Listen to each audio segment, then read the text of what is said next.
Gildan Media presents an unabridged recording of Smart Change: 5 Tools to Create New and Sustainable Habits in Yourself and Others by Art Markman, Ph.D. Narrated by Sean Pratt.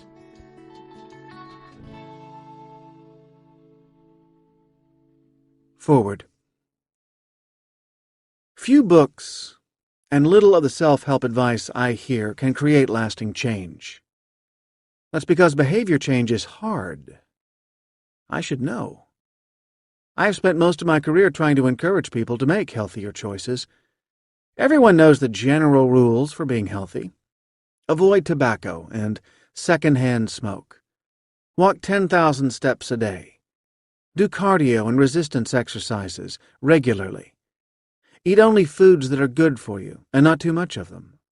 Meditate daily to manage stress. Find time to relax. Get regular sleep. The problem is not a lack of knowledge about what to do. The problem is the alternatives are too tempting. Not taking the extra steps to go to the side of the building where you'll more likely avoid secondhand smoke as you enter. Ordering a juicy hamburger with fries. Having an extra serving of dessert, parking closer instead of farther away, sitting while you talk on the phone, and not using a wired earpiece, not getting the flu vaccine, staying up just 1 more hour to watch a movie. None of these actions on their own seems like a problem, but they add up to a problem in the long run, or sometimes life just gets in the way. At the Cleveland Clinic, we have spent the past decade encouraging people to change their behaviors. It hasn't been easy. We have had to take some radical actions to help our caregivers and employees to do what they need to do to get healthier, and it has worked. Over the past several years, we have spent a lot less money each year on employee health care because the people who work for us have chosen to become healthier. If you want to change your behavior, it would be great if a big company stepped in and helped you to reach your goals. However, all too rarely does that happen. But you are not out of luck. Smart Change is on your side. I think Art Markman is the top cognitive scientist in his field. He has been doing cutting-edge research for 2 decades, examining thinking and motivation. And for the past 10 years, he has been taking this work beyond the scientific community to help people learn about themselves and use science to live better. In this book, Art unlocks the mysteries of motivation. He explores why your attempts to change your behavior in the past have failed by teaching you about how your brain really works. More important, he teaches you how to succeed. He explains why the changes that we've seen at the Cleveland Clinic are so effective, and he enables you to make the same kinds of transformations in your life, no matter what new habits you are trying to create. Art knows that making changes only begins with your commitment to do something new. You'll need to formulate a workable plan, to rearrange your environment, and to engage with people around you if you really want to realize the new you. These same tools can also be used to help people around you change their behaviors, and this book will show you how. Smart Change is a great instruction manual for influencing others. This book not only helps you understand yourself, but also provides the tools to help you change your behavior. As you work through the innovative exercises in this book, you will create new habits at home, at school, or at work, and be on your way to a healthier and happier you. This book will have lasting impact. Dr. Michael F. Roizen is an anesthesiologist and internist and the Chief Wellness Officer of the Cleveland Clinic. He is the author of Real Age: Are You As Young As You Can Be? And co-author of the successful series of You books. Chapter 1. The Problem of Behavior Change. Why is behavior change hard? Systematic goal failure signals the need for change. And follow the path to smart change. Mike Roizen is a physician on a mission. He knows that the formula for staying healthy isn't that complicated. You do need a little luck, but if you eat good food, exercise regularly, avoid cigarettes and drugs, and keep your stress level down, you're putting yourself in a good position to live a long and healthy life. Unfortunately, although the formula is straightforward, sticking to it is not easy. And nobody is more aware of that fact than Dr. Roizen. He's the wellness director at the Cleveland Clinic. He knows that when people take care of themselves, they feel better, live longer, and help keep healthcare costs down. Healthy people don't need lots of doctor's visits, hospital stays, expensive tests, and long-term medications.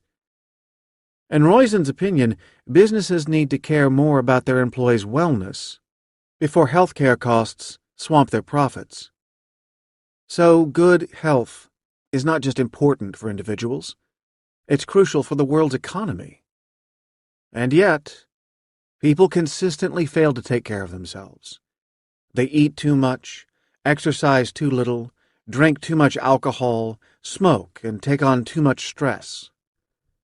Although advances in medical technology are helping people live longer, many of the conditions people are treated for are preventable. If people focus their current behavior on factors that promote long-term health, they're much less likely to suffer the diseases that bring them into contact with all of that medical technology. What Dr. Roizen also knows is that people can change. This isn't just a belief. He has good evidence. In 2005, the Cleveland Clinic began a new round of wellness programs for their employees. From 2005 to 2012, employees of the clinic have lost a staggering 300,000 pounds collectively. Smoking rates have gone down to under 7%, which is less than half of the national average. And in this era of rising healthcare spending, the Cleveland Clinic went almost 4 years without any increase in the cost of healthcare for their employees. How did they do it? There are two ways to answer this question.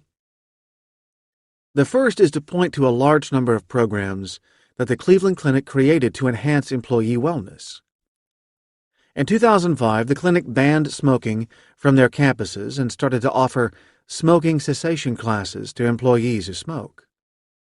In 2008, they began offering free yoga classes to employees.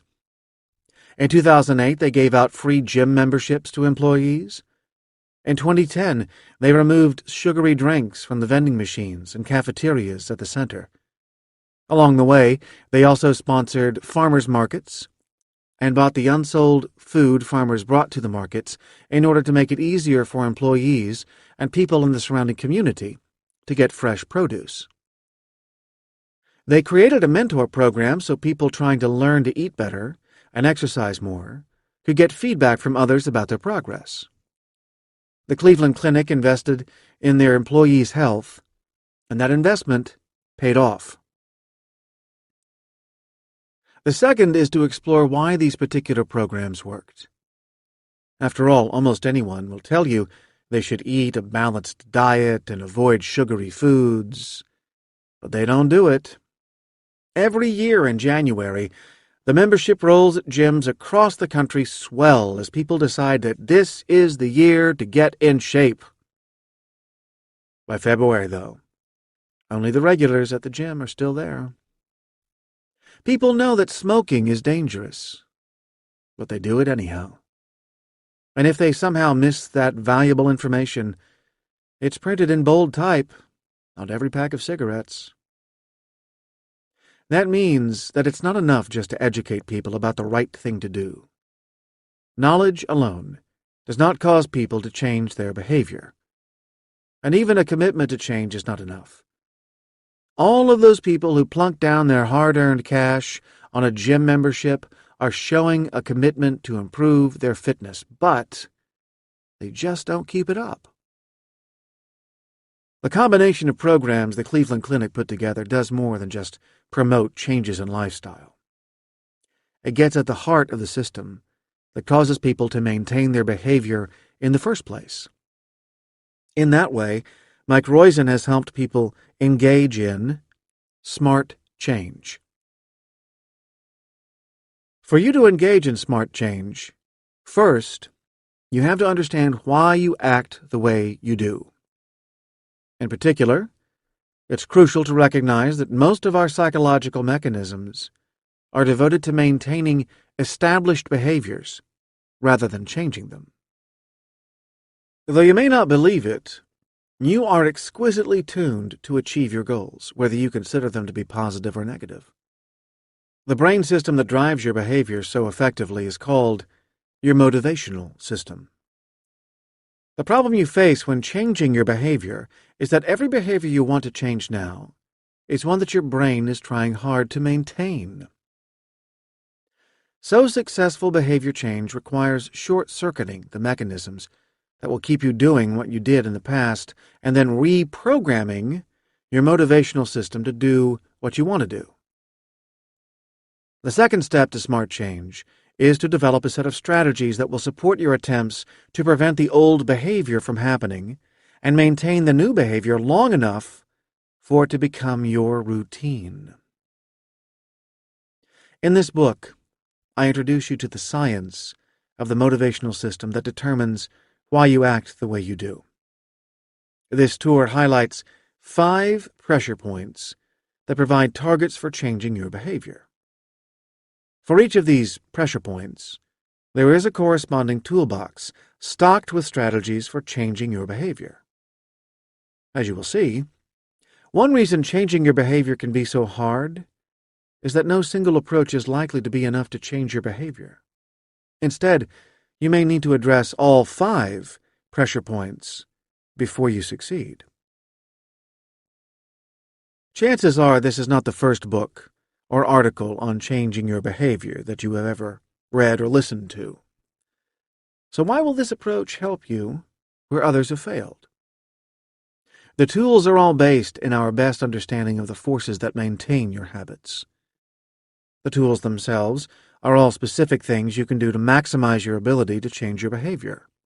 For the tools to be effective, though, you're going to have to do more than just listen to this audiobook. You're going to have to do some real work. To kick things off, I want to talk a bit more about 2 aspects of the way your brain is organized to make it hard to change behaviors once they have been developed. Habits and the power of now. Habits make behavior hard. Here's a startling fact. Your brain is designed to spend as little time thinking as possible. That seems like a strange thing to say. After all, any 5-year-old can tell you that people think with their brains. And our ability to think, reason, and behave flexibly is truly remarkable. Most people point to our capacity for thought as the factor that truly separates humans from other animals. We prize our thinking abilities. Many of the people whom society admires are thinkers. The death of Steve Jobs reverberated through the online community because of his ability to think about electronic devices in new ways that transformed people's lives. We look up to film directors like Christopher Nolan and James Cameron because they can bring novel visions to the screen. Over half a century after his passing, people are still fascinated with Einstein because he ushered in a new and strange era in physics. All of those achievements are a testimony to the tremendous flexibility of the human brain. But that flexibility comes at a cost. Brains are very expensive to operate. Your brain weighs about 3 pounds. That means it is 2 to 3% of your body weight. But it takes up a lot of resources. It uses 20 to 25% of the calories you burn each day and requires a lot of oxygen and blood flow to keep it running. Brains burn through a lot of energy because the active cells in your brain, called neurons, work hard to generate the electrical signals that carry information. Neurons are constantly manufacturing chemicals called neurotransmitters, which help pass signals from one neuron to another. All of this electrical and chemical activity requires a lot of energy to maintain. An interesting thing about the brain is that it requires about the same amount of energy no matter what it's doing. When you are thinking hard, whatever that means, your brain is using about the same amount of energy it uses when you are engaged in well-practiced routines. For this reason, the brain wants to spend the least amount of time necessary thinking about something. Because brains are expensive in terms of energy consumption, most species have fairly small ones. For animals to survive with small brains, the majority of their behaviors are instincts or habits. I got to see this firsthand several years ago when a baby deer was born in my backyard. I don't live in the country. Austin, Texas, just has a lot of deer wandering around residential neighborhoods because we have effectively eliminated all of their natural predators. Within minutes, the newborn fawn could stand, and by the end of the day it was walking around. A day later, it had wandered off with its mother. The deer comes equipped by nature with a variety of complex skills as standard equipment. Because these abilities are wired in, the animals are able to get around with fairly small brains. A typical deer has a brain that weighs about a half-pound, which is far less than 1% of its body weight. So compared to people, a deer is not using a tremendous amount of energy to run its brain. The problem of behavior change. Of course, deer are also not particularly smart or flexible. All of those behaviors that allow a deer to succeed in the forest work less well when confronted with a suburban neighborhood full of cars and houses.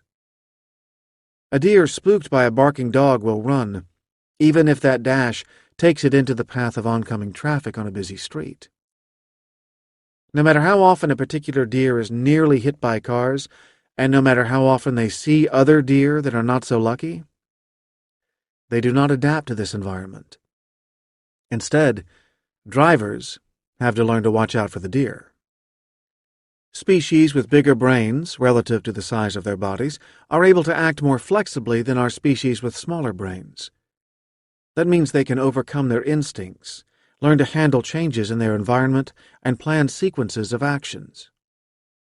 Humans, of course, are incredibly flexible in their behavior.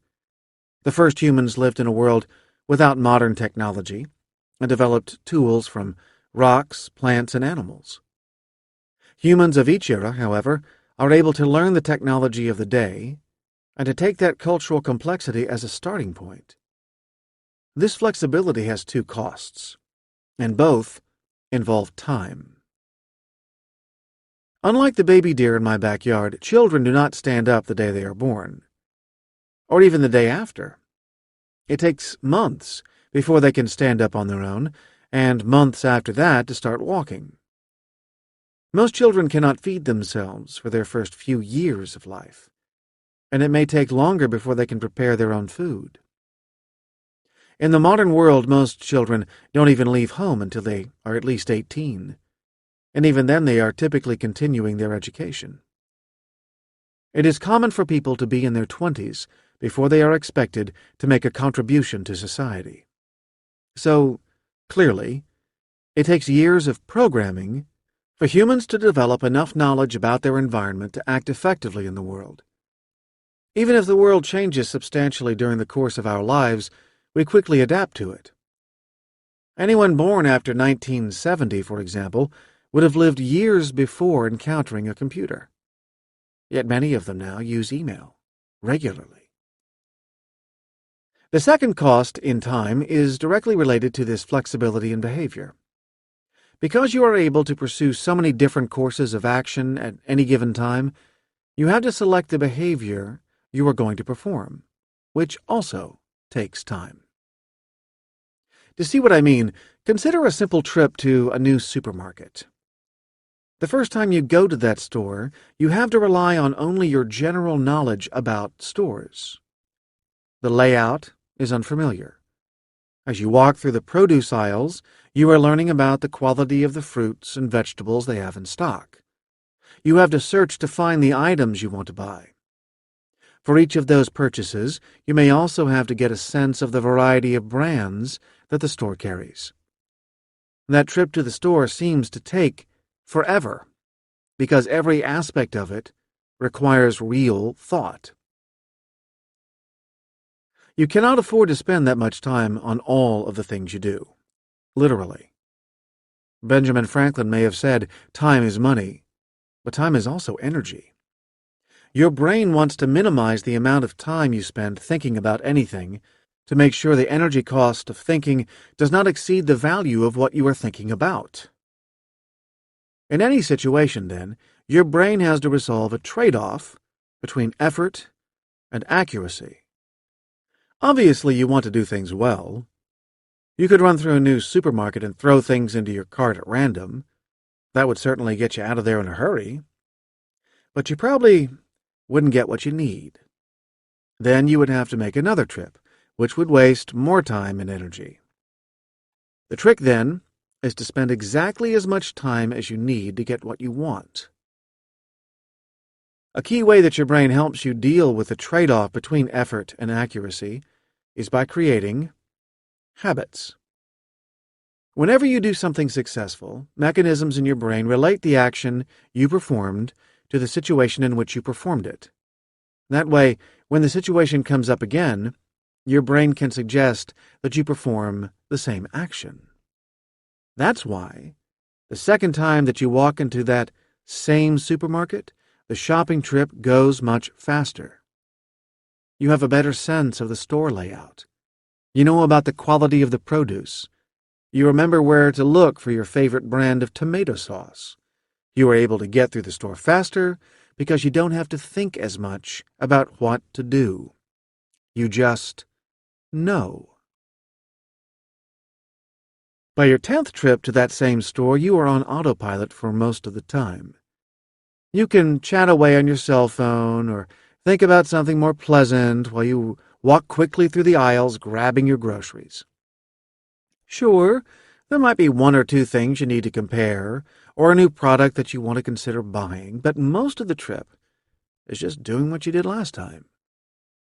As your habit develops, your behavior gets less flexible. You buy fewer things you did not anticipate getting. You often choose the same brands of the products you buy. Your habits have made life better. The annoying shopping trip is now done quickly and accurately. As an added bonus, the trip also feels more comfortable than that first venture into the supermarket. As wonderful as these habits can be, they're also one big reason why it's so hard to change your behavior. Habits develop because the actions you have taken have worked in the past. Your brain wants you to do successful things quickly, so it serves up those behaviors again and again, hoping that you will be as successful in the future as you were in the past. If a behavior that worked in the past continues to be successful, your motivational system will continue to promote that habit. If the environment changes, though, and that behavior no longer leads to success, then you generally change that behavior fairly easily. Suppose that the grocery store decides to reorganize the layout of the wall of tomato sauce. You get to the tomato sauce aisle and notice that it has been organized differently. Perhaps your habit is to look for jars that are at about eye level and slightly to the left. You look there, and the brand you want is no longer in that location. You look around some more and find that now that brand has been moved to a low shelf on the right. You might mistakenly look up and to the left a couple more times on later shopping trips, but soon you will be looking down and to the right. The old behavior is gone, and the new one replaces it because the old behavior no longer helps you reach your goals. What really makes behavior change difficult, though, is that sometimes you want to change your behavior even though the old behavior is, technically, still successful. When you want to diet, for example, your old eating behaviors are still working as far as your motivational system is concerned. You want to eat, and you eat. The problem is that you have some new goals. You may want to lose weight or to feel better. Perhaps your doctor has recommended that you get in shape. So you are now trying to stop satisfying one goal and start satisfying another instead. In that case, the habits are no longer directing you toward the action you want to take. You have to find a way to stop yourself from doing what you did last time. And that means fighting your brain's tendency to minimize energy. Unfortunately, that is only part of the problem. I want it now. One of the most difficult things for people, and other animals for that matter, is to pass up something desirable right now in favor of something else in the future. A piece of cake now has a stronger pull on our actions than having a beach-ready body by next summer. An afternoon playing video games feels like a better way to spend an afternoon than studying for an exam that won't happen for another week. Checking a few emails at work feels more productive than putting in effort on a big long-term project that won't be finished for months. You're wired to want to do what feels good in the short term. This is not a new observation, of course. The Judeo-Christian religions put this aspect of behavior front and center in their ultimate top 10 list, the 10 Commandments. A few of those commandments are about keeping people focused on one religion rather than another. The rest, though, have to do with the trade-off between doing what feels best right now as opposed to doing what is best in the long run. Here are some examples. That shiny and valuable thing that belongs to someone else? Don't steal it. That person who has gotten you so very angry right now? Don't kill him. Your parents, who have just annoyed you for the millionth time? Give them respect. And those desirable people you meet who are married to someone else? Don't sleep with them. The Bible did not choose to put these commandments into their top 10 because they were easy to follow. They put them there because it is extremely difficult to overcome what feels right in the here and now to do what you know is right in the long run. A beautiful experimental method for looking at the difficulty of overcoming temptations was developed by Walter Mischel in the late 1950s to study how children deal with temptation. In his studies, an experimenter asked 4-year-old children to sit in a room and showed them a small, tempting object like a marshmallow or a cookie. Then the experimenter placed the object in front of the child next to a bell and said that he had to leave the room for a while. If the child was able to wait until the experimenter got back, then the child would get a larger reward, like 2 marshmallows or cookies. However, the child could ring the bell at any time and just take what was on the plate. If the child was able to wait 15 minutes, then the experimenter would come back in the room and give the child the bigger reward. In a typical experiment, the average child was able to go only about 10 minutes before ringing the bell. Figured into that average are the many children who rang the bell soon after the experimenter left the room, and others who were able to wait the full 15 minutes. Even for those children who are successful at waiting, it can be a difficult experience. In fact, there are a number of popular videos on YouTube of children in these experiments agonizing over the marshmallows in front of them. It's funny to see the children struggle to wait for the bigger reward, but the videos also illustrate how hard it can be to overcome temptation. You might think that this study says something primarily about children and the difficulty that they have trading off on something pleasant for a larger reward in the future.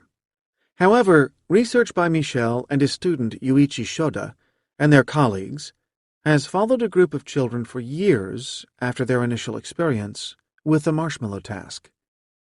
Children who were able to hold out for an extra marshmallow at the age of 4 were also likely to stick with tasks as adolescents, to plan ahead, and to do well in school.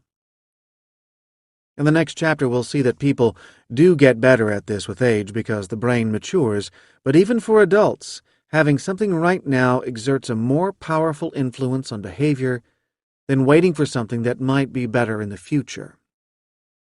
And as we get older, the things that we can have right now are more desirable than just a single marshmallow.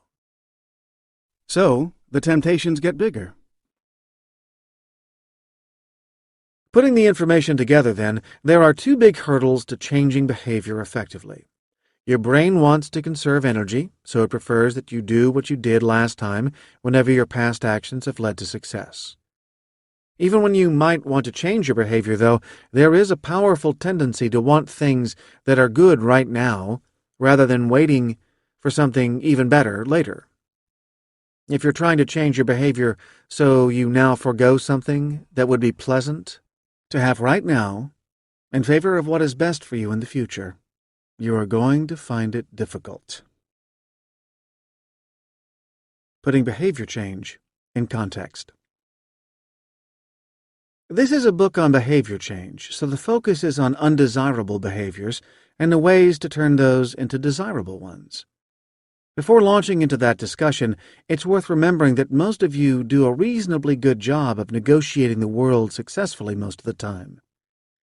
There are three main reasons you are generally successful at what you set out to do. First, your physiology helps you keep your body reasonably healthy.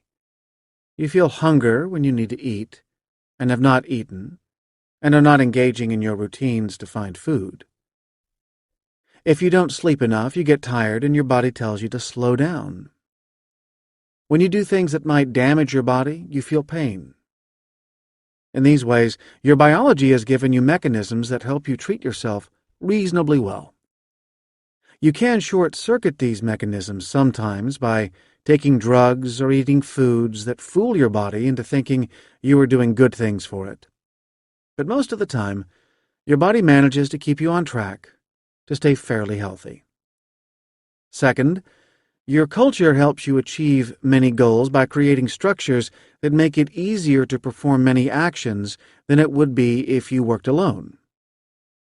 Your desire to communicate with others is supported by the various networks that the culture has set up, including the postal system, phone lines, and the Internet.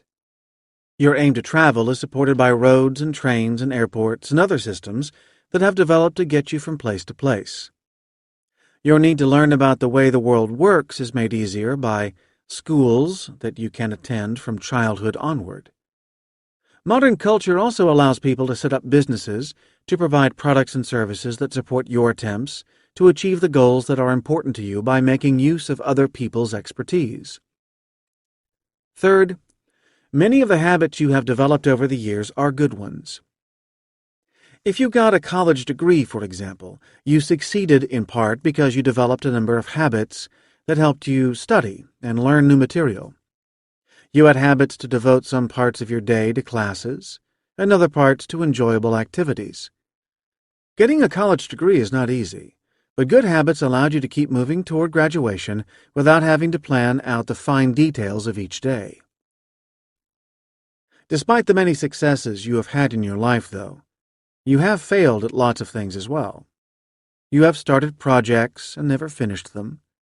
You have taken up hobbies for a few weeks and then put them aside, not because they were not interesting, but because you never found a way to integrate them into your life. You have missed family events that you hoped to attend. You have missed deadlines for assignments or projects at work. Failure itself is not a bad thing. Indeed, there are two kinds of failure that are guaranteed to happen in life, and one of them is actually good. The good kind of failure comes from the way you learn how to make the trade-off between effort and accuracy. Effort is expensive because it takes up time and energy. In general, though, the more effort you expend, the more accurate your performance. If the situation you are in is not that important, then you can probably get away with acting quickly. On the other hand, When you're making a choice or doing an activity that has very important consequences for you, it might be worth putting in the effort to ensure that you do the best job possible or make the best choice possible. Imagine, for example, that you're experiencing some pain and are looking for a medication to help relieve that pain. Because relieving pain has important consequences for you, it's probably worth spending some time making sure you get the right pain reliever. After all, if the painkiller is not strong enough, you will still be uncomfortable. If it's too strong, though, it may have side effects like making you drowsy, which you don't want to deal with. In this case, you might call your doctor, speak to a friend, check things out on the internet, and speak to the pharmacist before making a decision. Not every choice you make requires this degree of effort. If you get to the front of the checkout line at the pharmacy and decide that you want some candy, you probably have your pick of 50 different varieties. However, it's not crucial that you get a peak candy experience. In this case, you can probably make a choice quickly without consulting lots of other people for advice. Even if you don't get the perfect piece of candy, chances are you will get something satisfactory. How can you figure out the right amount of effort to put into a choice? If you always make the best possible decision in every situation, then you are probably spending too much time and effort on some of the choices you are making. So the way you learn how much effort you need to put in is to experience some situations in which you put in too little effort and make a bad decision. That is, you have to fail. This kind of failure is fine because it helps you learn the trade-off between effort and accuracy. The second kind of necessary failure arises because you have limited resources. You simply don't have enough time, money, energy, and other resources to do everything you want to do when you want to do it. A key part of succeeding in life is figuring out how to deal with limited resources to do the best job possible of achieving as many of your goals as possible. If failure is not inherently a problem, then what is the signal you need so you can change your behavior? It turns out that there is a good way and a bad way to fail. The good way to fail is to do so unsystematically. Consider the busy life of Natalia, a married working mother. On one day, she might miss a child's performance at school to finish up a project for a deadline at work. Another time, she might skip a meeting with a client to take another child to the doctor. She and her husband might go a month without eating any meals from restaurants to save money for a new appliance. And later, they might decide to keep a car for an extra year and to use the money for a vacation. Each of these situations involves a failure. Natalia might want to attend all of her kids' school performances, but in this example she decided that her job took precedence and finished the work rather than going to the performance. However, over time, she is finding ways to satisfy all of her goals sometimes and to fail in an unsystematic way. Natalia doesn't really need to change her behavior. If she or her husband gets a raise at work, they might have some more resources to help them satisfy more of their goals, but there's nothing in her behavior that is holding her back. The bad way to fail is to fail systematically. That is, to repeatedly fail at the same goal or the same task over and over. Let's examine the case of Jacob, a man in his mid-40s with a family history of heart disease. Jacob knows that he ought to cut back on the amount of fat he eats, and that he should exercise more often. But every time Jacob has a salad for lunch, he ends up eating a huge dinner with extra meat and maybe even some ice cream for dessert. This seems to happen all the time to Jacob. No matter what his intentions are before the meal starts, he just can't seem to eat less fat. And it never seems like the right time for Jacob to exercise either. Mornings he has to drive his kids to school. His company has cut back on employees, so he is working long hours with high stress. By the weekend, he's exhausted.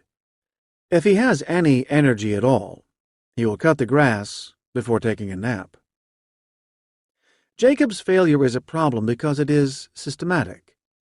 He is getting a lot done in his life, but he is simply not achieving some of his key goals. If he keeps up this pattern of eating, combined with job stress and lack of exercise, he could be in for some real health problems before too long. Jacob needs smart change, and it begins when he recognizes there is a set of goals he's systematically failing to achieve. When you look at your own life, the consistent failures are the signals that if you continue to act as you have in the past, you will not achieve your goals. The path to smart change. I started to play the saxophone as an adult. I had played the piano growing up and briefly played in a mediocre band in college. After that, the rest of life's responsibilities crowded out the time I had to play the piano, and what few skills I had atrophied. Eventually, I decided I wanted to play music again. I didn't want to have to relearn what I had forgotten on the piano, so I found a sax teacher, bought a horn, and started taking lessons. I've been playing for around 12 years now, and I still take lessons. The best lessons I have are the ones in which I leave feeling like I don't really know anything about playing at all. During those lessons, my teacher has identified yet another weakness in my playing. I have to learn new skills to overcome those weaknesses to get better. My teacher addresses my issues by first figuring out that something is wrong. He might find a problem with my tone on high notes. Then he identifies what I am doing wrong to cause the problem. Perhaps I am taking too much of the mouthpiece in my mouth, so the reed is not vibrating enough and the tone is thin. Finally, he creates a set of exercises that will correct the problem. All of these problems reflect bad habits that need to be changed, and the purpose of the exercise is to create new habits that will improve my playing. And that, in a nutshell, is the recipe for smart change.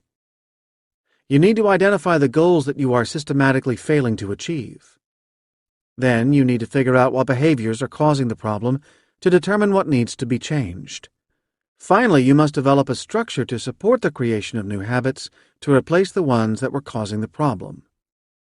As simple as this recipe seems, it is clearly not easy to implement. Otherwise, you would be better at changing undesirable behaviors than you are. That is where this book comes in. My core assumption is that the more you know about the way your brain works, the more effectively you can engage in behavior change. So I start out with an exploration of the psychological factors that sustain behavior. That means that we need to delve into the inner workings of your motivational system. When you understand the way the motivation system works, it will be clear why your habits and your tendencies to focus on what is good for you in the short term have such a big influence on the way you act. As I mentioned earlier, this examination of motivation will identify 5 pressure points that you can use to change your behavior. For each of those pressure points, I present specific tools you can use to help change your behavior. This book is written not only to help you change your own behavior, but also to help you guide other people to change their behavior. While most of the book is built on an individual perspective, it turns out that the same tools you use to change your own habits can also be used when your goal is to influence the way other people act. In Chapter 9, I change the focus of the advice from your own behavior to the actions of others. As you start thinking about changing your behavior, I recommend patience. Remember that the behaviors you want to change did not develop overnight, and they will not go away overnight. Behavior change takes time, and you are likely to fail a few times before you succeed. As I discuss in Chapter 8, you will have a hard time succeeding at making significant changes in your life if you beat yourself up after each failure. Finally, the tools I describe here are used most effectively in combination rather than individually. One of the primary reasons Mike Roizen and his colleagues have had such great success at the Cleveland Clinic is that their programs use a variety of approaches to change behavior rather than just one. By addressing all of the pressure points in the motivational system, you are maximizing your chances for success.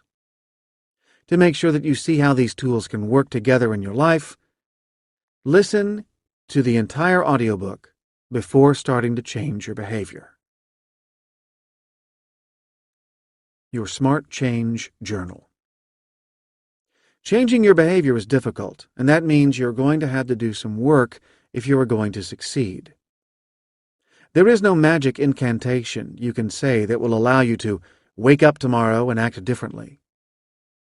If you listen to this audiobook straight through, and then put it on the shelf and continue on with your life, then nothing will change. Smart Change is an instruction book for changing your behavior. You're going to have to act on the instructions for the tools I present to work. To get started, you have to think about your behaviors and plan for change.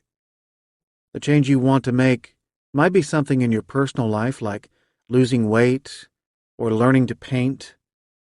It might be something at work like picking up a new skill or working toward a promotion. To help you on your way, you need to start a Smart Change Journal that will serve as a workbook for your efforts. You have a few options here. You can buy a shiny new notebook and get some colored pens or pencils.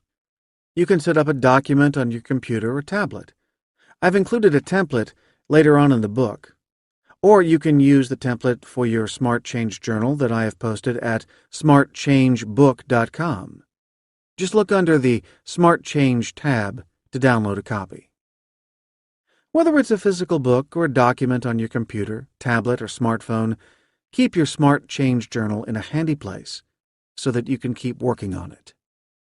Throughout the following chapters, I will refer you to your Smart Change Journal with prompts to record the issues you are facing and the possible solutions you can devise. The takeaways. Changing behavior is hard, but it can be done. The central problem is that your motivational system is not extremely effective at helping you achieve your goals. If you want to change your behavior, you have to overcome the efficiency of this system. You can identify the behaviors that need to be changed by looking for systematic failures. You are guaranteed to fail sometimes, just because your resources are limited. When there are desirable goals you're unable to achieve consistently, though, it's time to figure out how to reorganize your life to allow you to succeed. One factor that makes behavior change difficult is that your habit learning system helps you perform actions that have been successful for you in the past without having to think about them. When you have a behavior that continues to be rewarding in some way, but you want to replace it with another behavior, you have to overcome the habit system. A second factor that stands in the way of behavior change is that you have a strong bias to want things that are going to be pleasurable right now, rather than things that will be good for you in the long run. As a result, many of your systematic goal failures are likely to involve situations in which you tend to do what is best for you right now, rather than what is best for you in the future. Finally, the recipe for smart change is straightforward but not easy. To change a behavior, you first have to identify the goals that you are consistently failing to achieve. Then you have to determine the actions that are getting in the way of success. Ultimately, you have to develop a course of action for behavior change that takes into account the factors that sustain behaviors. Chapter 2. Sustaining Behavior. Goals direct your behavior. The Go system and the Stop system, and 5 tools for behavior change. In the early 1990s, 2 tracks of technology development were on a crash course: cell phones and personal digital assistants. Advances in electronics allowed cellular phones to go from large devices usually found in cars to the portable handheld phones that are familiar today. At the same time, several companies were replacing cumbersome written calendars with small portable electronic devices called personal digital assistants, or PDAs. For the first time, people could hold onto their calendar, phone directory, and to-do list on a device that could fit in their pocket. It was only a matter of time until someone combined the two. In 1992, IBM introduced a prototype for a combined device, and in 1994, a version of this phone was put on sale. Several other companies released related products over the next few years. These pioneering devices could send and receive emails and faxes, while still serving many of the functions of PDAs, such as having an appointment book, a list of contacts, and a notepad. The beauty of combining the PDA and the mobile phone in one device is that the two technologies enhance each other. The keyboards common on early PDAs made it easier for people to send text messages and email via their cell phone. Over time, these devices evolved to incorporate new developments. With the creation of the World Wide Web, browsers were added to the phones. Later, Global Positioning System, or GPS, chips were also incorporated so that applications could make use of location-specific information. Touchscreen technology supported more sophisticated user interfaces. Now, of course, smartphones are everywhere. Whenever there is a line at a checkout counter or coffee shop, at least half the people will be doing something on their phone, whether it's sending a text, checking email, surfing the web, or playing a game. People walking down the street often have their focus turned to their phones. In a meeting, it's common for people to check their phones periodically for new messages. Obviously, the smartphone is a useful device, but that only partially explains why people are constantly reaching into their pockets and purses to check their phones. After all, you have lots of useful devices, but few of them suck away so many minutes of your life. People with cell phones have become slaves to habit. When they first get the phone, it's a novelty. Suddenly, they can be connected to the world on demand. Every once in a while, they check their phone. They discover that they have a new email or text or update on a social media site. Each experience helps them achieve a goal, and so they check it again, and again, and again. And before long, they are doing it unconsciously. If you want to see the power of habit, watch people try to avoid using their cell phones. We don't allow cell phones to be used at the dinner table in our house, yet our teenage sons often pull out their phones without thinking, despite the glare from their parents. If one of them has their phone set to vibrate when new messages come in, the situation is even worse. Once we all hear the buzz, the recipient of the new message gets increasingly agitated until finally he asks to be excused from the table. You have probably seen the same behavior in meetings or classes. For the committed smartphone user, it's hard to go an hour without checking the phone. That is why the smartphone manufactured by RIM was affectionately known as the Crackberry. Without knowing it, the people who combined PDAs with cell phones created a device that meshes almost perfectly with the structure of your motivational system. As a result, it exerts a powerful influence on your behavior. If you want to be able to change your behavior and to create new behaviors that will have the same influence on your life as the smartphone, you need to learn more about the way your motivational system works. A Tale of Two Systems. I start this tour of your motivational system with your brain. A basic knowledge of what your brain is doing when you learn new behaviors and when you try to change those behaviors will help you do a better job of making changes to your life. You may notice in this book that I talk both about the brain and the mind. Your brain is the organ that creates your mind. Sometimes I want to highlight what the brain itself is doing, as I did when I talked about the energy consumption of the brain in the previous chapter.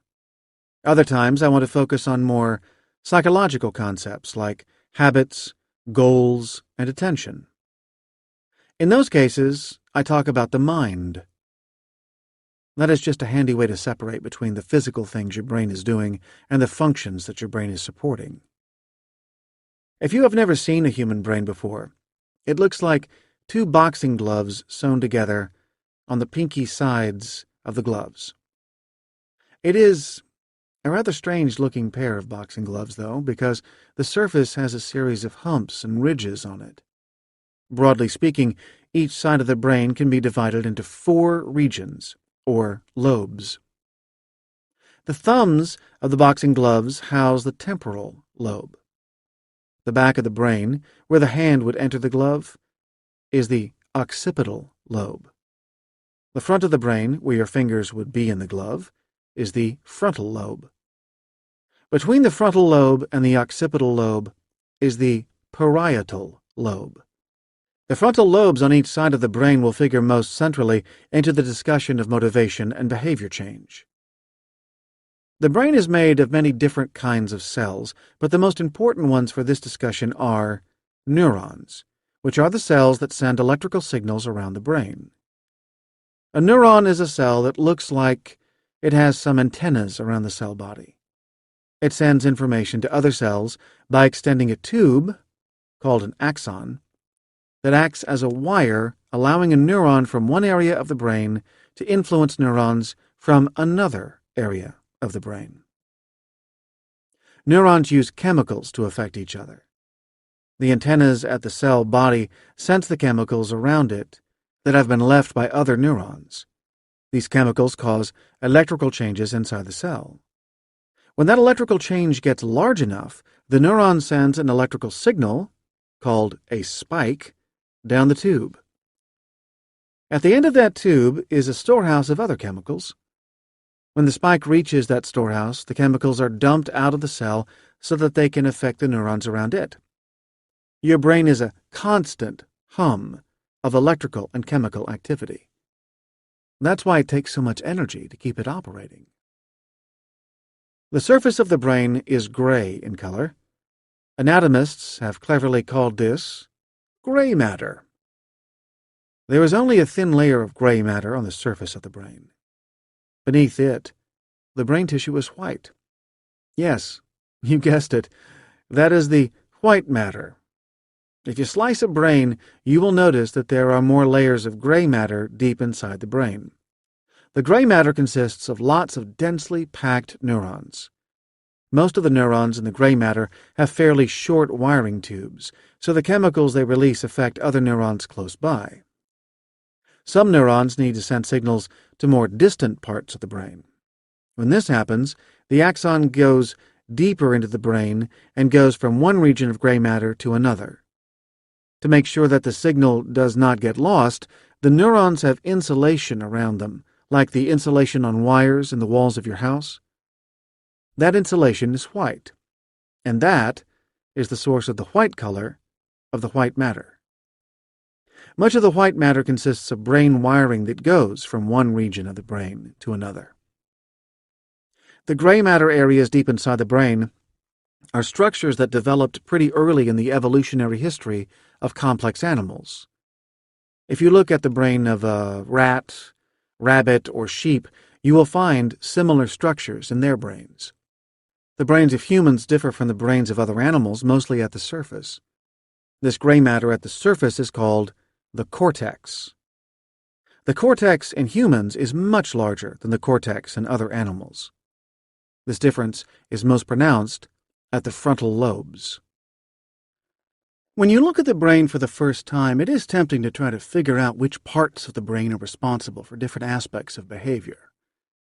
Indeed, back in the 19th century, phrenologists believed that each area of the brain had a different function. They assumed that areas that were well developed in a particular person would be larger, and those would press on the skull and form bumps. Phrenologists claimed that they could read the bumps on people's heads to know what areas of their brain were largest and thus could determine which aspects of their character were strongest. Starting in the 1990s, it became possible to play a high-tech version of the phrenologist's game. Magnetic resonance imaging, or MRI machines, used magnetic fields to allow scientists to peer inside living brains. A fascinating observation from early work with MRI machines was that blood cells have different magnetic properties depending on whether they are carrying oxygen. Because of this aspect of blood cells, it is possible to determine which areas of the brain are experiencing heightened blood flow. The brain directs blood flow to areas that have the most electrical activity because those regions need the most energy and oxygen. As a result, MRI can be used to find the areas of the brain that are most active when people are thinking. Needless to say, this technique led to a lot of excitement. Just as the phrenologists assumed that bigger bumps in the head corresponded to more developed functions of the brain, researchers in the early days of MRI technology focused on which areas of the brain were getting the most blood flow as people did different kinds of thinking. And for a while, there were lots of scientific papers identifying particular brain regions as the places where people did specific kinds of thinking. You may have even seen articles talking about how science has found the love center or the trust center of the brain. Eventually, though, this initial excitement died down, and researchers realized the brain is not just a collection of specific units that each serves a different function. Instead, there are circuits or systems within the brain that influence the way people think and act. The motivational system that promotes and sustains behavior involves two circuits in particular, which I will call the go system and the stop system. The information that drives these systems to act comes from your goals. Goals are the desired end states of behavior. All behavior is directed towards some kind of goal. Some of those goals may be driven by your biological endowment. You need to take in food to get enough energy, so you have goals relating to eating. Other goals are learned. The goal to check your email on your smartphone is learned. Goals play a critical role in the development of habits and in successful behavior change. The go system helps you engage in behaviors. It's the circuit that allows you to perform behaviors in your own interest and ultimately to develop and maintain habits. At first, a new behavior requires some amount of mental effort. You buy a smartphone, and you adopt a goal to look at the phone. The frontal lobes of your brain play a big role when you are first learning to perform a behavior. Your goal is held in the mind in the frontal lobes, and the go system engages that goal. Over time, your go system learns when and where to perform different behaviors. When you pull your smartphone out of your pocket while waiting to buy coffee, your go system is involved.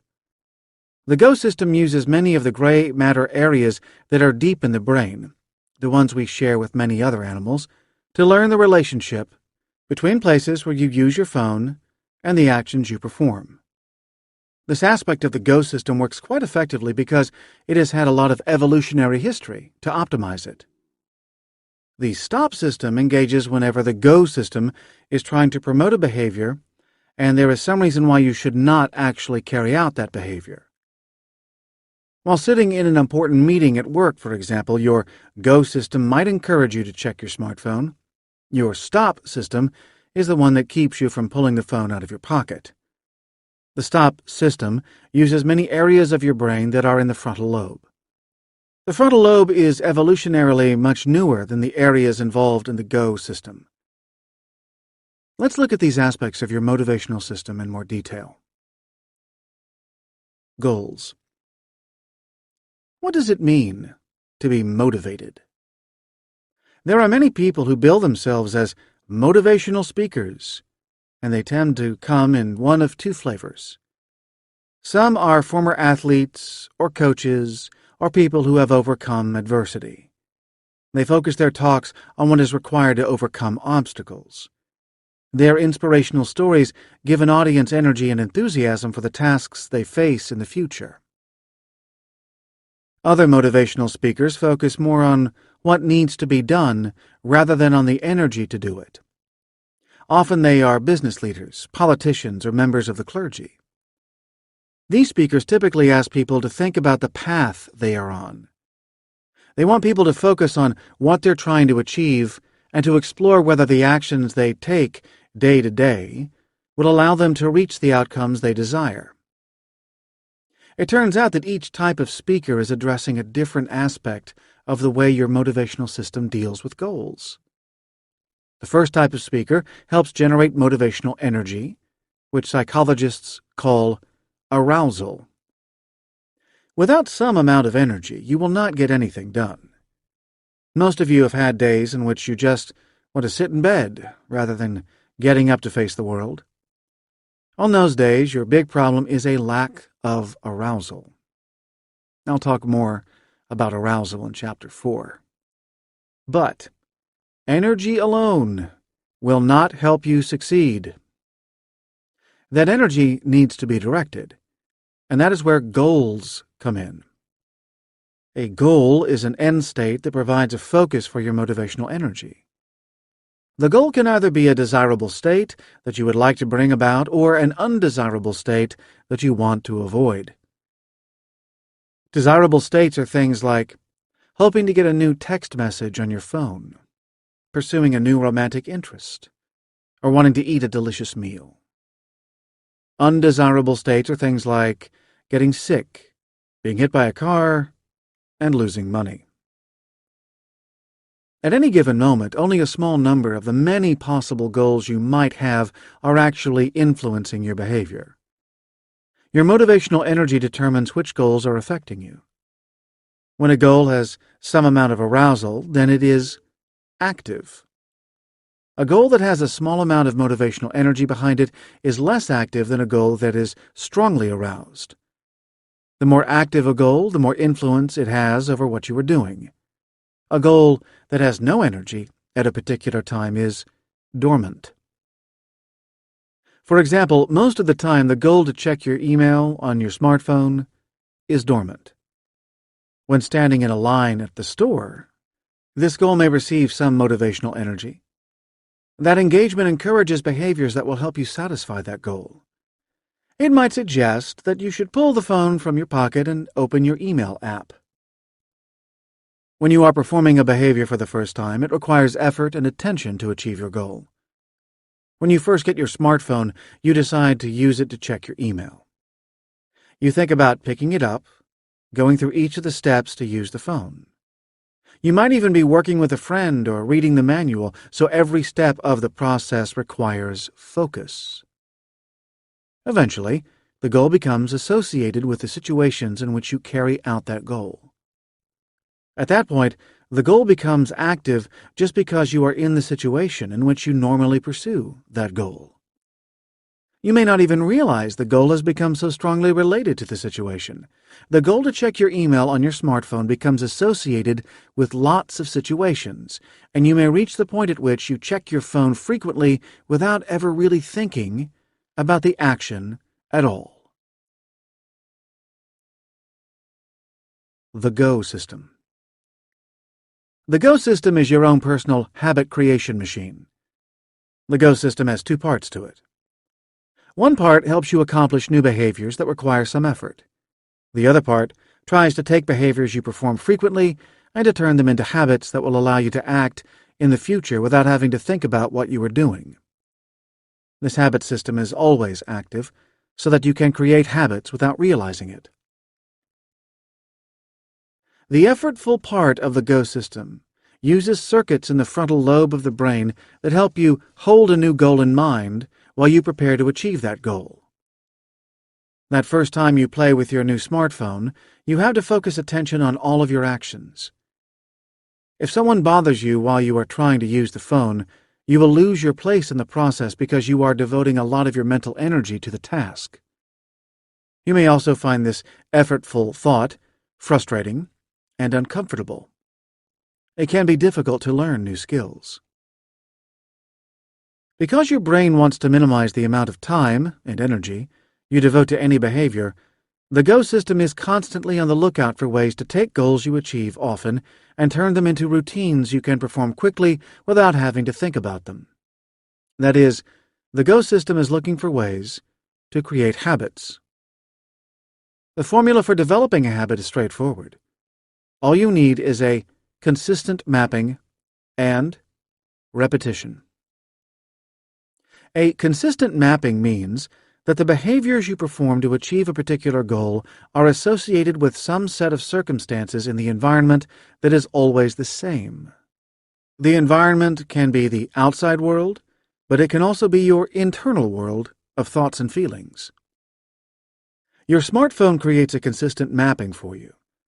You probably keep the phone in the same place most of the time, perhaps your pocket or a purse. You have particular situations in which you use the phone, like sitting on a bus, standing in line, or walking down the street. The phone itself also creates lots of consistent mappings. When you pick up the phone and hold it, the buttons and icons you need to press to check your messages are always in the same location. There are consistent mappings between the environment and your behavior across many facets of your life. Most products are designed to create this consistency to help you develop habits. The gas pedal and the brake pedal in your car are always in the same location, so you can create a habit to accelerate with the gas and stop with the brake. Musical instruments are set up so that the same key or fret allows you to produce a particular note every time you play it. Computer interfaces are developed so particular commands are available under the same menu every time you use the product. Whenever there is a consistent mapping between the environment and a behavior, you just need to repeat that behavior several times for it to become a habit. Sometimes you might deliberately repeat the action.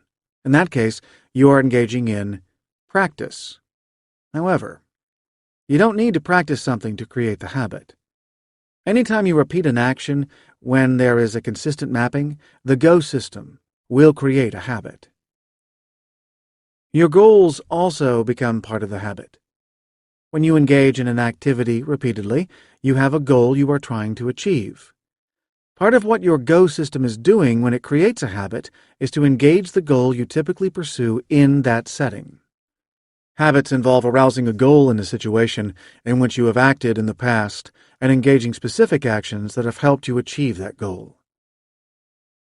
When I gave the formula for creating a habit, I said the behavior needed to be repeated several times. What exactly does that mean? Habits are a type of memory. The first time you do something, you, obviously, have no memory of doing it in the past. That first day with the cell phone, you use the effortful part of the Go system to struggle through checking your email.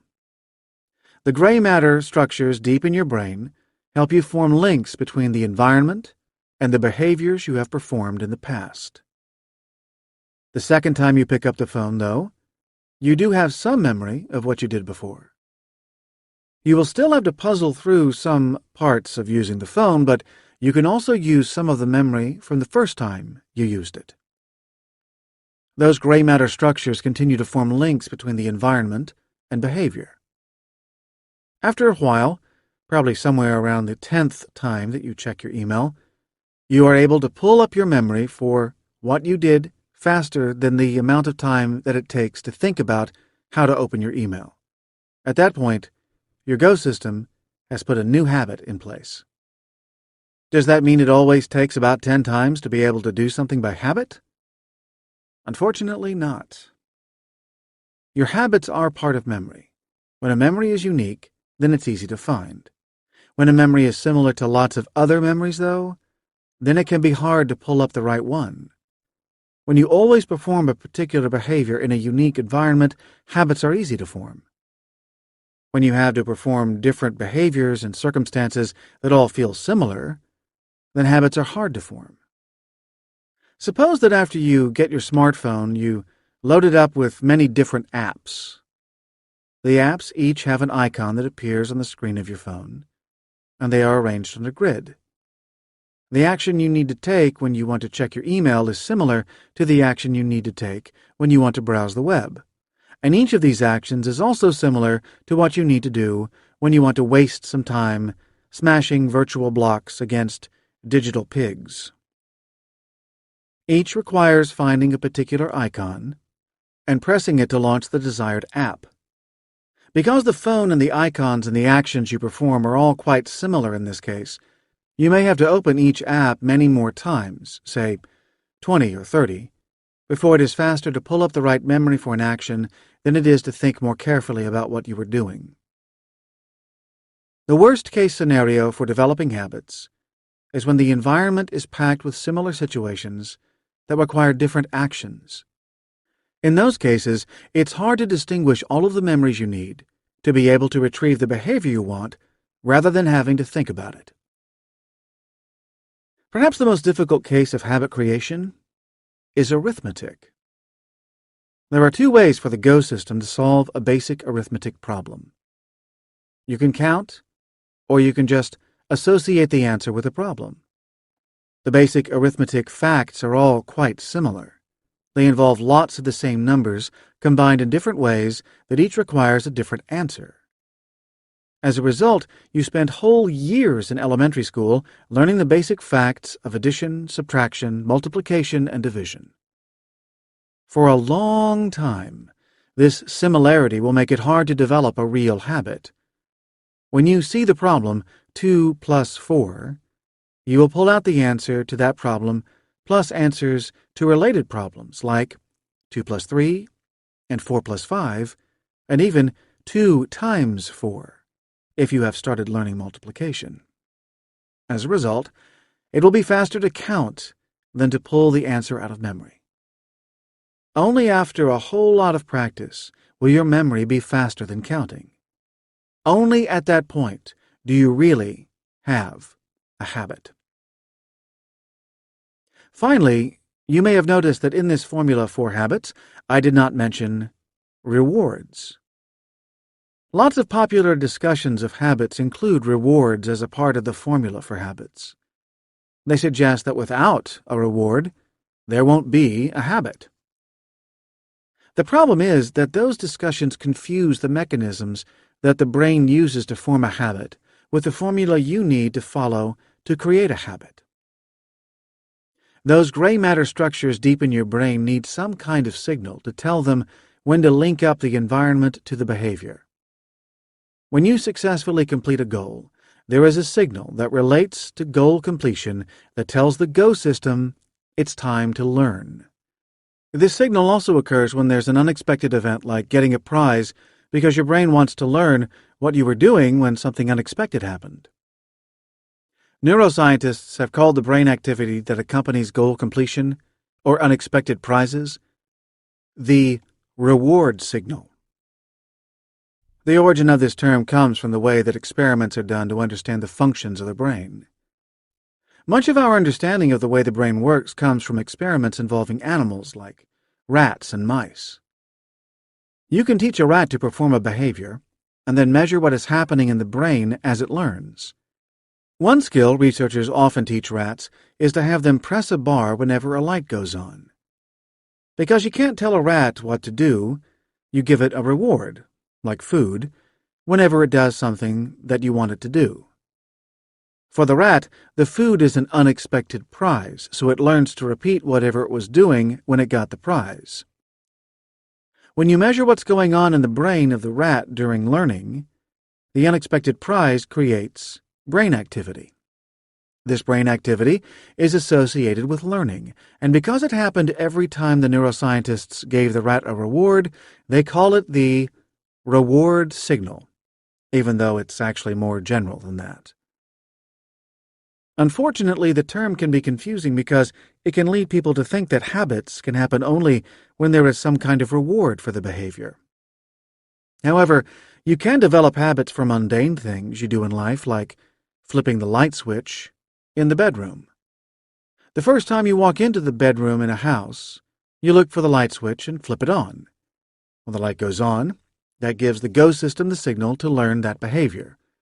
And after a while, you are able to reach out and flick on the light switch without thinking about it. There is nothing deeply rewarding about having the light on, though.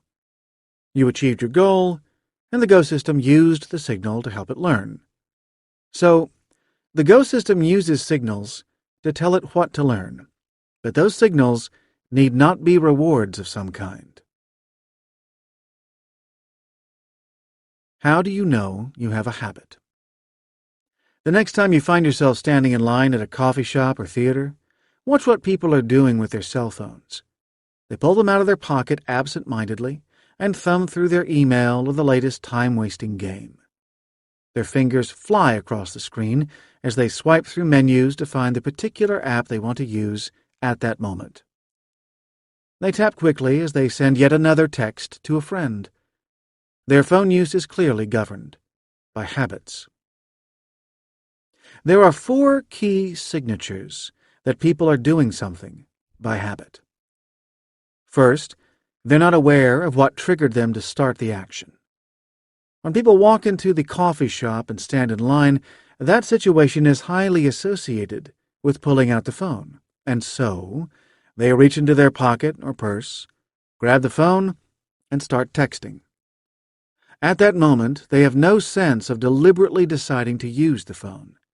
Instead, they start the search for the phone without consciously electing to do so.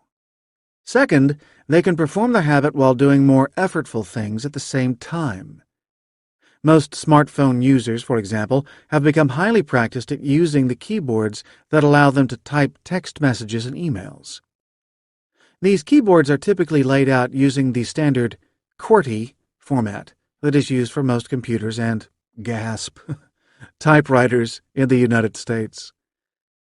Because keyboards have a standard structure that does not change, a consistent mapping, and people have a lot of experience typing through repetition, they have a habit for typing. That habit allows them to think about what they want to communicate without having to focus on how to get the information into the phone. As a result, habits are the most efficient way for people to multitask. You can type and think at the same time because the typing is a habit. Habits are done mindlessly, so they can be performed at the same time as other behaviors that require mindful attention. Third, habits are easily disrupted by changing the environment. Habits create a direct relationship between a state of the world and a behavior. When the world changes, the habit can no longer be performed mindlessly.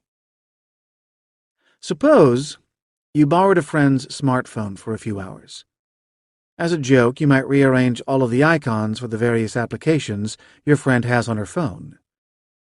That practical joke would end up being frustrating because your friend would no longer be able to call up different programs mindlessly.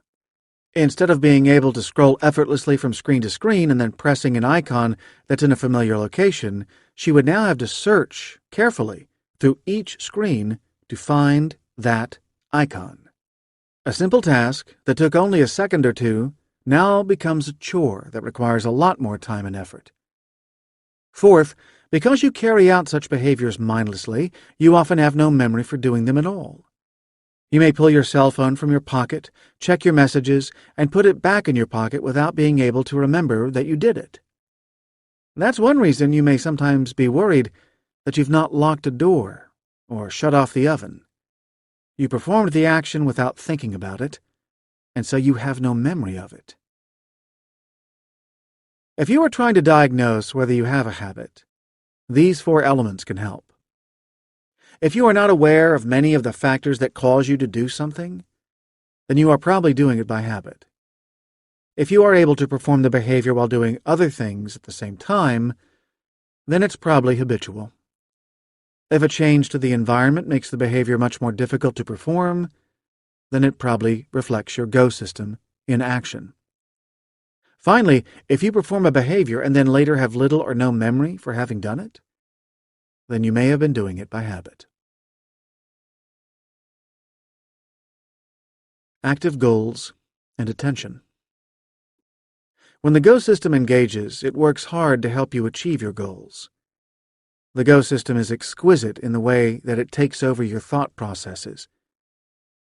A student in a workshop I was teaching told me a great story that illustrated this point. She was driving to work and had to mail a bill that was overdue. She got distracted while driving and forgot to turn into the driveway of the local post office, where there were mailboxes. About a half-mile after passing the post office, she realized she had forgotten to mail the letter. It was too late to turn back because that would have made her late for work. She started thinking about how she could achieve this goal, completely engaging her Go system. As she was driving along, she passed an office complex she had driven by every single day for years on her way to work. Suddenly, she noticed a mailbox in front of the complex. She quickly turned into the driveway and sent off her letter. This student had probably passed the office complex a few thousand times. In all that time, she had not noticed the mailbox there. But when she drove by it that day, she suddenly saw it. The Go system actually influenced what she was able to notice in the environment. The Go system helps us see things that help us achieve our goals. This ability supports opportunistic planning. Many studies demonstrate that when the Go system engages a goal, you start to formulate a plan to achieve that goal. To do that, you engage habits you have used in the past. Those existing habits help you find aspects of your environment that you've used before to achieve your goal. The Go system not only influences what you see in the environment, but also affects how much you like things. In particular, the Go system makes things that will help you achieve your active goal feel more valuable than things that are not related to your goal. I did a study with my colleagues Miguel Brendel and Claude Messner to demonstrate this point.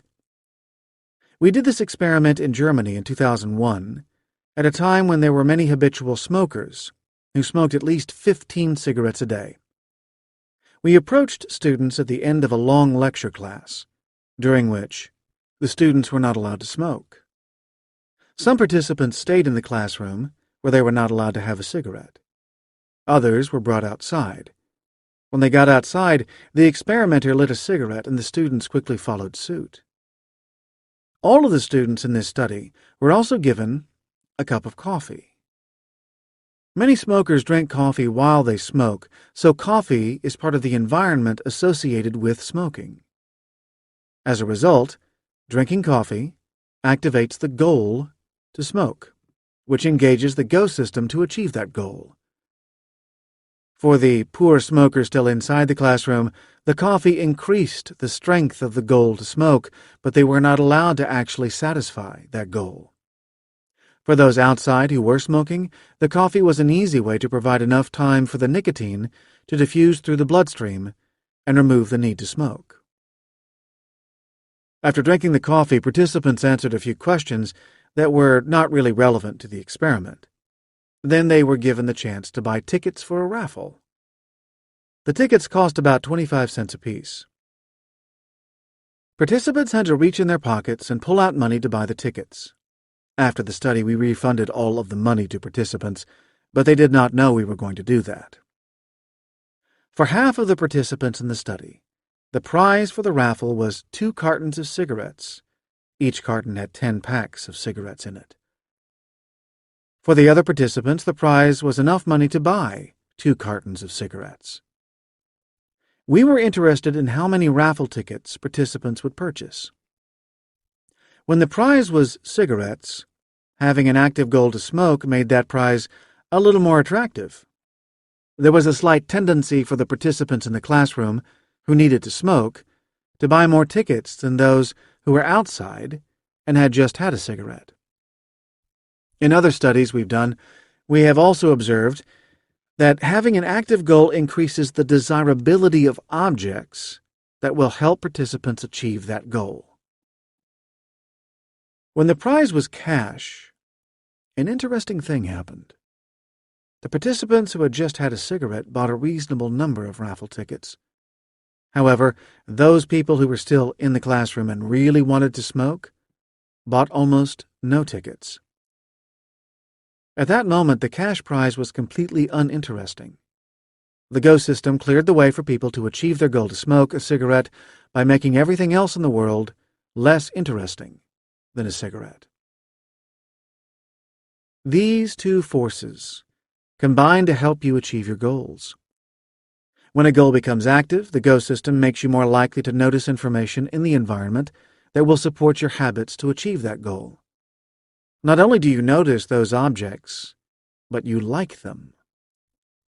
You also ignore items in your world that are not related to your habits for achieving the goal. Your go system helps you overcome distractions that might keep you from success. For the habitual smokers, money was not part of their habit to smoke a cigarette. So, even though money might help them to buy more cigarettes in the future, it was not going to help them smoke in that moment. The go system is incredibly efficient at helping you achieve your goals. It focuses you on information that will enable you to succeed, and it causes you to ignore things that will distract you from success. There is a cost to that efficiency. Once a habit becomes ingrained, it can be very hard to keep yourself from carrying out the wishes of the go system, even if you decide that the behavior the go system has learned is one you no longer want to perform.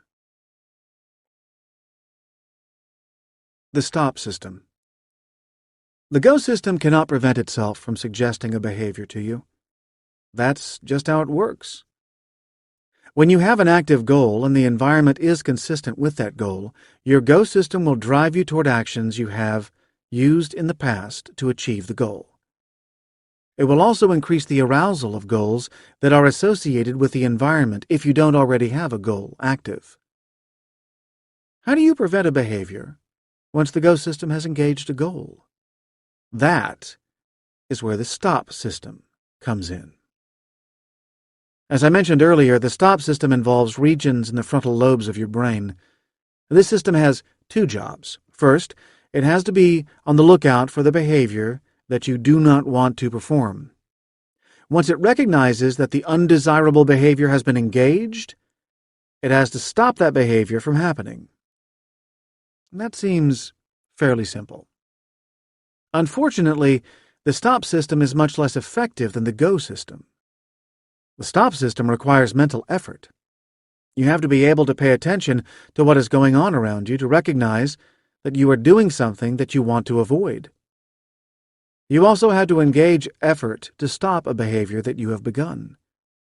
As a result, habits have an advantage over the stop system because habits can be done without effort. Lots of research suggests you have a limited amount of mental energy you can use to do effortful thinking at any given moment. Suppose you want to avoid a particular behavior that you often perform automatically. Later, you start thinking about something, and that soaks up all of your available mental energy. At that point, you may not even notice that you've engaged the habitual behavior until you have already done it. As an example, the culmination of any graduate career is the doctoral defense, when the student gets in front of a committee of faculty and discusses his or her project and answers questions. The tradition in my lab is that when a student has a defense, I bring food to feed the committee. So the night before the defense, I go shopping and put everything in my refrigerator. The morning of the defense, I have to bring the food from home. Of course, I have a set of morning routines for leaving my house most days. My routine doesn't normally include bringing food for a defense.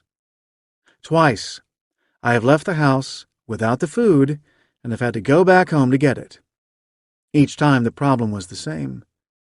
I started to get ready for the day and began thinking about something else, like an email I had to answer or an errand I had to run on the way to work. I continued with my habitual routine until I was already in the car and driving.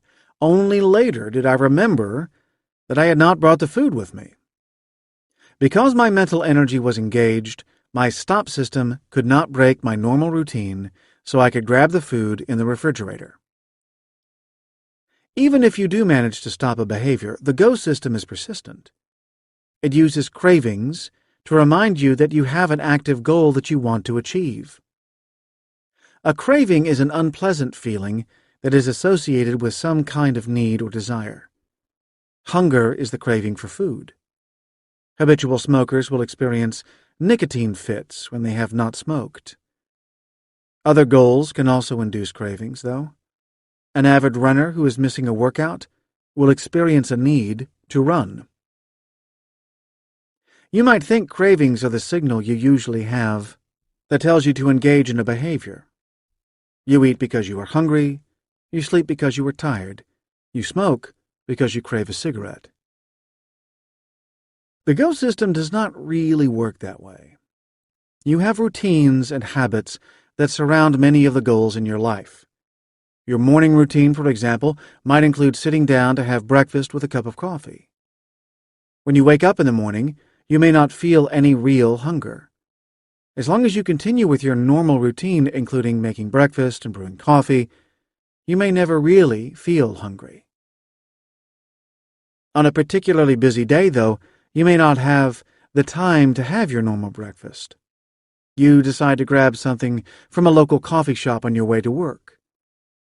Once you get into the car and start driving, you will notice you suddenly feel hungry. When your go system recognizes that you have not satisfied an important goal, it sends you a reminder in the form of the craving that we call hunger.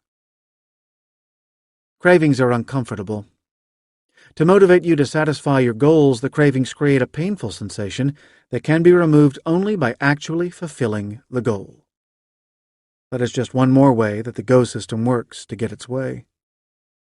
Perhaps the biggest problem with the stop system is that it's fragile. Stress and overexertion of the stop system can often make it work less effectively. Psychologists Roy Baumeister, Kathleen Vose, and their colleagues found that if you spend a lot of time controlling yourself during the day, you eventually find it hard to continue exercising that control, and your go system takes over. They call this overexertion of self-control ego depletion. A hard day at work can make it difficult to stick to a diet. There are days at work when you just want to scream at someone. Perhaps a boss has been pushing you, and you have to avoid saying something nasty in return. A coworker might have done a poor job on a project, and you have to find a polite and constructive way to talk with him rather than lashing out at his lousy performance. After several hours of this degree of control, you leave work with the stop system worn down. You are suffering from ego depletion. When you return home, you are confronted with all kinds of temptations to eat, whether it's a second helping at dinner, a bowl of chips while you are watching TV, or an ice cream cone to cool off on a hot evening.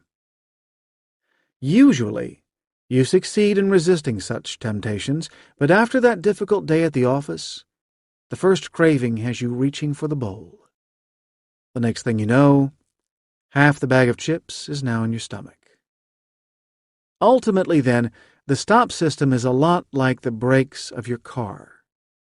The best way to keep a car from moving is not to start it in the first place. Once the car is moving forward, though, it is best to take your foot off the accelerator long before you actually need to stop. You can hit the brakes, but they are an effortful mechanism for slowing the car down. And if you're going too fast, they may not always get you stopped in time. Why is behavior change difficult? On the surface, it just shouldn't be so hard to change behavior. The go system engages a goal and promotes a behavior. The stop system is flawed, but it often works to stop an undesired behavior. So why is behavior change so difficult? It's important to have an answer to this question because the tools for changing your behavior have to address the difficult parts of the process. I've alluded to the difficulties in the discussion so far, but it's worth putting everything in one place in case you want to look it over later. One factor that makes behavior change difficult is the power of now that I described in Chapter 1.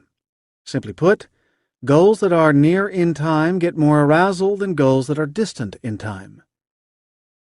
The more active the goal, the bigger the influence it has on behavior.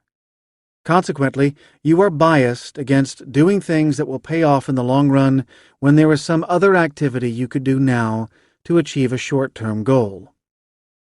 This competition between short-term and long-term goals is one key source of systematic goal failure. To put your long-term goals on an equal footing with your short-term goals, you need to recast the activities that will pay off for you in the long run in terms of specific goals you can achieve on a daily basis that will ultimately lead to long-term success. A second aspect of behavior change that makes it difficult is that your goals often compete for achievement. Even after you start performing actions that will move you towards some kind of long-term goal, the competing short-term goal has not gone away. Existing habits that are appropriate for your environment are still engaged when you return to that environment, and so they continue to influence your actions. Smart change requires finding a way to diminish the influence of old habits on new behavior. The third component of behavior change that causes problems is that your life is already busy. You have limited time, money, and energy. When you try to add a new behavior into your life, you have to make room for it in your schedule. You have to divert resources that were going toward one set of goals and direct them toward a new goal. As a result, you need to have a plan that will help you deal with these conflicts. Without a good plan, you will find it difficult to integrate the new actions into your existing habits. Tools for change. Putting all of this together, the problem of behavior change is fairly easy to describe. Once your go system has created a habit, it wants to perform that habit anytime the environment is right for it. When the habitual behavior is no longer a good one, it needs to be stopped. Unfortunately, simply engaging the stop system is not an effective way to change behavior in the long term, because the stop system is effortful and the go system is persistent. Although the problem is easy to characterize, it's not that easy to fix. The system that creates and maintains habits is resistant to change. To change your behavior, you have to influence all of the aspects of the motivational system. In particular, there are 5 types of tools you need to engage. These tools are aimed at the pressure points in the motivational system. When I talk about pressure points, I refer to aspects of the motivational system that can respond to elements that are under your control. The 5 sets of tools I present look at ways to affect the goals you have, the activation of those goals, the engagement of the go system, and the effectiveness of the stop system. Optimize your goals. Changing your behavior requires developing a new set of goals and learning to associate them with the environment. There are several difficult aspects about changing your goals. First, when people think about a goal they want to achieve, they often talk about it using terms that are too general. Imagine a woman who wants to learn to program a computer to advance at work. Just setting the goal to learn to program would not help her to achieve that goal. Instead, she has to create a much more specific plan that will engage the actual situations she encounters at work. Otherwise, her busy work schedule will swallow all of her time before she has a chance to incorporate the new activity. Only then can she succeed in achieving her goal. Second, it is crucial to set the right kinds of goals that will allow you to sustain behavior in the long run. The classic example here is losing weight. People often set a goal to lose a certain number of pounds or to get to a desired weight. They engage in a set of behaviors that help them lose weight, but they associate those actions with the goal of reaching a particular weight. Once they achieve their goal, however, there is no new goal to keep them engaging in behaviors to remain at that weight. As a result, they soon return to the habits that caused them to gain the weight in the first place. That is a key reason people trying to diet often ride a roller coaster of weight gain and weight loss. To succeed at changing behavior for the long term, it's crucial to optimize your goals. That means describing your goals in a way that is specific enough to allow them to be engaged. It also means setting goals that will sustain behavior in the long run. Chapter 3 explores tools for optimizing your goals. Tame the go system. Once your go system has learned a habit, it will try to engage that behavior whenever you return to environments in which the habit applies. To change your behavior, you must minimize the influence of existing habits on your behavior and then find ways to reprogram the Go system so the environment is associated with a different set of behaviors. This strategy is by far the most effective form of change because it involves creating behaviors that will ultimately be engaged as habits. The alternative is to continue to allow the Go system to direct behavior and then to try to prevent the undesired behavior with the Stop system. Riding the brakes in this way is doomed to failure. Chapter 4 examines the best ways to tame the Go system. There, you will learn to create a good plan, to prepare yourself for obstacles, and to manage the degree of arousal that energizes your goals. Harness the Stop system. The Stop system may be an inefficient way to govern behavior in the long run, but it plays a crucial role in behavior change. Until you can properly tame the Go system and engage a new set of habits, it's crucial that you prevent yourself reverting to your old habits. There are several things you can do to ensure that the Stop system works as effectively as it can. One is to recognize that engaging the Stop system is effortful, and that there will be times when it seems easier to give in to the Go system and continue with the habitual behavior. Second is to explore methods for changing the way you describe the current situation to create distance between that situation and your behavior. Third is to be aware that, although the Stop system can be inefficient, your beliefs about the effectiveness of the Stop system influence its power. These strategies will be described in more detail in Chapter 5. Manage your environment. The analysis of habits makes clear that much of your behavior is driven by your environment. Habits themselves are triggered by specific aspects of the world around you. In addition, your ability to carry out habitual behaviors is determined by the objects that are available in the world. As a result, it's valuable to manage your environment when engaging behavior change. The more you understand the aspects of your environment that trigger your habits, the better you can modify your environment to change your behavior. Managing your environment is also important for developing new behaviors. Ultimately, you want to make desirable behaviors easy to perform and undesirable ones difficult. Chapter 6 focuses on methods for using your environment to support smart change. Engage with others. There are 3 kinds of relationships you have with people around you: family, strangers, and neighbors. A small number of the people in your life are family. You are close to them, and you feel as though you would do almost anything for them if necessary. At the other extreme, most people in the world are strangers. You might help a stranger, but most of the time when you do something for a stranger, you expect something of equal value in return.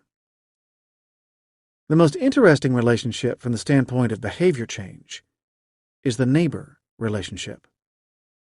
Neighbors are people who are close to you but who are not really members of your family.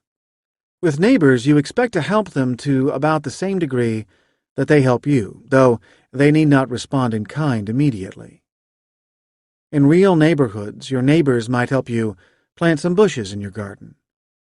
You don't need to pay them for their kindness immediately, but they will expect you to participate in other neighborhood activities later. More broadly, we create these kinds of neighbor relationships with many people in our lives: neighbors, friends, and colleagues at work. These relationships can be engaged to support behavior change. They can also be used to help change behavior in others. Chapter 7 explores these kinds of relationships and examines how you can use neighbor relationships to help you change your behavior. After we explore the 5 tools, Chapter 8 examines how you can put all of the tools together to change your behavior effectively. That chapter is particularly concerned with how the process of smart change evolves from the early phases of change, which can be quite exciting, to the more difficult periods, when you have still not achieved your goals, although you have been working to make changes for a while. Finally, Chapter 9 turns this book on its head. Sometimes, You're more interested in changing the behavior of the people around you than you are in changing your own behavior. The same principles of smart change can help you influence the way other people act. That chapter examines how to use the 5 tools to affect other people's behavior. The takeaways. The motivational system aims to help you achieve your goals. Your GO system uses structures deep in your brain to allow you to transition from learning a set of behaviors that you perform with effort to having the ability to carry out routine behaviors automatically, by habit. Habits emerge whenever there is a consistent mapping between the environment and a behavior, and that behavior is repeated. Once a habit is in place, it will be performed mindlessly whenever the environment suggests this behavior unless the stop system is engaged to block the action. The stop system takes effort to use, and factors like fatigue and stress can impede its effectiveness. A key element of the motivational system is the set of goals that people pursue. Behavior is goal-directed. Goals vary in their level of activation, and this activation in turn determines how strongly the goal influences behavior. Goals can be activated from many sources, including the environment and other people. Given the structure of the habit system, there are 5 key tools for creating lasting behavior change. 1. Optimize your goals. 2. Tame the GO system. 3. Harness the stop system. 4. Manage your environment. And 5. Engage with others. These tools will be the central focus of the rest of this book. Chapter 3. Optimize your goals. Specific goals are more effective than general goals. Focus on processes rather than outcomes. And pay attention to positive goals. It will come as no surprise to you that the United States has a weight problem. According to the National Center for Health Statistics, about 1 in 3 adults and 1 in 6 children are obese. And even those who are not obese often weigh more than is ideal. Because of the collective weight problem in the United States, the concept of weight loss is almost constantly on our collective consciousness. Lists of the most common New Year's resolutions always put weight loss and getting in shape near the top. Headlines from supermarket magazines cry out with tips to help people shed pounds and flatten their tummies. Weight loss is big business, too.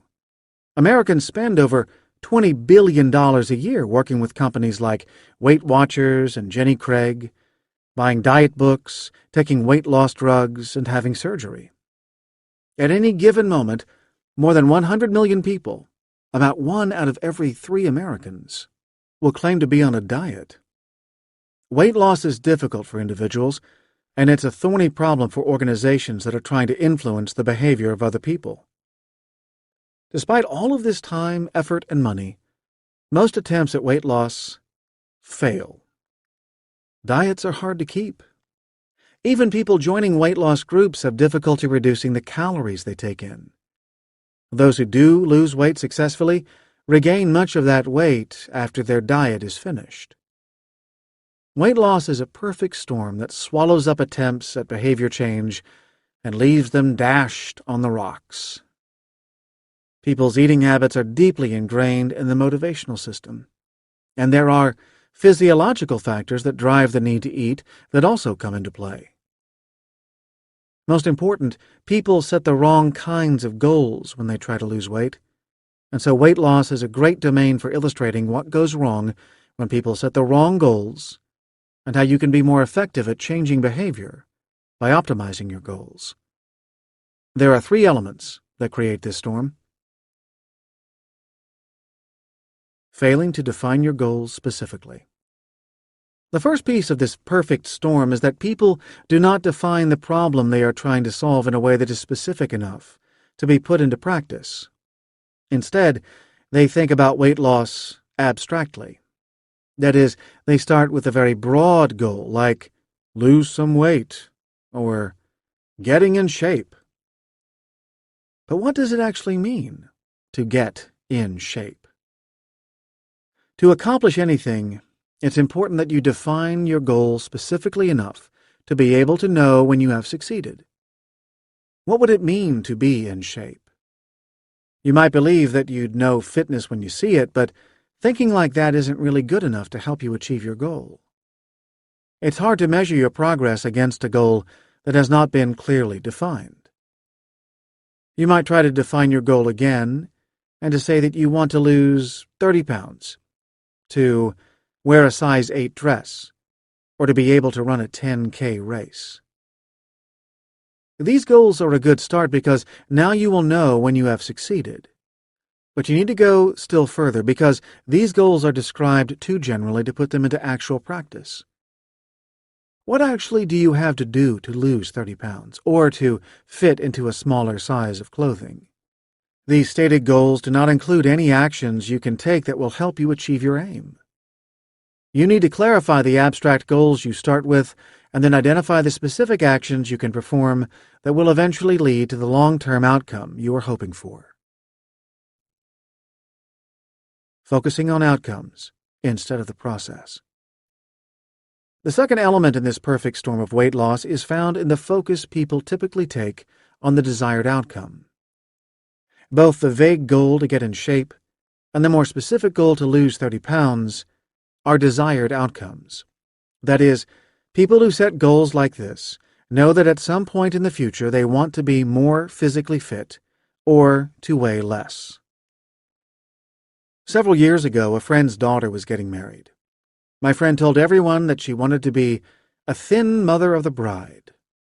And, somewhat miraculously, within a short period of time, she succeeded. At her daughter's wedding, many people commented on how good she looked. Within a year, though, she had regained most of the lost weight, and perhaps she was happy with this.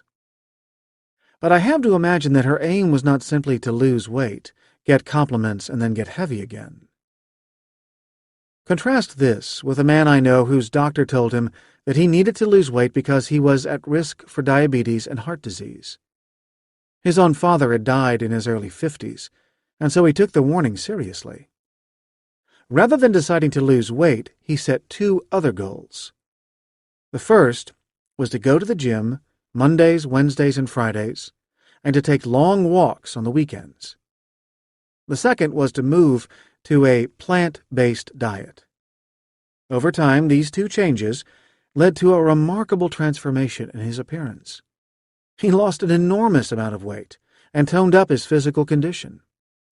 Perhaps more important, he is still thin and fit, some 10 years after that fateful visit to his doctor. What's going on here? There are two types of goals that people can adopt. The most typical goal people pursue is an outcome goal. It refers to a specific state that you hope to reach in the future, like being a thin mother of the bride. The second type of goal is a process goal that focuses on a set of actions you can perform.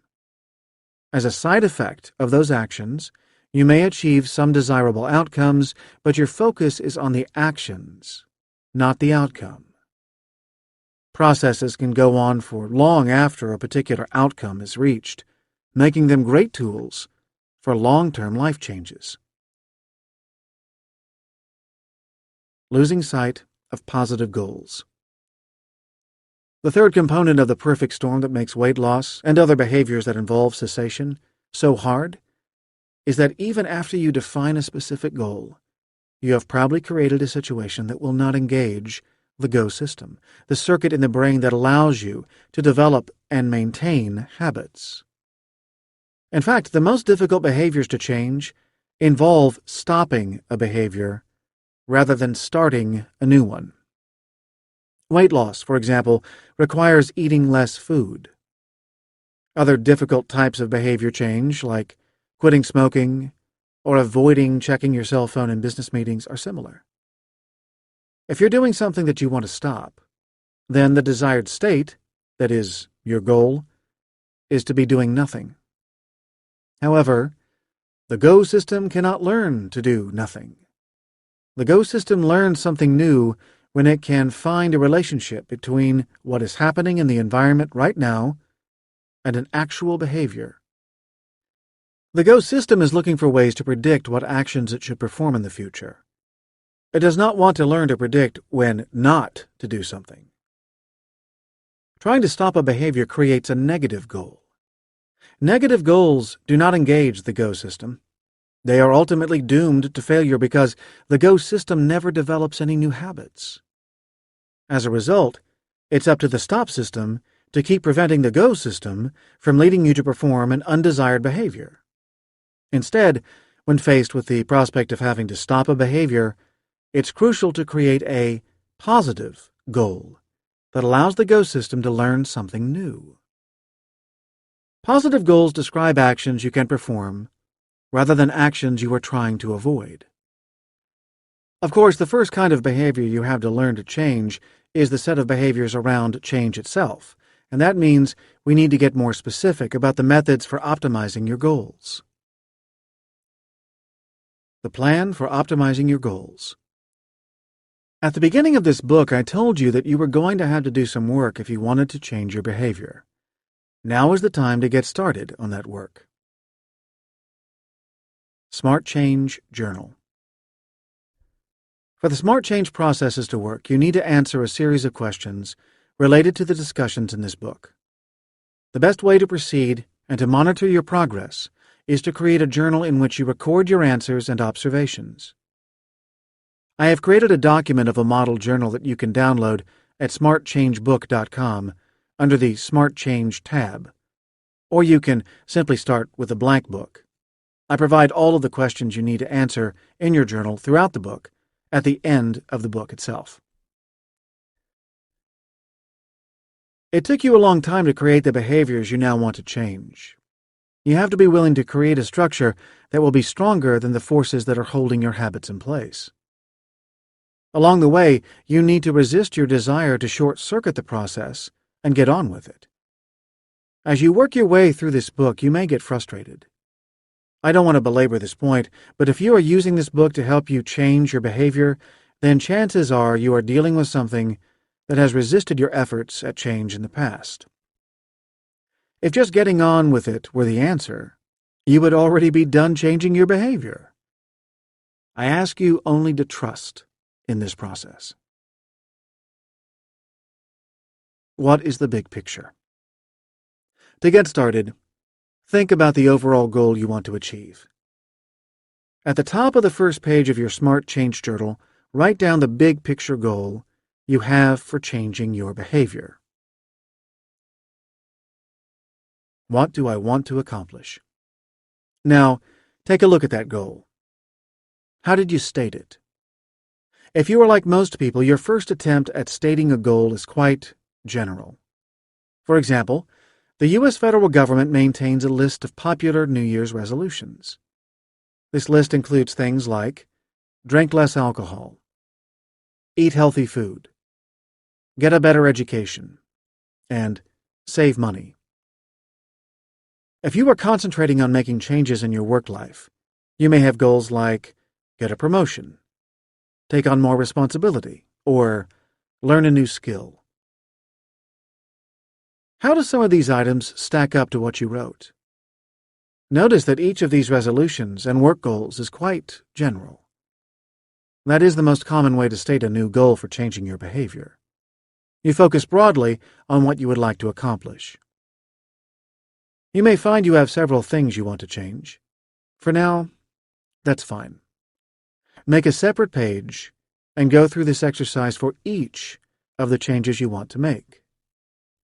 Soon, though, I'm going to ask you to pick one behavior that you want to focus on first. There is good evidence that trying to make several vastly different changes at the same time is much less effective than making one change at a time. Why is this goal important? It's good to start out with a broad description. The management philosopher Peter Drucker distinguished between achievements and contributions. An achievement is a task that has been completed. A contribution requires accomplishing a much larger scale goal that makes a difference to an individual, an organization, or to society. As Drucker pointed out, it's quite possible to check lots of tasks or achievements off a to-do list without having that set of jobs add up to anything meaningful. That's why it's important to have an abstract description of where you would like to end up. This general statement of your aim helps ensure your actions are focused on what is important to you. Of course, Drucker also noted that focusing on making a contribution alone will not lead to success either. A contribution is ultimately made up of a sequence of completed tasks that add up to a larger whole. And that is the place where most of our attempts at behavior change fail. For the rest of this book, I will stick with Drucker's terminology and refer to the big picture goal you are trying to achieve as your contribution. The word contribution often brings to mind some kind of world-changing set of accomplishments. And indeed, you might want to transform the organization you work for or the world around you. But you can also make a contribution to your own quality of life or to your family or neighborhood.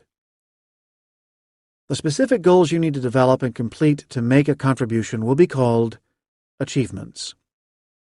Achievements are smaller-scale tasks with specific measurable endpoints. Are you really sure this is the right goal? Why? Take a look at the big picture goal you wrote down. Does it feel like a true contribution to you? That is, are you really focused on something that you want to achieve? Is it something that is worth the time and effort you are about to put in? Before you get started on this process, it is worth considering whether you are really focused on the right change in your behavior. Sometimes it seems obvious.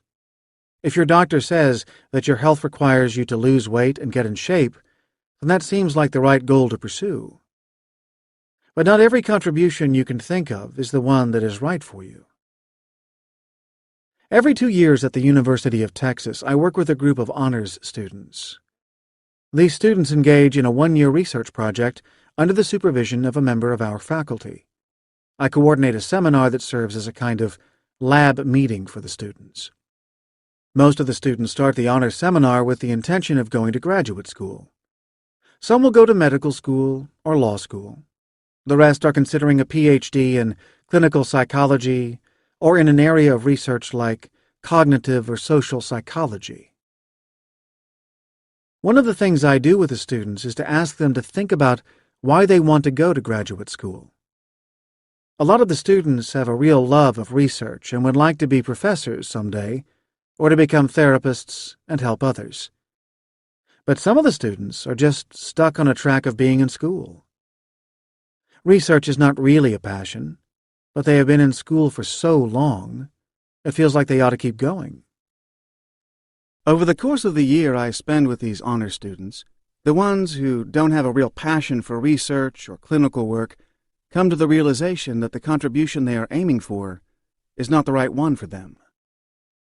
When they reach that conclusion, I ask them to start thinking about other contributions that they want to make.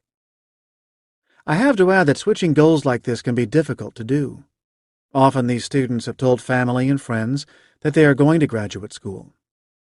Admitting a mid-course correction is hard sometimes, but it is still better than going through with a plan just because you don't want to admit to other people that you have changed your mind. Before you commit to the contribution you wrote down, ask yourself why this goal is important to you. If you succeed at this big-picture goal, will it really get you where you want to be? Are you doing this to satisfy other people or for yourself? If you have doubts that this goal is the one you really want to achieve, then think about it for a while. Once you start on the path of smart change, you are going to spend a lot of time with this goal. It's worth the effort to make sure it's the right one. If you don't think that this particular goal is the right one, you have 2 options. One is to see whether the initial way you stated this contribution needs a significant revision. The students in the honors program ended up replacing the goal to go to graduate school with another goal, like starting a career.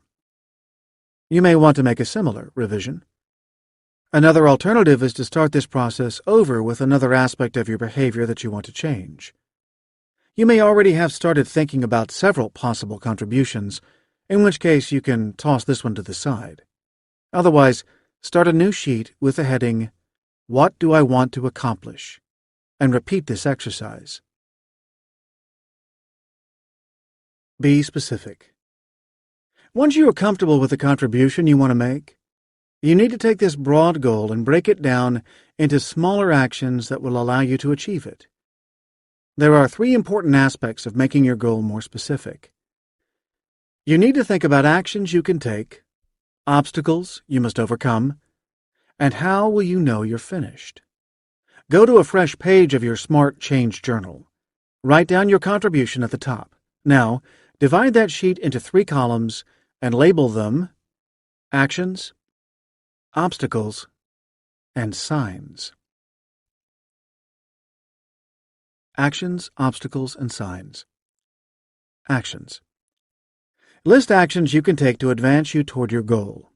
For now, don't worry about the order you will do these things. You will work on turning these actions into a plan in Chapter 4. Instead, focus on specific tasks you can perform that would bring you closer to your goal. You know that an action is specific when it describes when, where, and how that action will be taken. To illustrate this process, I'm going to return to the specific case of learning to play the saxophone that I mentioned in Chapter 1. I learned to play the saxophone as an adult, and so I had to figure out how to integrate the process of playing the instrument into my life as an adult. Many people looking to get new professional education go through a similar process. I run a master's program at the University of Texas called The Human Dimensions of Organizations. Students in that program have jobs, so they have to find a way to integrate a rigorous education program into lives that already feel filled to capacity. Here's how I could have used a Smart Change Journal when I decided to take up a musical instrument. I begin by writing down the contribution. Learn to play the saxophone. At least to get started, that seems like a perfectly reasonable way to describe what I want to accomplish. After deciding to commit to this contribution, though, I quickly reach an impasse. I know I must translate my contribution into several specific actions that I can take, but I'm not sure what those actions should be. So I start by setting specific goals to get more information about what is required to learn to play the sax. I know I need to own a saxophone and to have a teacher, so I pick a date on the calendar to go to a local music store and ask them how to buy a saxophone and to recommend a teacher who is willing to give lessons to adults. As it turns out, the music store recommends that I find a teacher first because teachers differ in their opinions about the best kind of saxophone for beginning players. They give me the phone number of a teacher. Now I have a new goal to add to my list of actions. Call the teacher to talk about buying a saxophone and to schedule lessons. I also know that I need to find time in my schedule to practice. As a part of the process of creating your own list of actions, make notes about anything you are not sure of. You will need to keep a running list of questions you have to answer. At the back of your Smart Change Journal, allot some pages for taking notes. You can use that section for making a list of items that need more exploration. Obstacles. As you begin to make goals more specific, it leads you to recognize that there are obstacles to overcome to succeed at carrying out the specific actions you have envisioned. What are the key obstacles you face? The more you focus on particular actions related to your goal, the more obstacles that may rise up to challenge your success. These obstacles reflect the limitations in your resources, such as time, money, and personal effort. The obstacles are also a result of the variety of goals you have that take up these resources. Some of the obstacles may reflect aspects of your own psychology. There may be a contribution you want to make that requires you to achieve a goal you know you will not enjoy doing. For now, don't spend time trying to figure out how to overcome those obstacles. I'll explore the process of planning for obstacles in Chapter 4. It may feel strange to be thinking about obstacles. If you look through the self-help sections of bookstores, you come across many different approaches to changing your behavior. One popular strand of these books focuses on the role of positive thinking in success. Perhaps the most famous early proponent of positive thinking was Norman Vincent Peale. As a minister, his trademark sermons focused on the importance of thinking positively to achieve goals. His speeches, radio programs, and writing suggested that positive thinking will give people the mental strength to achieve their goals. Peale was a deep believer both in the power of God and in the power of the subconscious mind to respond to positive thoughts. Indeed, he drew parallels between religious faith and the faith that allows people to strive toward the goals they want to achieve. The importance of positive thinking has been carried forward in other writing about success over the years. In 2006, for example, Rhonda Byrne published The Secret, which also focused on the role of positive thoughts in achieving goals. This book took a mystical approach and suggested that the energy created by positive thoughts would resonate with positive outcomes in the world and would make success more likely. That is, focusing on the negative would actually make it harder to achieve your goals in life. These messages about the importance of positive thinking are quite powerful for people who are contemplating a commitment to make a contribution. It's easy to get frustrated by failure and by the slow pace of behavior change. Failing to achieve your goals quickly can be demoralizing, and people often give up. It can be energizing to maintain a positive attitude. If you look carefully at what makes people successful at changing behavior, though, positive thinking alone will not do it. In particular, good planning requires thinking about the obstacles that stand in the way of your goal and planning for them. It's just not enough to want something to happen. As the Boy Scout motto says, be prepared. As I began to start my saxophone lessons, a number of obstacles quickly became apparent. Playing the sax required that I practice just about every day, and that meant that I had to find time in my daily routine for practice. I did not feel as if I had a lot of extra time. I didn't try to solve this problem right away. It was important just to begin to recognize where the problems were likely to be. Being clear about the limitations in my time also required me to be realistic about my path toward the goal of learning to play the saxophone. I was not going to be able to devote hours a day to practice. I could not quit my job or give up my role as a parent just to improve as a musician. So I had to be willing to accept that it might take years before I was really able to play the instrument well. As this example shows, there is an interplay between the actions you identify and the obstacles you discover. As you find obstacles, you may choose to refine the actions you are going to take to avoid the obstacles. The new actions you select may also raise other problems that need to be addressed. And so, the process continues. In addition, some of the obstacles may lead you to revise the contribution you hope to make, or perhaps the timeline to reach that contribution. You're probably reasonably good at finding obstacles. Chances are you have talked yourself out of all kinds of changes in your behavior in the past by figuring out all the reasons you would fail. You then used the problems that could get in your way as an excuse not to try to do something new or to make a change. Your motivation to continue can be quickly sapped when you spend time listing the many factors that could prevent you from succeeding. The things that can go wrong on your way to behavior change can seem overwhelming. However, you have to treat the obstacles you find as an opportunity to solve problems rather than as a reason to give up. There's a fine line between talking yourself out of something and preparing yourself for smart change. You cross that line at the moment that you decide that each obstacle is just a temporary barrier. Signs. Once you think about the actions you want to take and the potential problems in your path, you need to have some way of measuring that you have succeeded. That is the purpose of the third column in your Smart Change Journal, the one labeled Signs. What are the signs, or signals, you'll use to determine that you've accomplished your goal?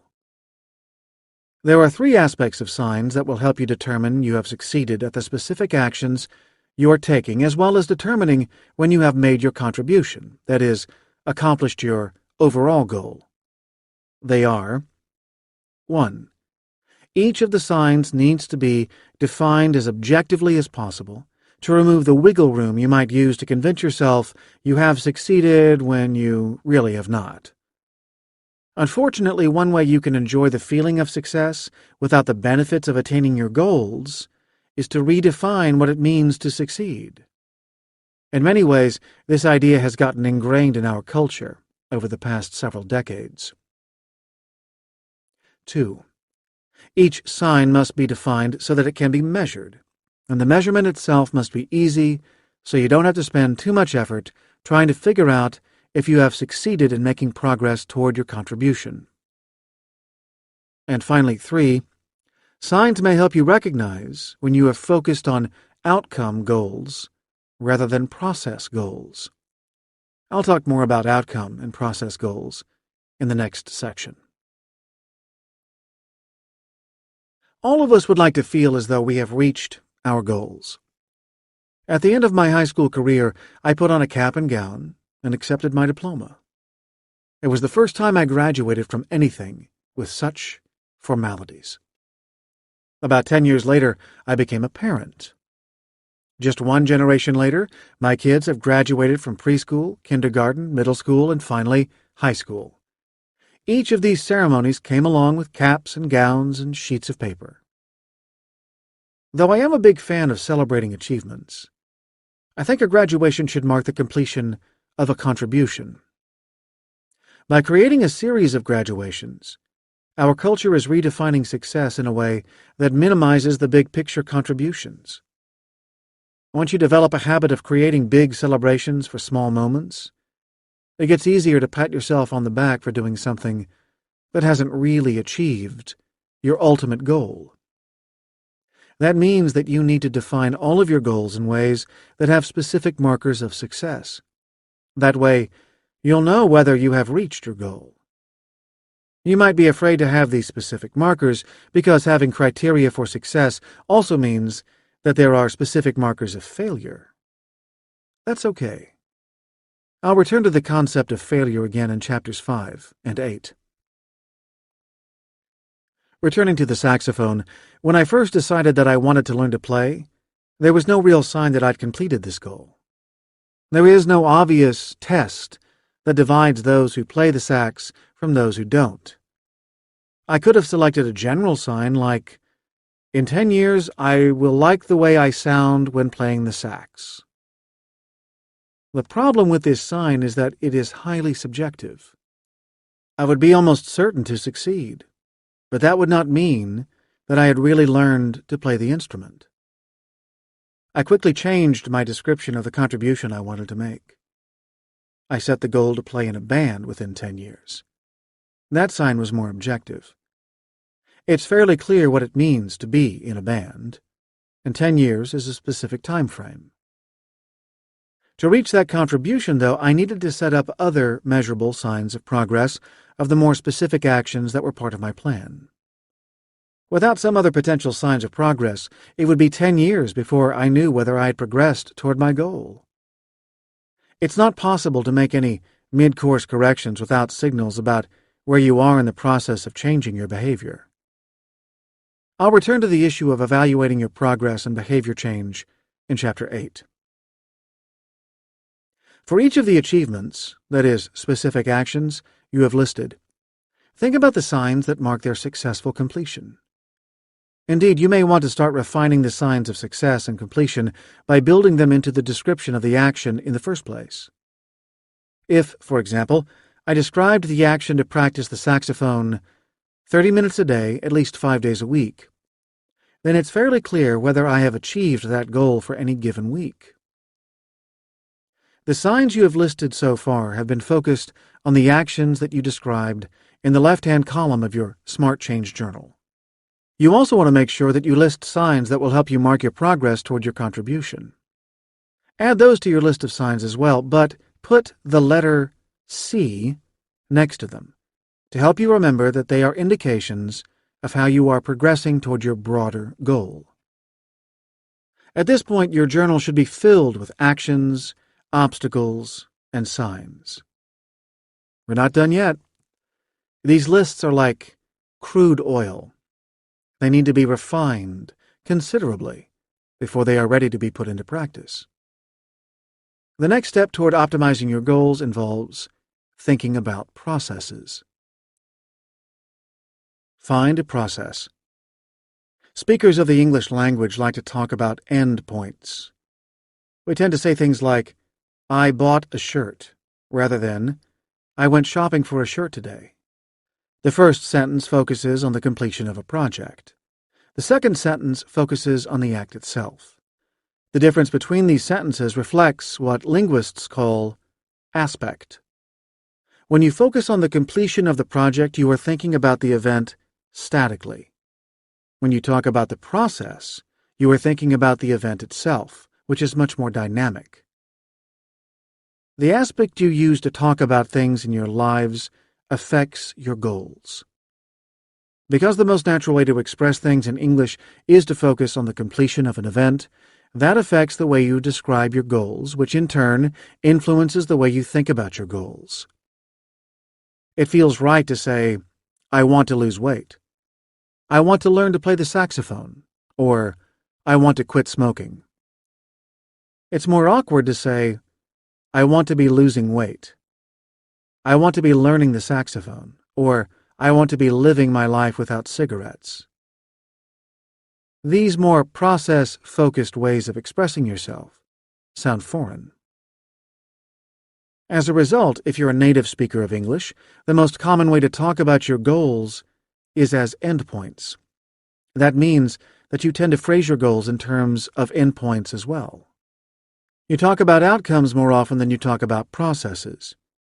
When you think about the actions you are going to take in your life that will lead you toward your bigger goals, it's a good thing to be focused on completing those actions. You ultimately want a plan that involves lots of specific actions you take in service of a larger goal. Although the focus on completion of tasks is great for actions and achievements, it is not so good for overall goals or contributions. When you consider the big picture, it's dangerous to be focused solely on the outcome. As I mentioned at the beginning of this chapter, the problem with focusing on outcome goals is that lasting behavior change requires new processes in your life that will sustain themselves for the long term. When you focus your efforts on an endpoint, then you may not develop the specific behaviors you need to create long-term change. In Chapter 1, I illustrated the distinction between outcome goals and process goals with examples of people I knew who had physical fitness goals.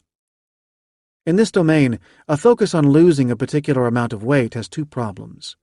First, it drives your attention toward the actions needed to lose weight rather than the actions needed to sustain a healthy weight for the long term.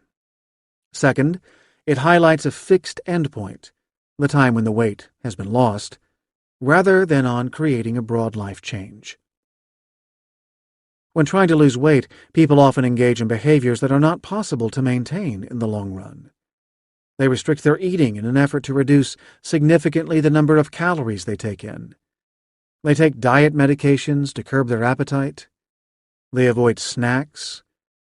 Then, they monitor their progress toward the goal of reaching their desired weight. This combination of behaviors is not sustainable. They are all focused on the end point. What happens when you reach your desired weight? At that point, you have to change your behavior again. Suddenly, you have to develop a new set of skills for maintaining your weight. Notice, though, that maintaining your weight is a long-term process that requires eating in a way that's enjoyable for years to come, but is also consistent with your desired weight. It involves regular exercise. It involves a healthy overall lifestyle. Rather than framing your contribution as an outcome goal, it is better to start your work on behavior change by focusing on a set of long-term process goals that incorporate the needed behavior change into your life from the beginning. A process goal uses the language of ongoing procedures. Rather than the outcome goal of losing a particular amount of weight, you should set the process goal of living a healthy lifestyle. In this way, you can set up a series of behaviors like joining a gym, eating more plant-based foods, cooking at home, and adding more walking to your day. These behaviors are not focused on weight loss specifically. However, this combination of activities will lead to weight loss and better fitness as a side effect. Cooking at home, for example, allows you to control the size of the portions of food that you eat. Restaurants provide large servings, and you probably have the habit of eating all of the food on your plate. So, taking control of the amount of food you eat will help you lose weight. But you are not focused on losing weight. You are focused on learning new recipes and finding ways to cook your own meals. The beauty of process goals is that they have no obvious endpoint. These goals simply become a part of the way you live your life. While you get desirable outcomes from these process goals, you avoid the single-minded attention to the outcome. It's possible to create process goals in a variety of aspects of your life. Many people set the goal to get in a new romantic relationship. To do that, they join dating sites, go to singles mixers, and attend speed dating events. All of these activities are designed with the goal of allowing people to develop a new relationship. But you don't have to be focused on the outcome. Instead, set the goal to join groups of people who share your interests. Start to volunteer in your community. Do more hiking or go out to hear live music. These activities are going to bring you into contact with like-minded people, some of whom may also be looking to get involved in a relationship. Your focus is not on meeting someone, it is on the activity. You will meet interesting new people in the natural course of working toward this process goal. The same thing holds true in a work environment. You might want to get a promotion at work, but setting an outcome goal of getting a promotion is unhelpful.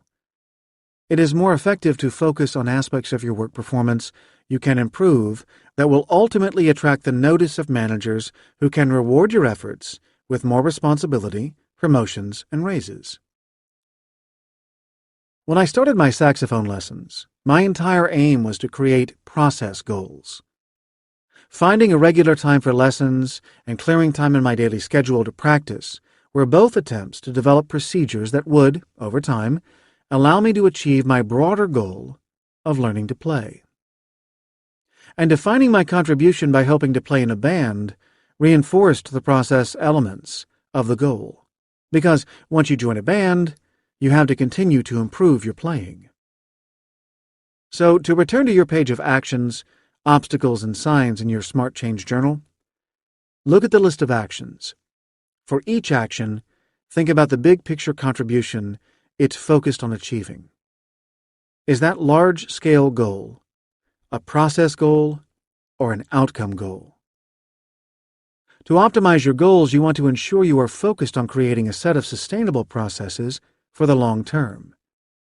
At the same time, you want to make sure that each of the specific actions you are going to take in service of that process goal is something that has a clear outcome that you can measure. In the end, you want to have outcome goals for your specific achievements that combine to lead to processes that change your life. Find positive goals. Weight loss has one other aspect that makes it difficult. People tend to think of it in terms of actions to avoid rather than actions to take. Dieting is usually characterized as eating less food than before and cutting high-calorie, high-fat foods out of your routine. In Chapter 2, I laid out the structure of the go system and the stop system.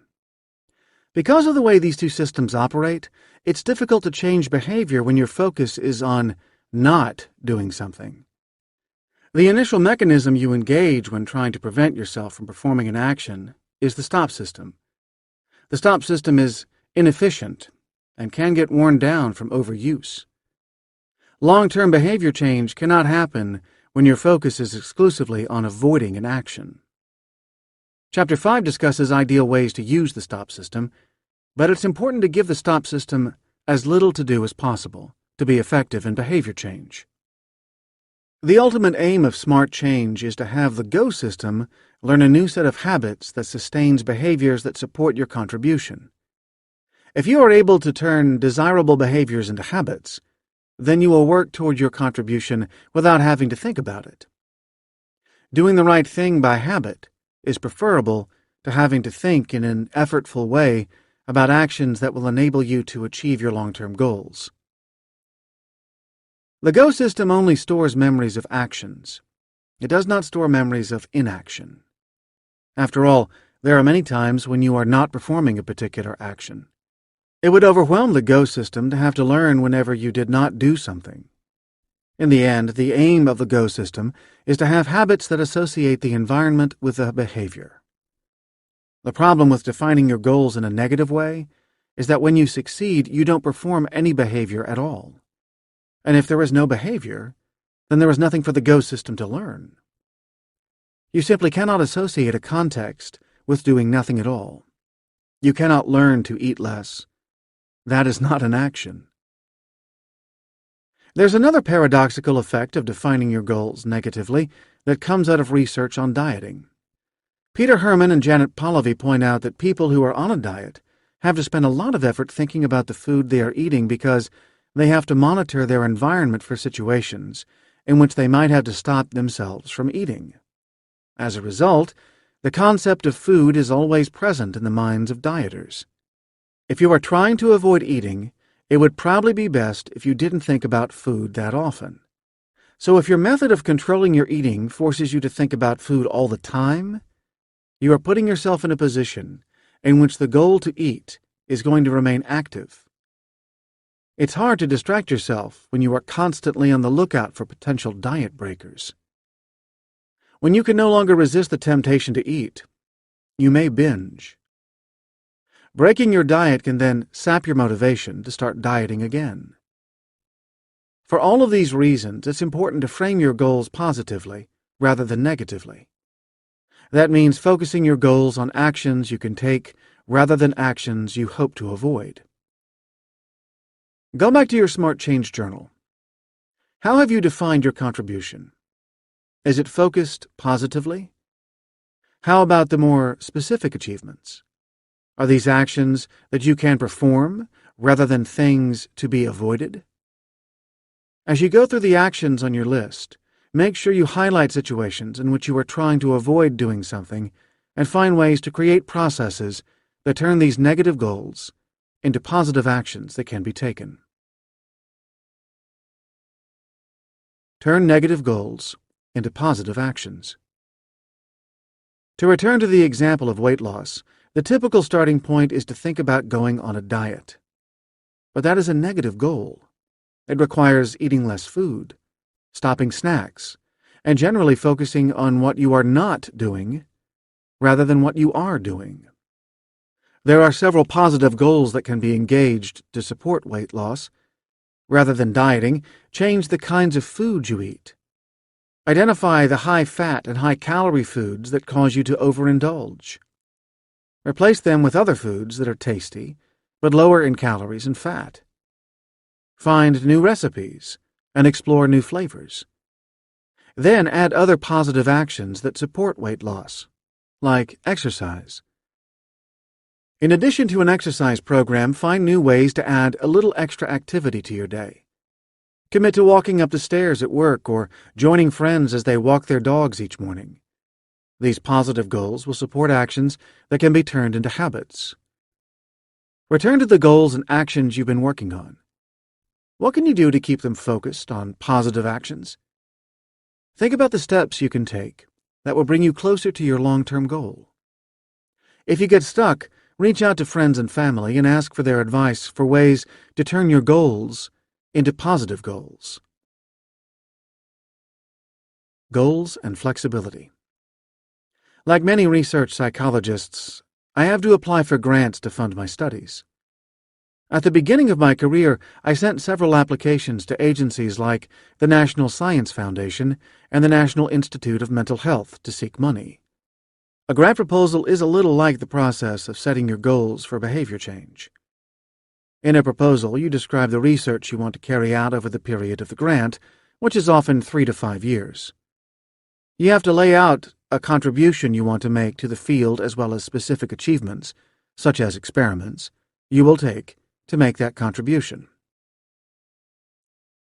I started applying for research grants when I got a job as an assistant professor at Columbia University. After several unsuccessful applications, I got a call from a program officer at the National Science Foundation telling me that they were going to fund my research. I was so excited. I jumped up from my desk to find someone with whom I could share my good news. I saw my colleague, Dave Krantz, in the hallway and told him that my proposal had been funded. Dave is one of the world's leading experts in measurement and a wise soul. He said to me, "That's great, Art. My only fear is that you'll do the research in your proposal." What he meant by that was not that I should ignore the work that I had been funded to do. That wouldn't be ethical. Instead, he recognized that it's hard to have a detailed plan for research, or life for that matter, in advance. No matter how well you try to envision the future, unexpected things happen. In research, a study you do yields a surprising result that takes you off on a new path. Or a student makes a comment in a lab meeting, and suddenly you are looking at your work in a whole new way. As important as it is to plan carefully, it is equally important to give yourself the flexibility to adapt to new circumstances. The same thing is true with changing your behavior. Optimizing your goals is the first step in generating a plan for living your life in a different way. And you want to do as good a job as possible of identifying both the broad contribution you want to make as well as the narrow achievements that will get you there. But circumstances also change, and obstacles you thought would be easy to overcome can just as easily turn out to be insurmountable. Not to mention new barriers will arise that you did not anticipate. In those cases, you need to allow yourself the flexibility to change your goals. Sometimes the change involves finding a new path toward your ultimate aim. Sometimes it involves changing the time frame in which you achieve the goal to make your plan more realistic. The next chapter will take your goals and the actions and obstacles you identified and use them to create a concrete plan to change your behavior. As you enter into this process, it's important to realize that this plan is your best proposal for what you are going to do to change your behavior. My worst fear is that you will try to carry out this plan without allowing yourself to adapt it over time. The takeaway. This chapter helped you optimize your goals. At this point, if you look at your Smart Change journal, you should have a clear statement of the overall goal or contribution you want to achieve. This contribution should be stated positively rather than negatively. It probably took you several tries to find a statement of the contribution that would be most productive. Beneath this broad contribution, you listed a specific set of actions, which I'm calling achievements, that you feel you can carry out. These specific goals form the steps in the plan you need to make your contribution. To maximize the quality of these specific goals, you need to have clear outcomes, so you will know when you have succeeded. That means your broad contributions need to be process goals in order to make sure you incorporate behavior change into the fabric of your life. At the same time, your specific actions need to be outcome goals so you know you have succeeded. Finally, as you go through the process of behavior change, don't feel bound by the way you stated your goals at first. Both your contribution and your achievements are tools to help you change your behavior. If you create a set of achievements you feel you cannot carry out, don't put yourself in a situation in which you cannot succeed. Change those achievements to something that gets you on the road toward your contribution, but is something you can actually do. Smart change is a process that evolves over time. Chapter 4. Tame the Go System. Developing a good plan, dealing with obstacles, and energizing your goals. The comic strip Piled Higher and Deeper, or PhD, drawn by Jorge Cham, does an excellent job of capturing the life of a graduate student. There are a number of popular themes in the strip, such as the clever ways students waste time when they should be working, the differences in lifestyle between students and professors, and the ways that undergraduate students push their graduate teaching assistants to help them pass their classes. One thing that comes through clearly from the comics, though, is that grad students are pretty strongly tied to the specific project they are working on as part of their thesis or dissertation. That fits with the popular image that graduate school creates a single-minded focus on research. I know I certainly believed that when I got to grad school. I expected that entering a program in cognitive psychology would allow me to take my undergraduate background in cognitive science with a heavy dose of computer science and turn that into expertise in the psychology of thinking. What I didn't expect was the way that grad school was also going to teach me to succeed in the day-to-day process of doing science. I was lucky to have a number of great mentors. Clearly, I did learn a lot about psychology and science. The faculty at the University of Illinois gave me a broad perspective on how to look at the relevant existing studies and to find ways to add new research to the field. Looking back, though, one of the most important things I learned was how to structure my life to get work done. Life as an academic seems idyllic, and in many ways it is. My job gives me lots of flexibility to focus on areas of study that interest me.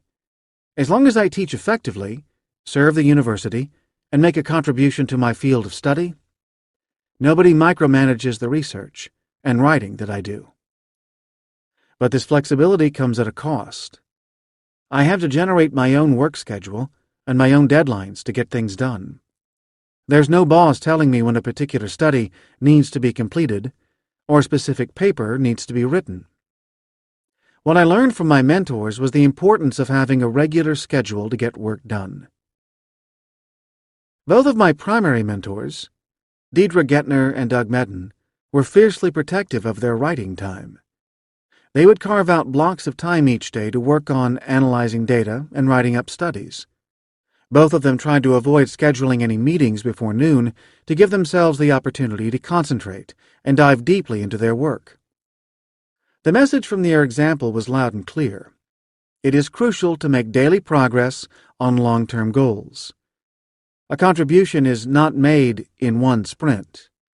Instead, contributions reflect the accumulation of individual days and particular actions that come together.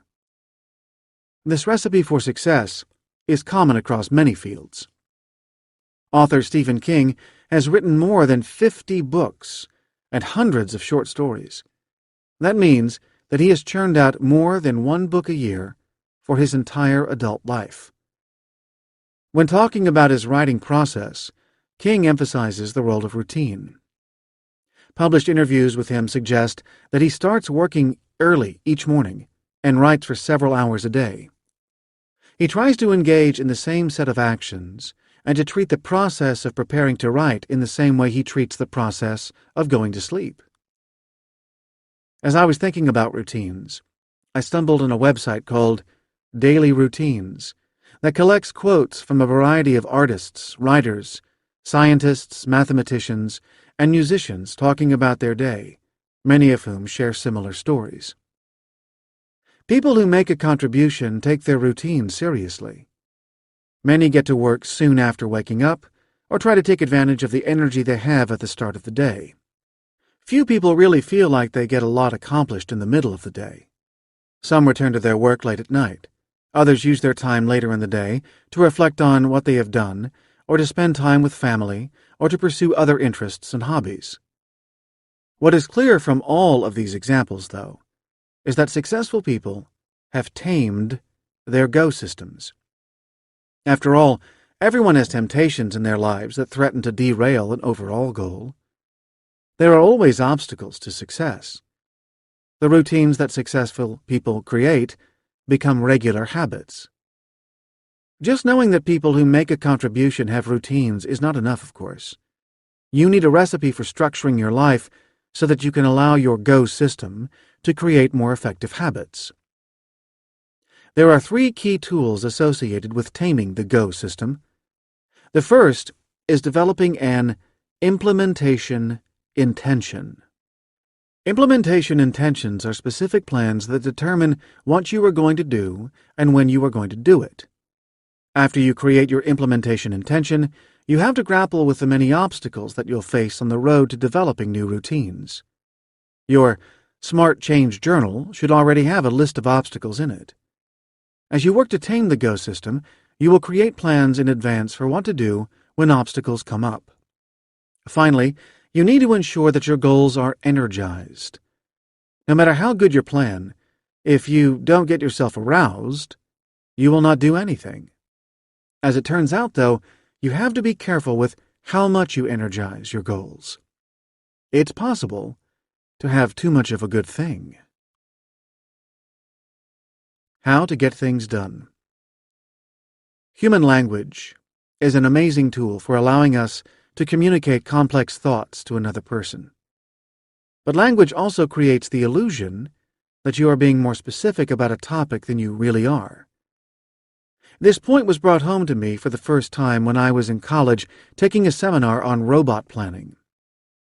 I was a cognitive science major. Cognitive science recognizes that the mind and brain are enormous scientific mysteries, and that no single discipline has the single right way to understand how they work. Scientific problems of the mind have to be examined from many different directions. As a result, I took courses in psychology, linguistics, neuroscience, philosophy, and computer science. In addition to taking basic classes on computer programming, I also studied artificial intelligence.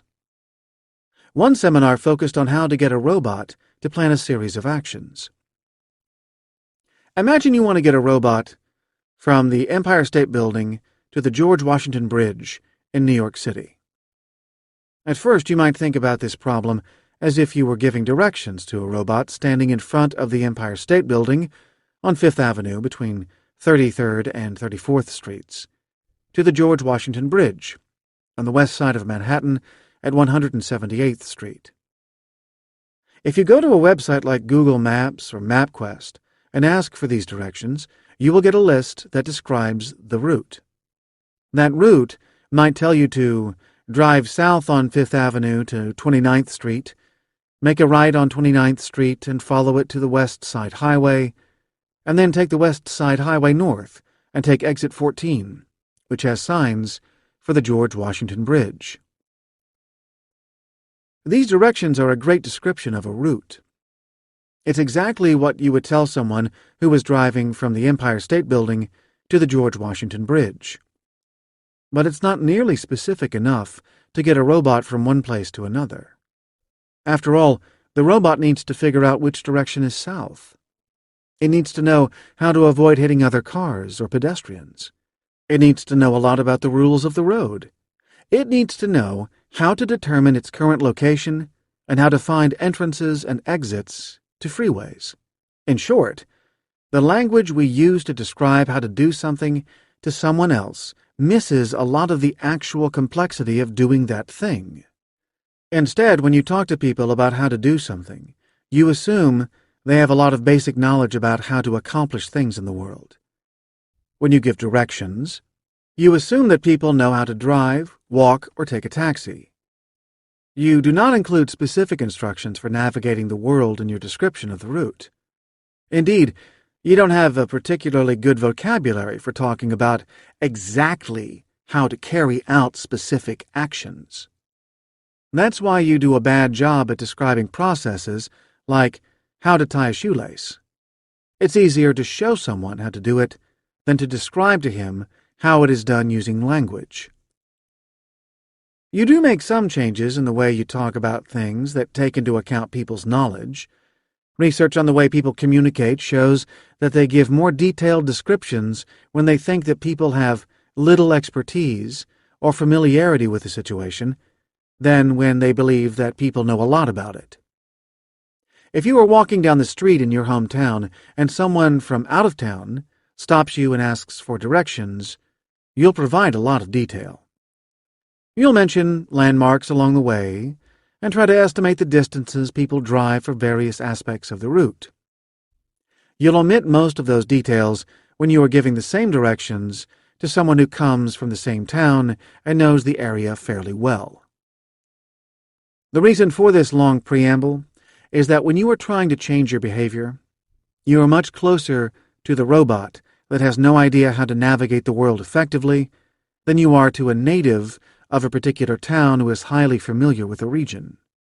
That means that the plans you generate when embarking on behavior change have to be a lot more detailed than the ones you are used to making. Psychologists Peter Gollwitzer and Gabrielle Ottingen and their colleagues have explored the kinds of plans that people need to formulate.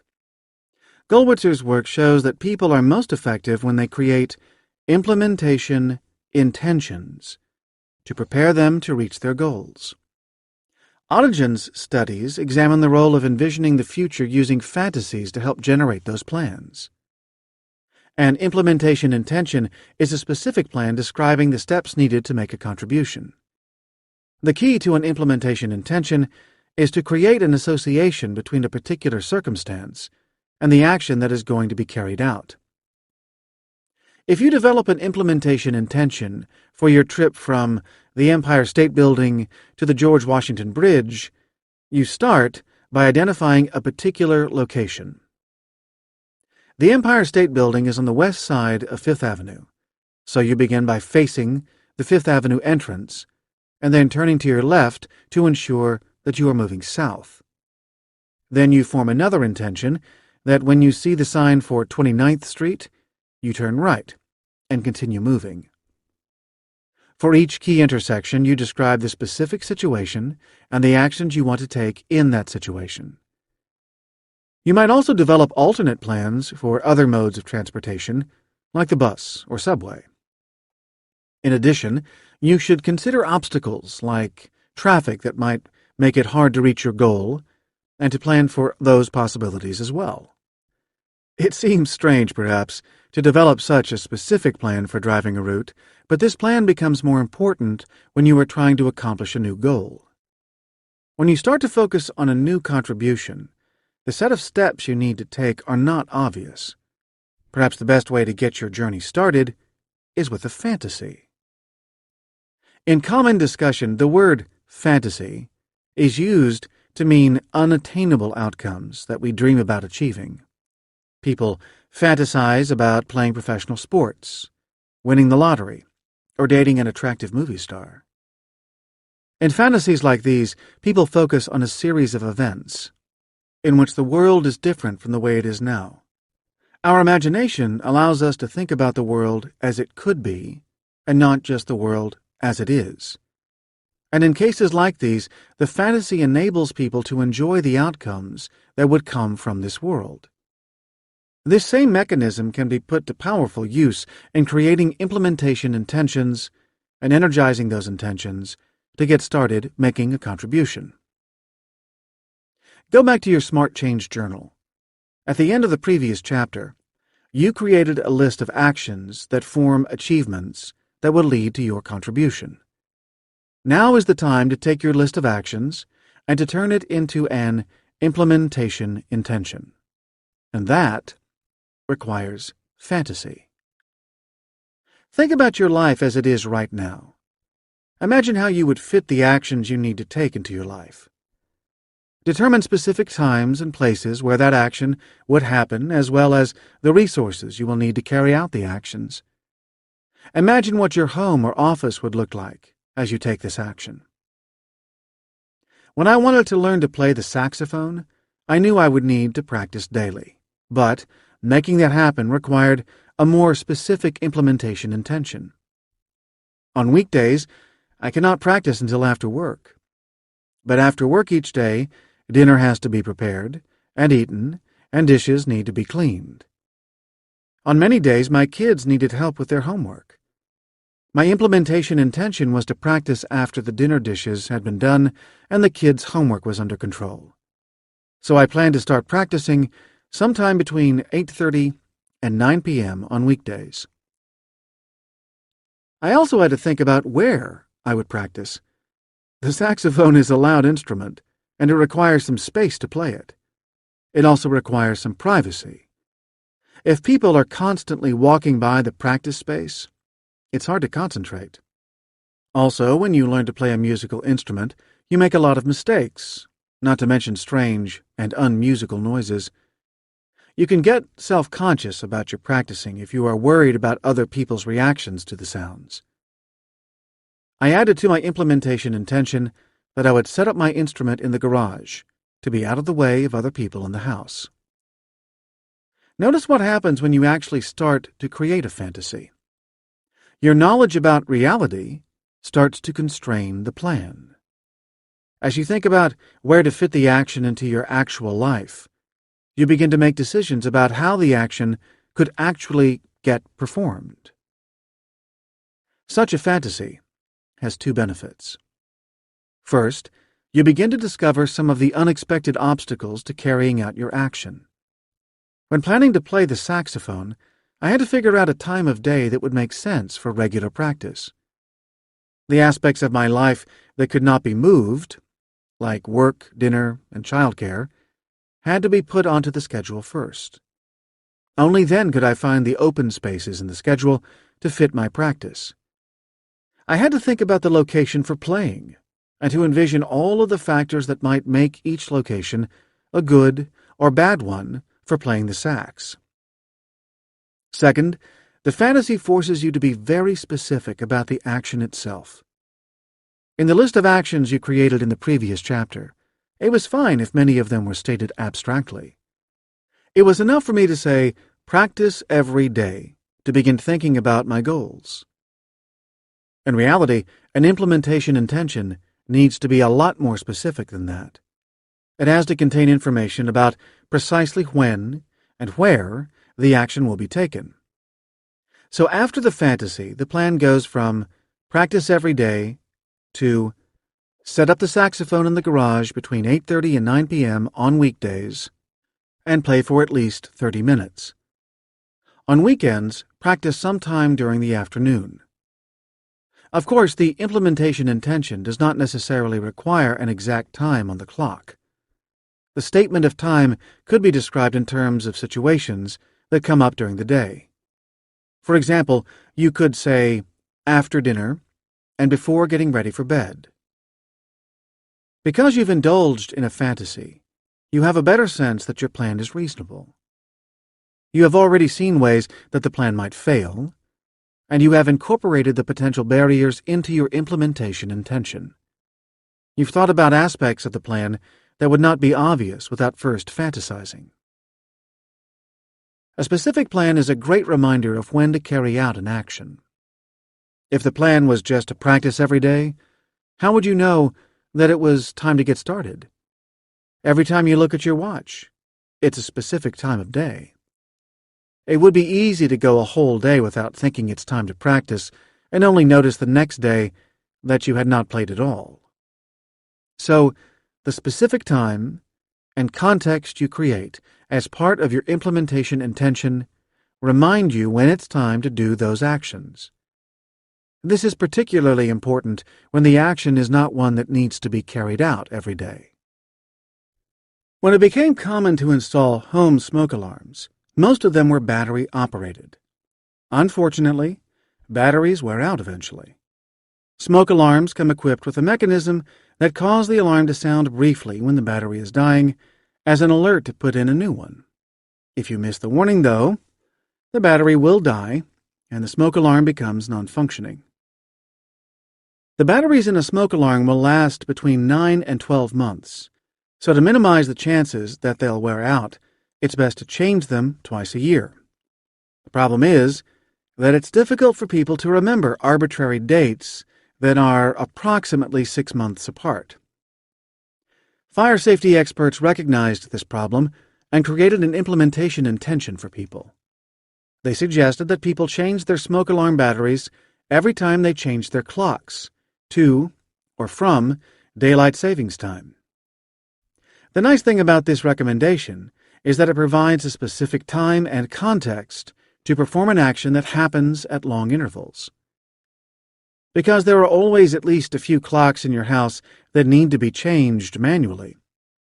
Adding another small job to this list is an easy way to make sure you change your batteries. Now it's time to go back to your Smart Change journal. Your fantasy has helped you develop a set of actions that you perform to achieve your broad goal to make your contribution. From here, you have to create an implementation intention. For each action in your list, answer these questions.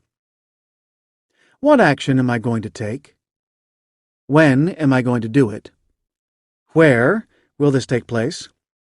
How often am I going to perform this action? What aspects of my life will I need to work around to reach my goal? Whose help do I need? And finally, what resources do I require? After you answer these questions, look over what you have written and see whether you have described the situation specifically enough. Will you be reminded to carry out these steps when the time comes? Are you sure you know how to carry out these steps? Finally, before moving on, ask yourself whether the actions you are planning are realistic. One of the first pieces of advice that I give to graduate students in my lab is that the best PhD dissertation is a completed dissertation. What I mean by that is that many people have a belief that a dissertation should be an amazing piece of scholarship. This desire to create a true masterpiece can be paralyzing for students. They worry that no idea they have will live up to their standards of excellence, not to mention those of the faculty members on their dissertation committees. As a result of their concerns, students fall prey to the adage, "The perfect is the enemy of the good." As I tell students, if their dissertation is the best piece of work they ever do, that's a shame because they have a long career ahead of them, and it would be all downhill from there. And the members of the faculty who mentor them along the way know that a research contribution is made over time and not on the basis of a single amazing project. We often set unrealistic expectations for the achievements we make on the road toward making a contribution. True contributions are the result of many small actions, each of which may have some flaw. Only by sticking with the process, despite the flaws, will you make your contribution. Unrealistic expectations for your actions. The outcome you desire may not be achievable in the time frame you laid out initially. When I decided to learn to play the saxophone, my hope was that after 10 years, I would be playing in a band. If I had set the goal of playing in a band within a year, I would probably have been disappointed, because it simply takes longer than that to learn to play the instrument well. You may also need to revise your time estimates after you get started. A novice runner may quickly go from running for a few minutes to running several miles. After that, she may believe that within 6 months she'll be able to run a marathon. Running long distances requires a lot of training, though, and after several weeks, she's likely to discover that her time frame was not realistic and needs to be revised. Careers also move more slowly than you might hope. When you first take a job, you might want to advance quickly to a position of high responsibility. It takes time to move forward, and it turns out that you learn a lot in that time period. Comic strips like Dilbert may portray managers as inept functionaries, but most people in management positions have a lot of subtle skills that help them keep their groups performing effectively. Early in a career, it can be difficult to see the importance of these skills for handling people. It takes several years of experience to recognize the value of both the technical skills in a job as well as the people management skills necessary to lead a group. The location of your goals can also be a problem. Think about the where aspect of your implementation intention. Does it make sense in your life? Over the years, I have seen friends who have been seduced into joining beautiful gyms with gleaming new equipment. Often, those gyms are located about a 20-minute drive from their home or office. It seems like a brilliant arrangement, but quickly, They realize that adding an extra 40 minutes into the time for each workout, just for the commute to the gym, is not sustainable. It would be far better for them to go to a less spectacular place to work out, if it will take less time to get there. Before moving on to refine your plan, take a look at the actions you have described in your implementation intention. Are these actions realistic? Do they seem like things you will actually be able to accomplish? Sometimes it's not clear whether actions are realistic until after you get started trying to change your behavior. But it is certainly worth thinking about this issue before you commit to a particular way of changing your behavior. Stress and change. If you look at lists of the most stressful life events, one thing leaps out at you. Almost all of them have to do with major life changes. Even positive life changes, like getting married or getting a big raise at work, are causes of stress. Change disrupts all of your habits. Once you make a change in your lifestyle, you have to think about all kinds of things that you didn't have to think about before. This extra effort is unpleasant. Also, you are wired to be mistrustful of new situations. Familiar situations are probably not dangerous because you have been through them before and you survived.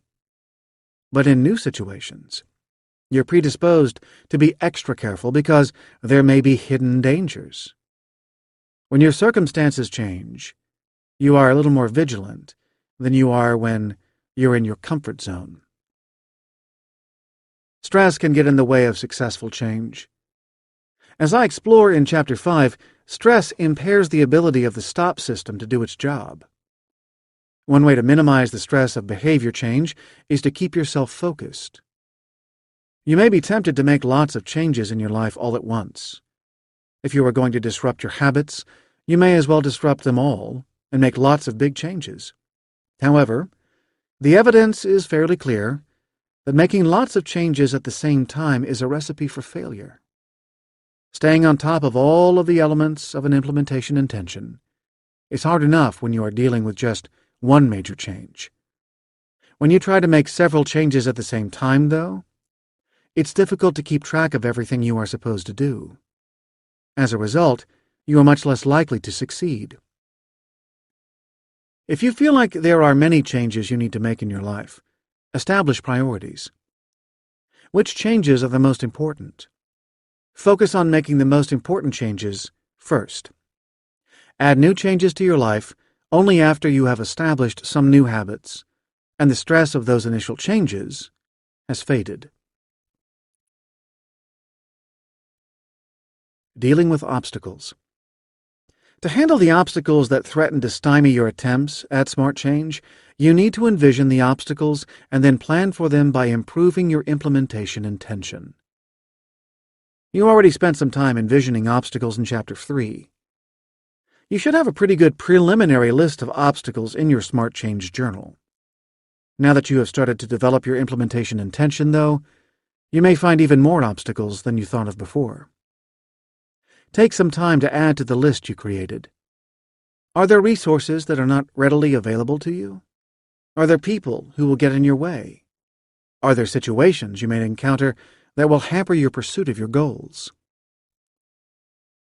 This process of finding barriers to success is a negative fantasy. Earlier, I asked you to think of all of the positive things you need to do to succeed. Now you need to take each aspect of your plan and find the reasons it could fail. After you develop the list of obstacles, you must make this list a little less overwhelming. Start by classifying them into one of 3 types. Check off each of the obstacles with a different color pen. 1. Highly likely to happen. These are the obstacles you are virtually guaranteed to encounter. 2. Unlikely to ever happen. If you are convinced that a particular barrier is unlikely to happen, then it's a good candidate to leave aside for now. And finally, 3. Possibly likely to happen. Chances are there are a few items that fall in the middle. They might happen, but they are not highly likely to happen. Start with the obstacles you think are most likely to happen. Figure out how you can address each one directly. If you think about the situations in which you'll encounter obstacles, you'll be able to recognize them as soon as they occur and to engage a plan that you have created in advance. Suppose that you are trying to lose some weight. You know that you need to ensure that you eat a reasonable amount at meals without overeating. One obstacle to this plan is that you occasionally find yourself at a party or professional function where there is a buffet. It's important to plan in advance for a situation like this. If you wait until the first time you are at a buffet after you start your weight loss plan, then many things can go wrong. You may be so engaged in a conversation that you use your pre-diet routine for taking food from the buffet. The food at the buffet may be so enticing that it's difficult to hold back from taking more than you should. If you have a plan already, though, it's easier to engage that plan when you recognize the obstacle coming. You might decide, for example, to start by going to the buffet after everyone has taken a first trip. This way, by the time you finish eating, you will not be tempted to go back for seconds. Or you may want to look for the smallest plate available at the buffet and take only enough food to fit on the central part of the plate, without touching the edges.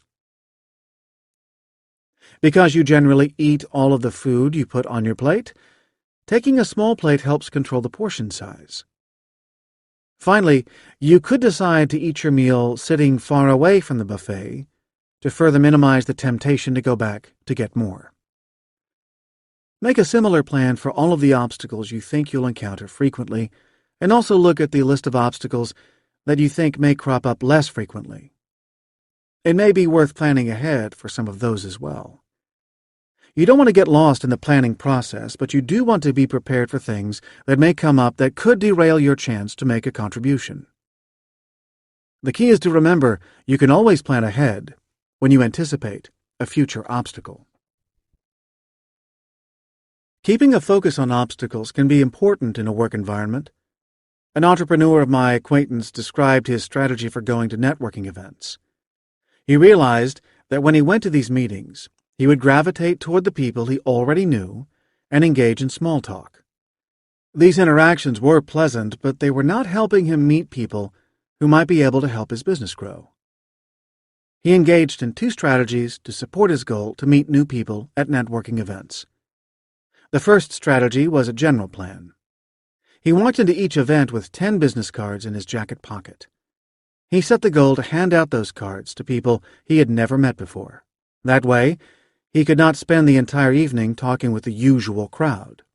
Familiar faces were his obstacles. The second plan was more specific at each event.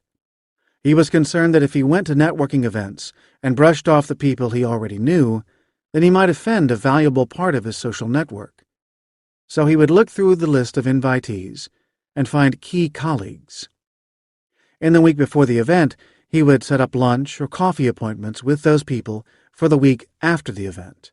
This way, when he went to the networking event, he could shake hands with his colleagues and tell them that he looked forward to seeing them soon. This forward planning helped him maintain a good relationship with the network of entrepreneurs in town. Finally, bear in mind that you will not recognize in advance all of the obstacles you might face. I'll return to the issue of obstacles throughout the book to provide other strategies for dealing with the situations for which you may not be able to anticipate. Energizing your goals. Chances are your relationship to deadlines is a 3-act play. In Act 1, the deadline is far off. You are aware of the project. It might even occupy a place on your to-do list, but you don't spend a lot of time working on it. On occasion, you might put in a few hours, but it's easy to get sidetracked by other more pressing concerns.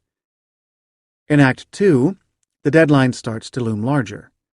At that point, you block off some time in your schedule and get to work. This period is blissful. You work consistently and you make progress. Often, though, projects require more time than you really budgeted for them. And that is when Act 3 hits. Panic. You clear the decks to focus on the project, but you have so much energy, it's hard to concentrate. You get up and pace around.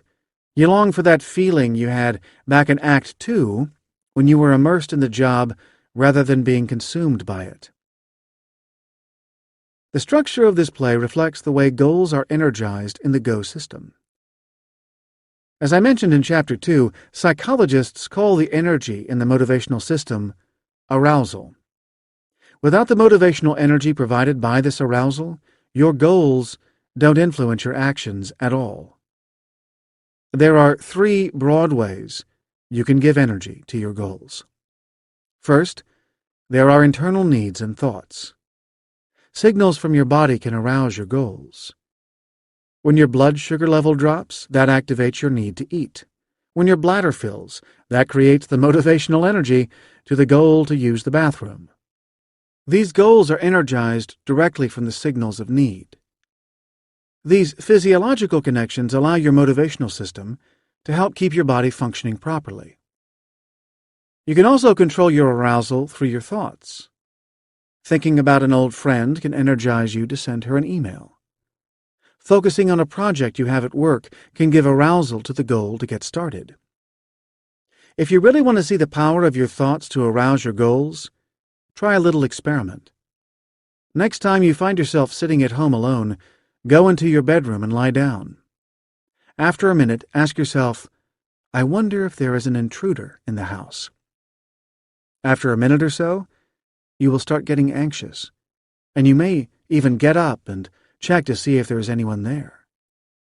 Even though you initiated the thought yourself, the motivational system takes over from there once the goal of self-protection is aroused. The second source of arousal is the environment. Each of your goals is associated with a set of conditions in which actions should be taken. Going to a bar energizes the goal to have a drink. That pesky deadline that we talked about earlier is a conceptual part of your work environment. When you enter that environment, the goals related to that action get aroused. You want to envision your response to obstacles before they happen, so your advance plan can get energized when the obstacle occurs. Without that plan in mind, only the temptation gets energy. I'll talk a lot more about the role of the environment in driving your actions in Chapter 6. Finally, other people are an important source of activation of your goals. You are more likely to be motivated when you see people around you pursuing a goal. There is a lot of evidence that goals are contagious. So when you see someone pursuing a goal, you will automatically engage in that same behavior yourself. Not long ago, I was in a hotel carrying a load of papers and books. Halfway down the escalator, everything slipped from my hands. Immediately, a person at the bottom of the escalator started collecting the stray papers and books, and suddenly, several other people joined in. They did not consider their actions carefully. Instead, after seeing one person rush to assist, the goal to be helpful was automatically activated by goal contagion. How does the arousal of a goal influence your performance? The 3-act play that I used as an analogy reflects an observation made by 2 psychologists, Robert Yerkes and John Dodson, in 1908, that is called the Yerkes-Dodson curve. They postulated that the relationship between the arousal of a goal and the performance on that goal looks like an upside-down U. At low levels of arousal, you're just not that interested in the goal, so you don't put in much effort to achieve it. At high levels of arousal, you have so much energy that you have difficulty staying focused on the task at hand, which I called panic. In the middle, there is a sweet spot, where you're able to focus on the goal and get a lot accomplished. Clearly, then, when you want to engage the Go system to get things done, You want to find a way to reach that great middle section of the Yerkes-Dodson curve. To do that, you need to get to know yourself a little better. In particular, you need to know how much arousal you need to get started working in the first place. Some people are naturally high arousal folks. They are the kinds of people who start projects early. They are easily excited by new ideas and quickly concerned about whether projects will succeed. High arousal people don't need a lot of prodding to get started on a project. However, when a situation promotes a goal strongly, it can push them quickly past the sweet spot on the Yerkes-Dodson curve to the point at which they are no longer functioning effectively. Other people are low arousal in their natural state. They need to have a small explosive device set off near them to get them to pay attention to any kind of goal. Low arousal individuals need to get very close to a deadline before they really start to engage in a project. What kind of a person are you? If you're naturally high arousal, then the biggest concern you have is to avoid getting overly excited in a way that impairs your work. There are two big things that will help you achieve your goals. First, set up a structure that allows you to get work done in advance so the pressure of a deadline does not build up too strongly. Second, develop some methods to help you keep calm when the environment gets too exciting. Select a quiet place and do some deep breathing when you feel stressed. Try to keep the environment around you calm, even if there is stress associated with the goal you want to achieve. If you are naturally low arousal, then your major problem is getting started on something in the first place. You need to ramp up the importance of the goal so you'll get started working on it. As I discuss in Chapter 7, you'll benefit from engaging with the people around you to heighten your motivation. You also need to set early deadlines for yourself to ensure you don't leave big projects for the last minute. Finally, it's useful to get to know the people around you. It is rare that we do anything important individually anymore, particularly at work.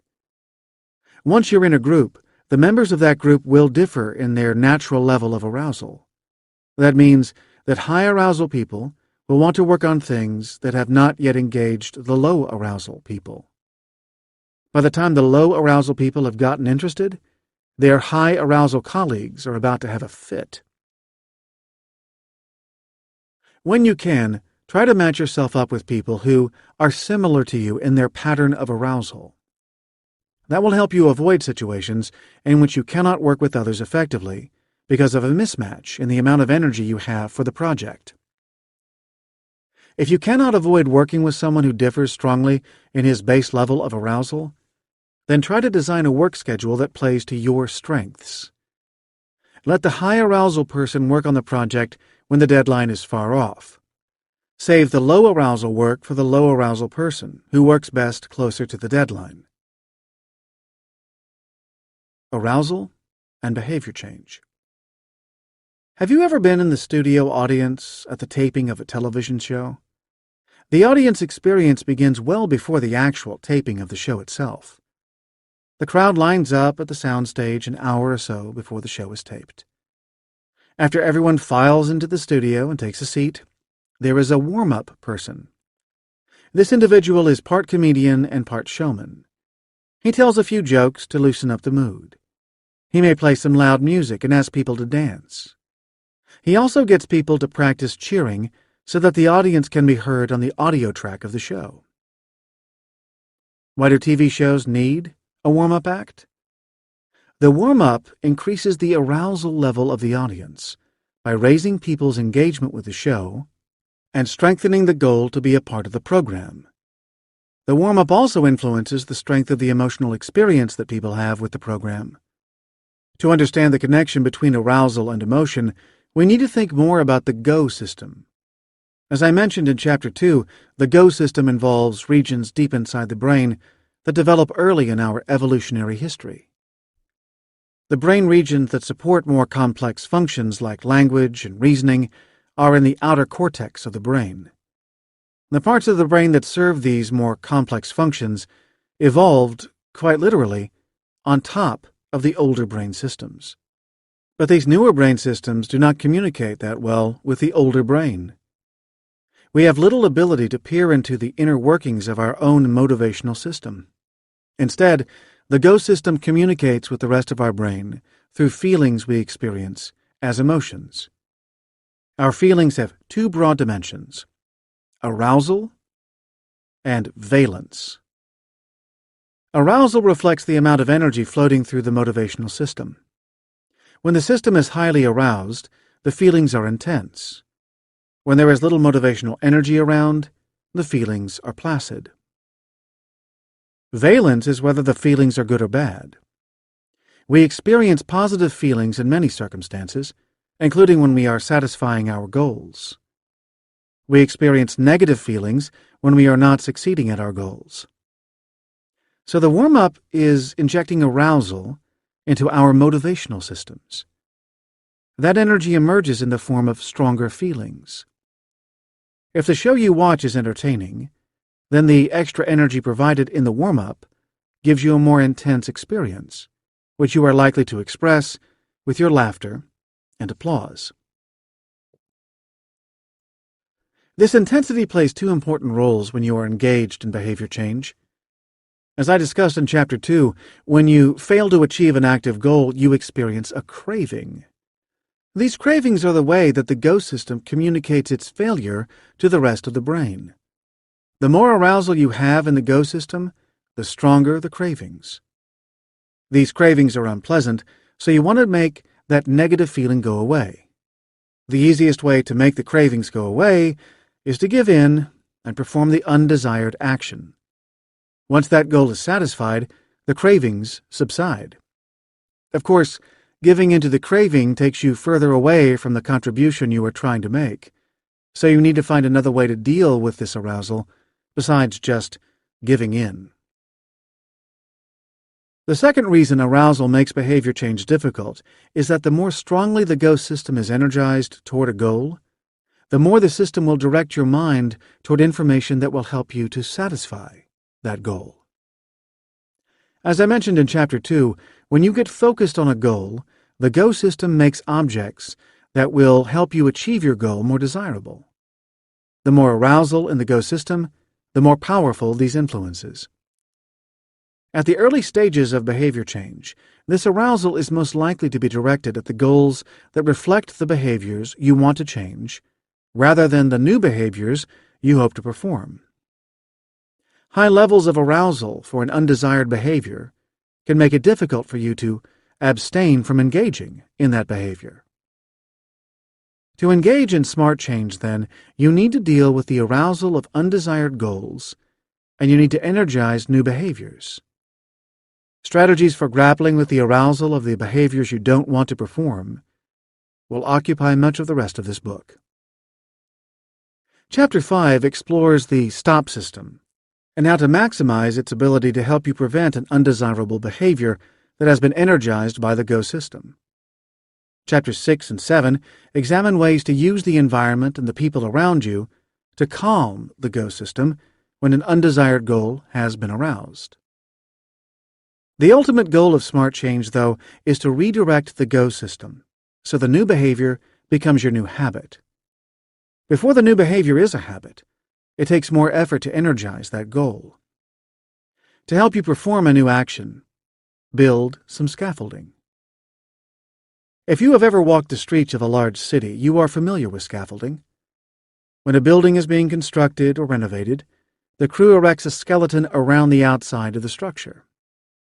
This temporary workspace allows the builders to add to the structure.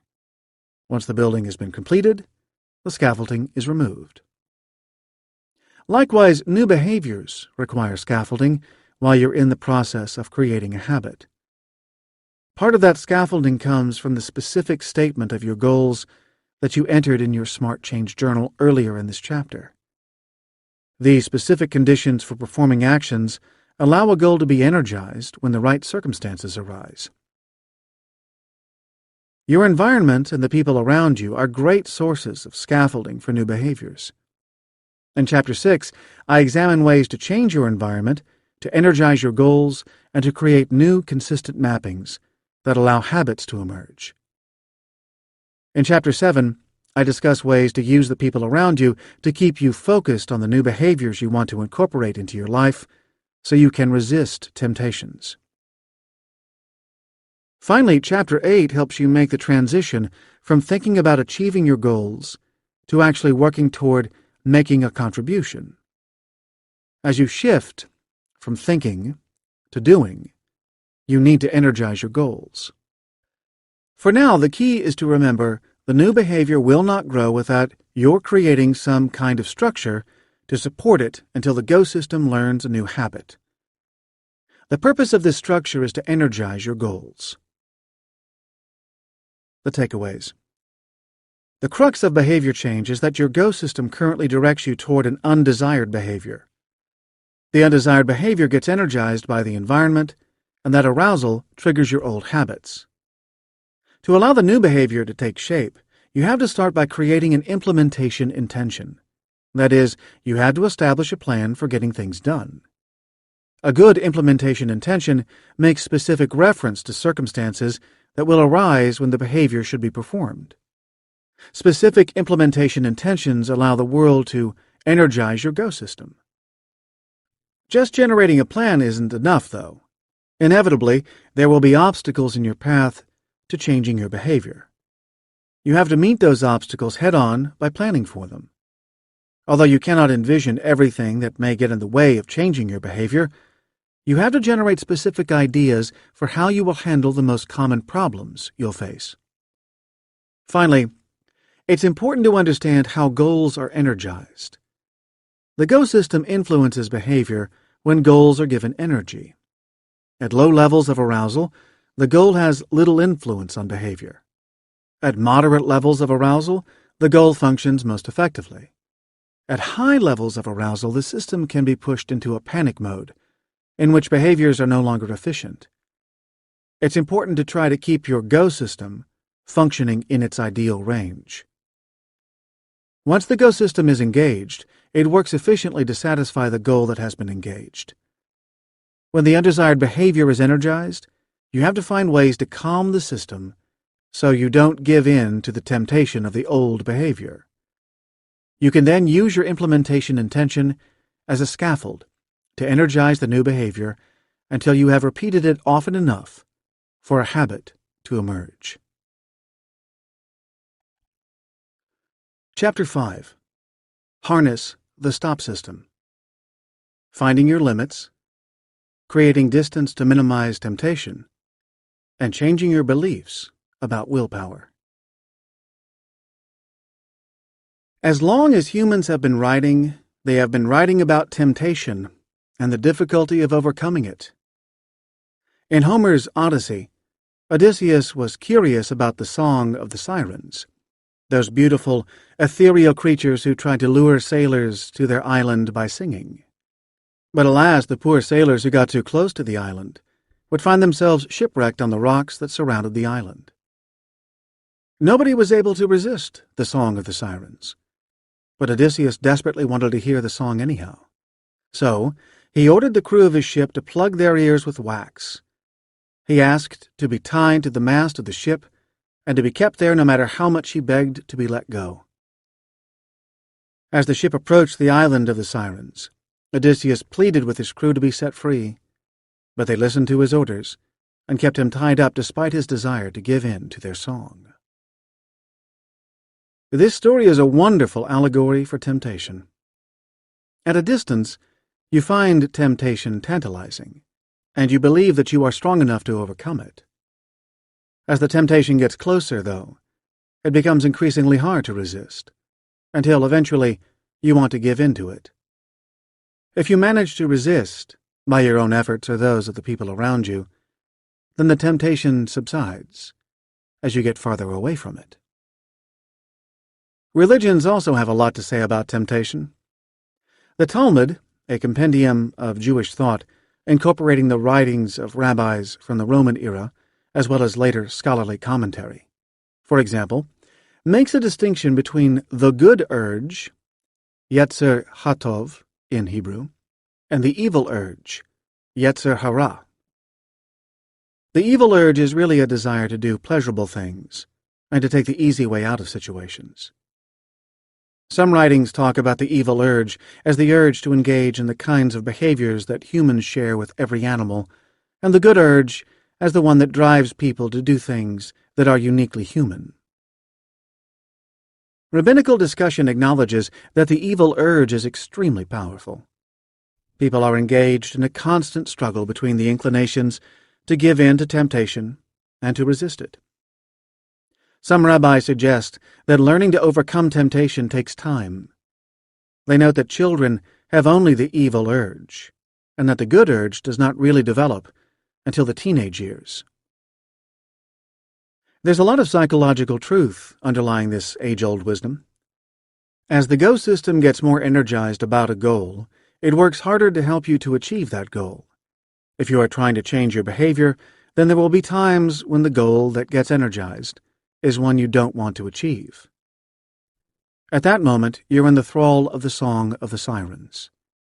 The evil urge is on your shoulder, prodding you to engage in pleasurable actions you have performed in the past, but that you would prefer to avoid now. That is where the stop system comes in. As I described in Chapter 2, the stop system is a set of brain mechanisms primarily in the frontal lobes of your brain that act to prevent you from carrying out a behavior that has engaged the go system. Unfortunately, the stop system is not nearly as efficient as the go system. There are several factors that can interfere with the stop system as it tries to do its job. Many of them are enshrined in our cultural heritage. In the classic comedy film Airplane, Lloyd Bridges plays a former pilot. He is called into the control tower at the airport to help someone land a plane in which the crew has gotten sick. A running gag throughout the movie is that the pressure of the situation has foiled Bridges' efforts to kick some bad habits. He starts by saying, "I picked the wrong week to stop smoking."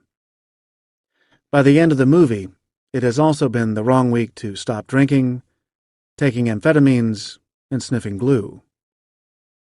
This is just an extreme version of the observation that people give in to temptation when they are stressed. Most bars have a happy hour in the period right after work.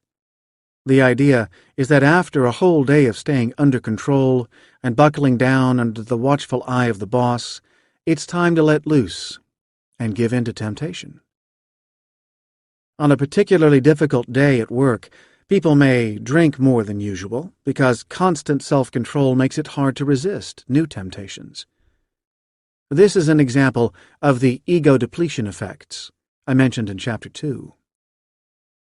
A prolonged period of stopping the go system from doing what it wants to do eventually causes the stop system to work less effectively. At that point, undesired behaviors can take over. All this suggests that the stop system is generally unreliable. On the other hand, if the go system gets revved up to do something you would rather avoid doing, all hope is not lost. There are several things you can do to give yourself a fighting chance to avoid giving in to temptation.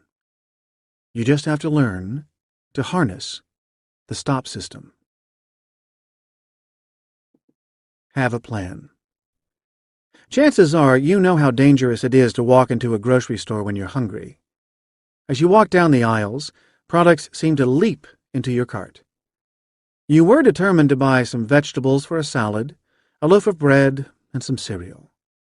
By the time you get to the checkout counter, though, you also have a pint of ice cream, some potato chips, crackers, and onion dip.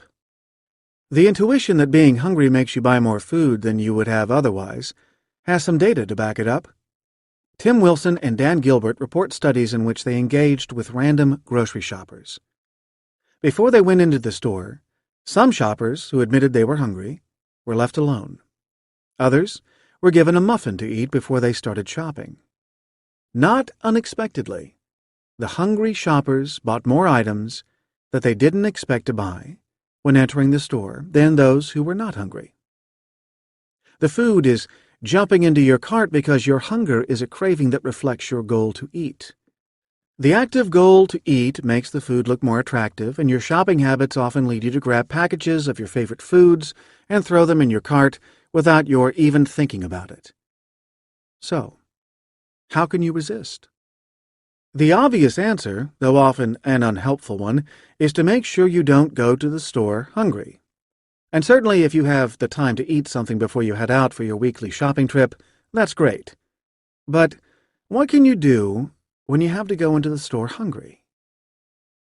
Let's look more closely at the study by Wilson and Gilbert. Some of the shoppers in their study were allowed to go into the store with a shopping list. Others were not. The hungry people who had a shopping list were much less likely to buy things they didn't intend to buy than those without a list. The shopping list protected people from buying too much just because they were hungry. Why does the list work? When you walk into the store without a list, you have to rely on your memory to help you shop. You have a few items of what you want to buy, and you hope you manage to remember all of those items. At the same time, though, anything else that springs to mind is fair game for purchase. Because you don't have a clear plan about what you are going to buy, anything that looks really good to you stands a good chance of ending up in the cart.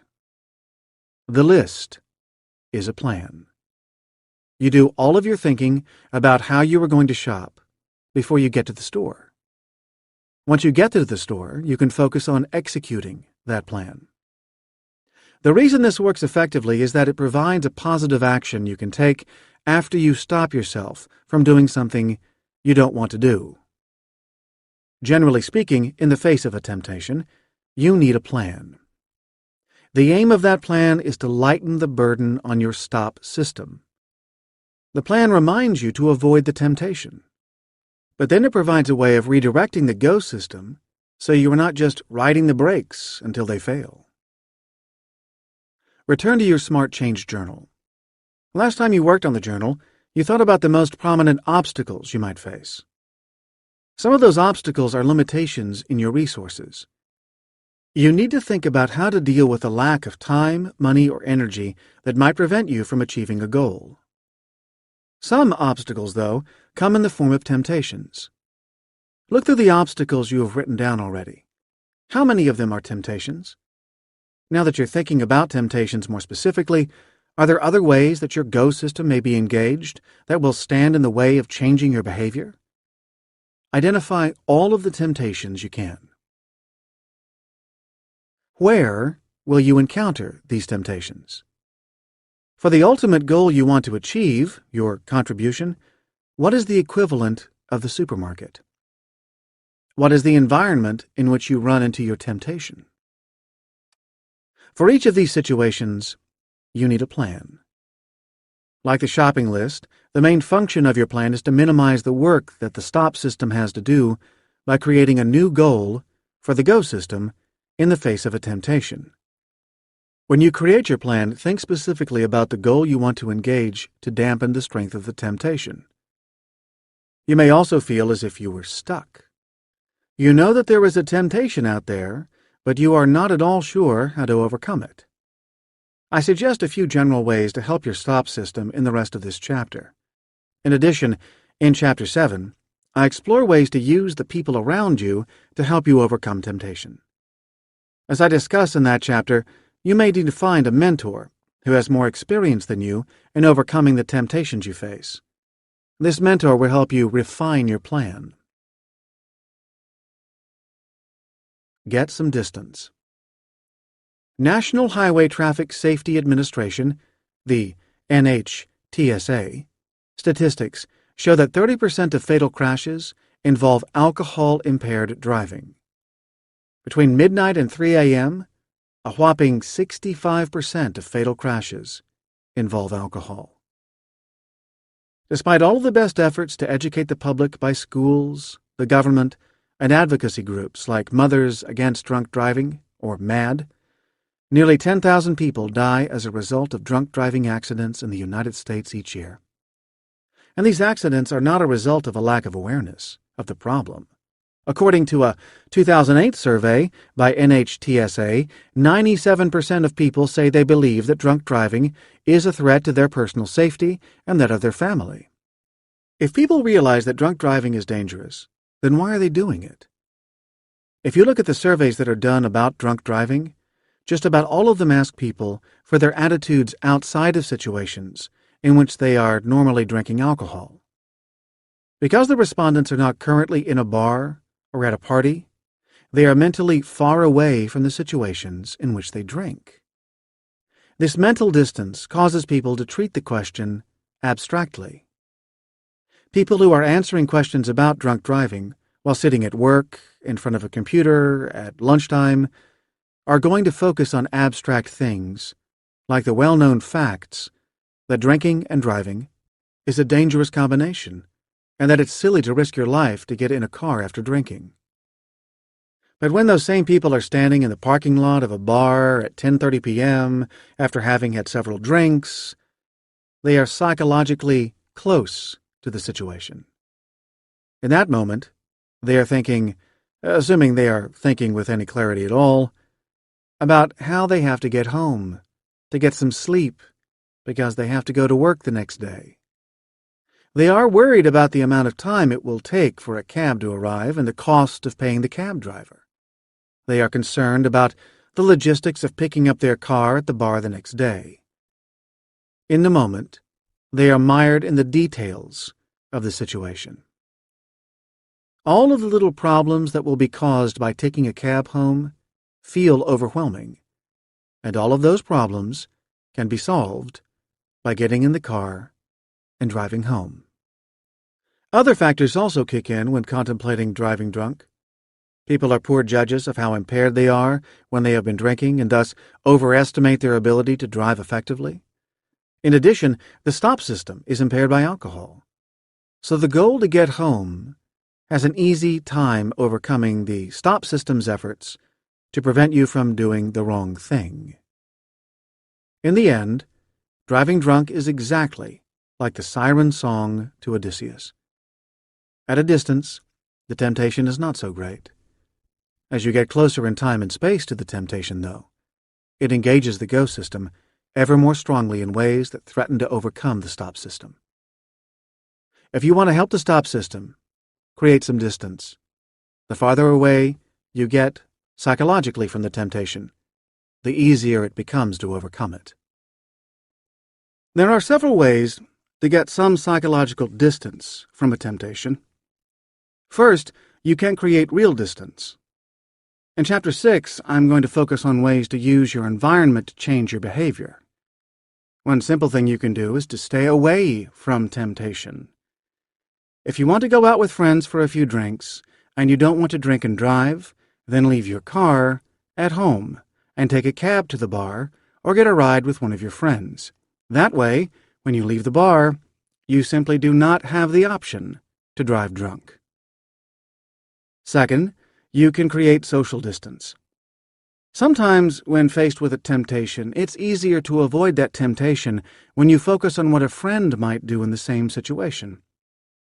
If you find yourself standing in a parking lot thinking about driving drunk, then ask yourself what you would recommend to a friend who is in the same situation. Because giving advice to someone else creates distance, you're much more likely to give precedence to the dangers of drunk driving than to the inconveniences. If you would tell your friend to take a cab, then follow your own advice. Third, create some distance in time. One way to use distance in time in your favor is to put together a plan before the temptation arises.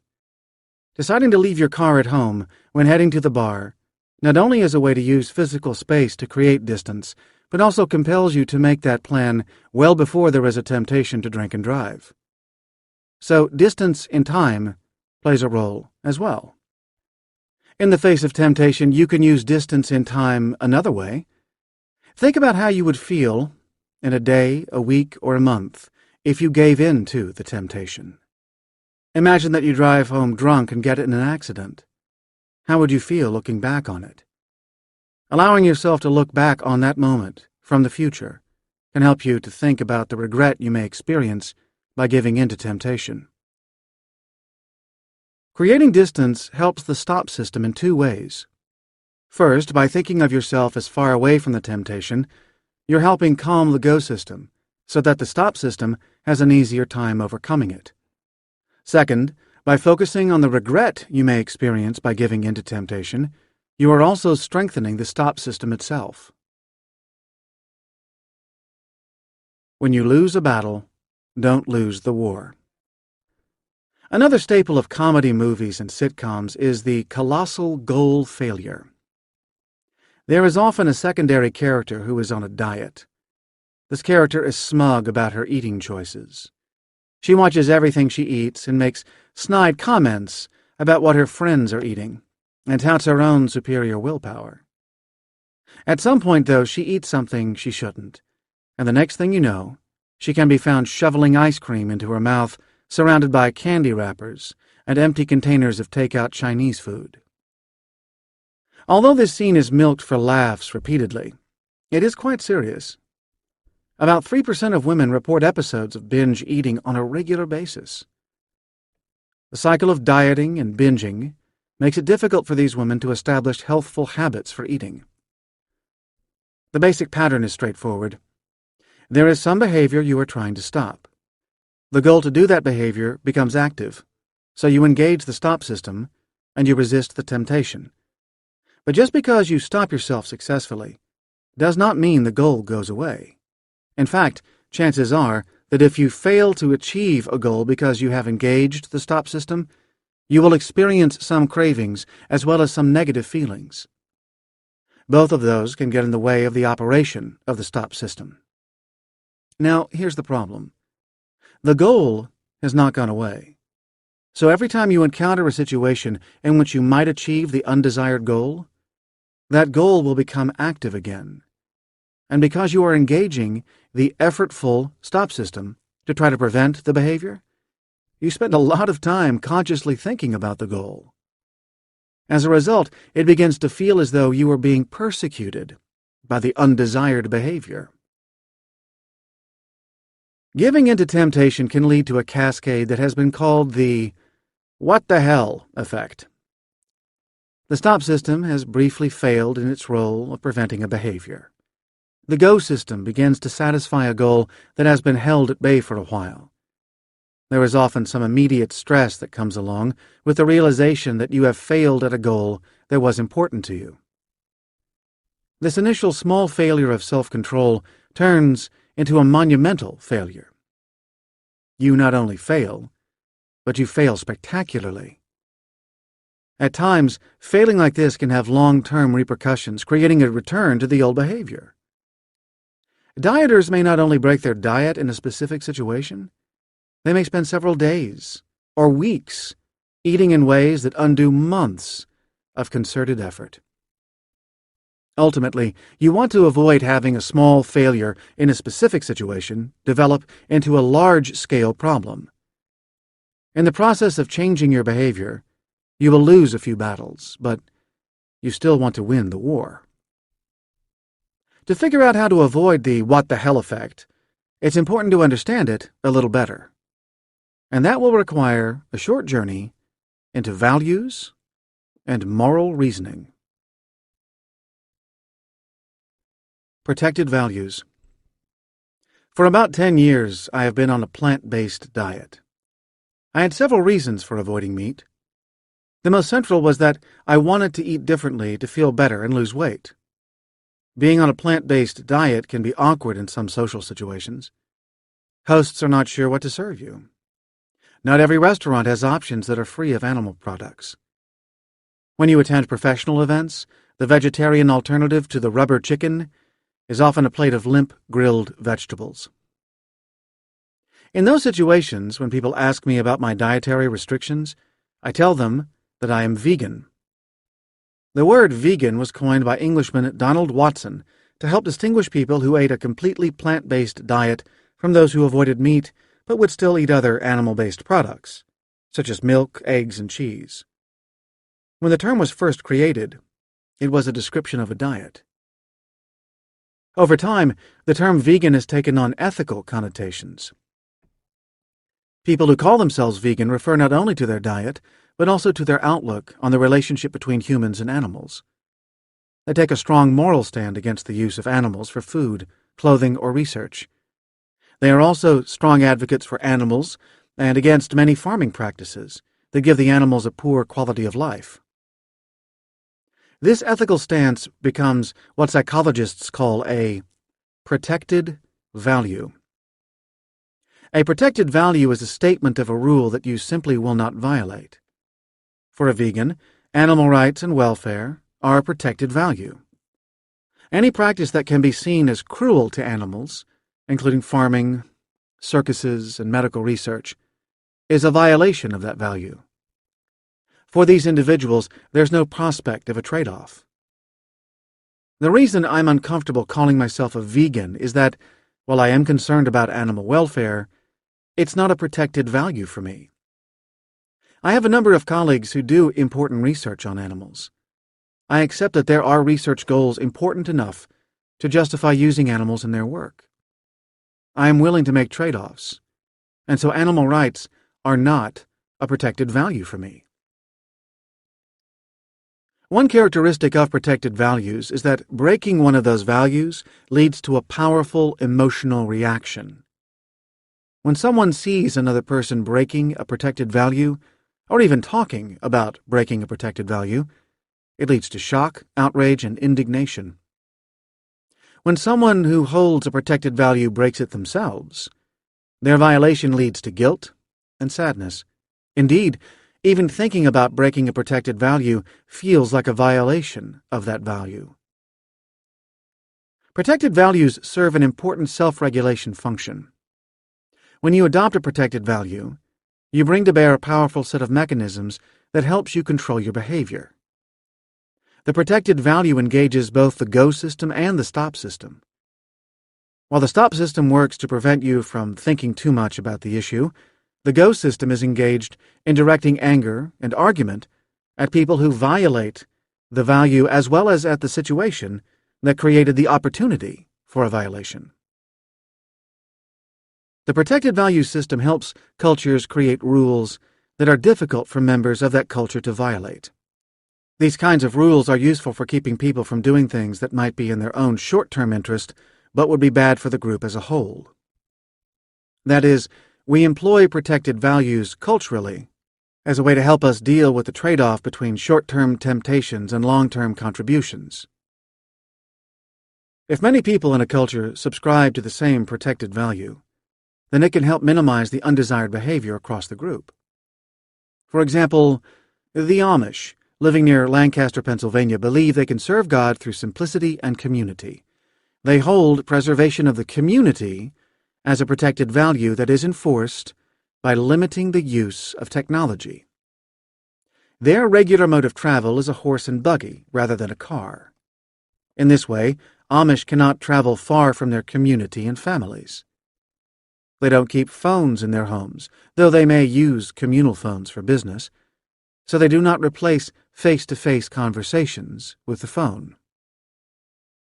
The community can react angrily at individuals who break these protected values. When members of the community adopt the protected value to avoid technology, they feel guilty if they even consider the use of technology.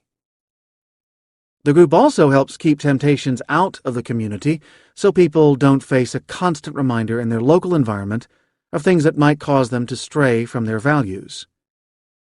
For all of these reasons, the Amish community continues to thrive in Pennsylvania, despite the rapid pace of technological change experienced by their neighbors. A potential problem with protected values is that it's hard to have more than one of them.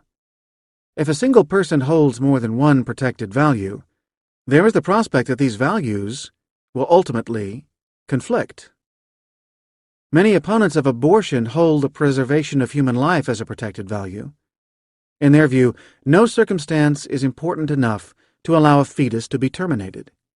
Some abortion opponents also have strong views on the punishment of criminals and believe that murderers should be given the strongest possible punishment. This protected value can come into conflict with the belief that human life must be preserved if possible punishments for murder include the death penalty. These individuals must find some way to resolve a conflict between these two protected values. This same conflict can play out across individuals. One reason the abortion debate in the United States is so contentious is that people on both sides of the argument often have protected values. One side has a protected value for protecting the lives of unborn children. The other side has a protected value for establishing the right of women to make their own individual reproductive choices. It's hard for these sides to have a conversation because each side engages moral outrage at the thought of breaking their own value. Consequently, people on opposite sides of the debate about abortion have difficulty communicating. The entire discussion requires thinking about violations of protected values. Avoiding the what the hell effect. What does all this talk about protected values got to do with the what the hell effect? When people are struggling with a particular temptation, they often create powerful rules to help them deal with the temptation. These rules engage the protected value system. They lead people to avoid thinking about the temptation as much as possible. They also create powerful feelings of guilt when the temptation overcomes the stop system. When a community adopts a protected value, the community works together to help each member avoid temptations, both by using social disapproval and by helping rid the environment of temptation. When an individual person is struggling with a specific temptation, though, the community may not be focused on that person's struggle. And because the community at large is not focused on the temptation, the environment continues to call attention to the temptation. A woman on a diet, for example, will find tempting foods that do not fit her diet no matter where she travels. She is dieting, but other people around her are not. Consequently, the woman will often be activating the tempting goal. The protected value system will engage strongly to drive her behavior away from the temptation. Because the protected value system creates arousal, it's easy for the dieter to get agitated. If she gives in to the temptation, then the energy in the motivational system may strongly energize the goal to eat, which leads to a binge. At the same time, the guilt of violating a protected value causes the dieter to want to avoid thinking about breaking the diet, and so the cycle continues. To avoid the what the hell effect, then, it's crucial to break this protected value cycle. There are several ways this can be done. Start by recognizing when you are in this cycle. You know you have a protected value when you experience a high level of guilt every time you fail, and you feel agitated or angry even when you start to think much about the temptation. When you have a protected value, you don't even want to think about possible violations of your value. As a result, you're likely to avoid planning for situations in which you might fail because you feel uncomfortable with the topic overall. You might think that having guilt would be a strong motivator for avoiding a temptation.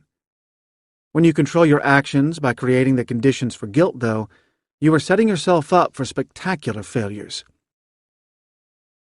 The purpose of protected values is to ramp up the strength of the stop system to help you overcome a temptation. Although this may be effective in the short term, it's important to activate the go system to learn new behaviors if you are truly going to engage in smart change. That means you have to find positive actions you can take to energize your go system. In Chapter 3, I recommended that you focus on positive goals. The reason for that suggestion was that the go system can learn only when you carry out an action. A constant use of the stop system, even when enhanced with a protected value, will not dampen the reaction of the go system to the temptation. Another reason for using the go system is that in the long run, the go system can actually make temptations less troublesome for you. Research suggests that when people have developed good habits, the presence of a temptation actually activates the desired positive goal more strongly. Someone who has successfully changed his eating behavior in a more healthful way will actually activate his goal to eat healthfully when faced with a tray of wonderful desserts. Finally, You have to remind yourself that behavior change is hard. Failure is not a sign of weakness. It's a part of the process of behavior change. Some days, the ghost system is going to win, and you are going to give in to your temptation. If you treat failure as a part of the process of behavior change, then you realize that a series of successes, punctuated by the occasional small failure, moves you slowly toward your contribution. It is only when you allow a small failure to mushroom into a huge one that you run the risk of putting your contribution in danger. Protected values are a problem because they draw a line in the sand. In an effort to strengthen the stop system, they equate the battle with the war.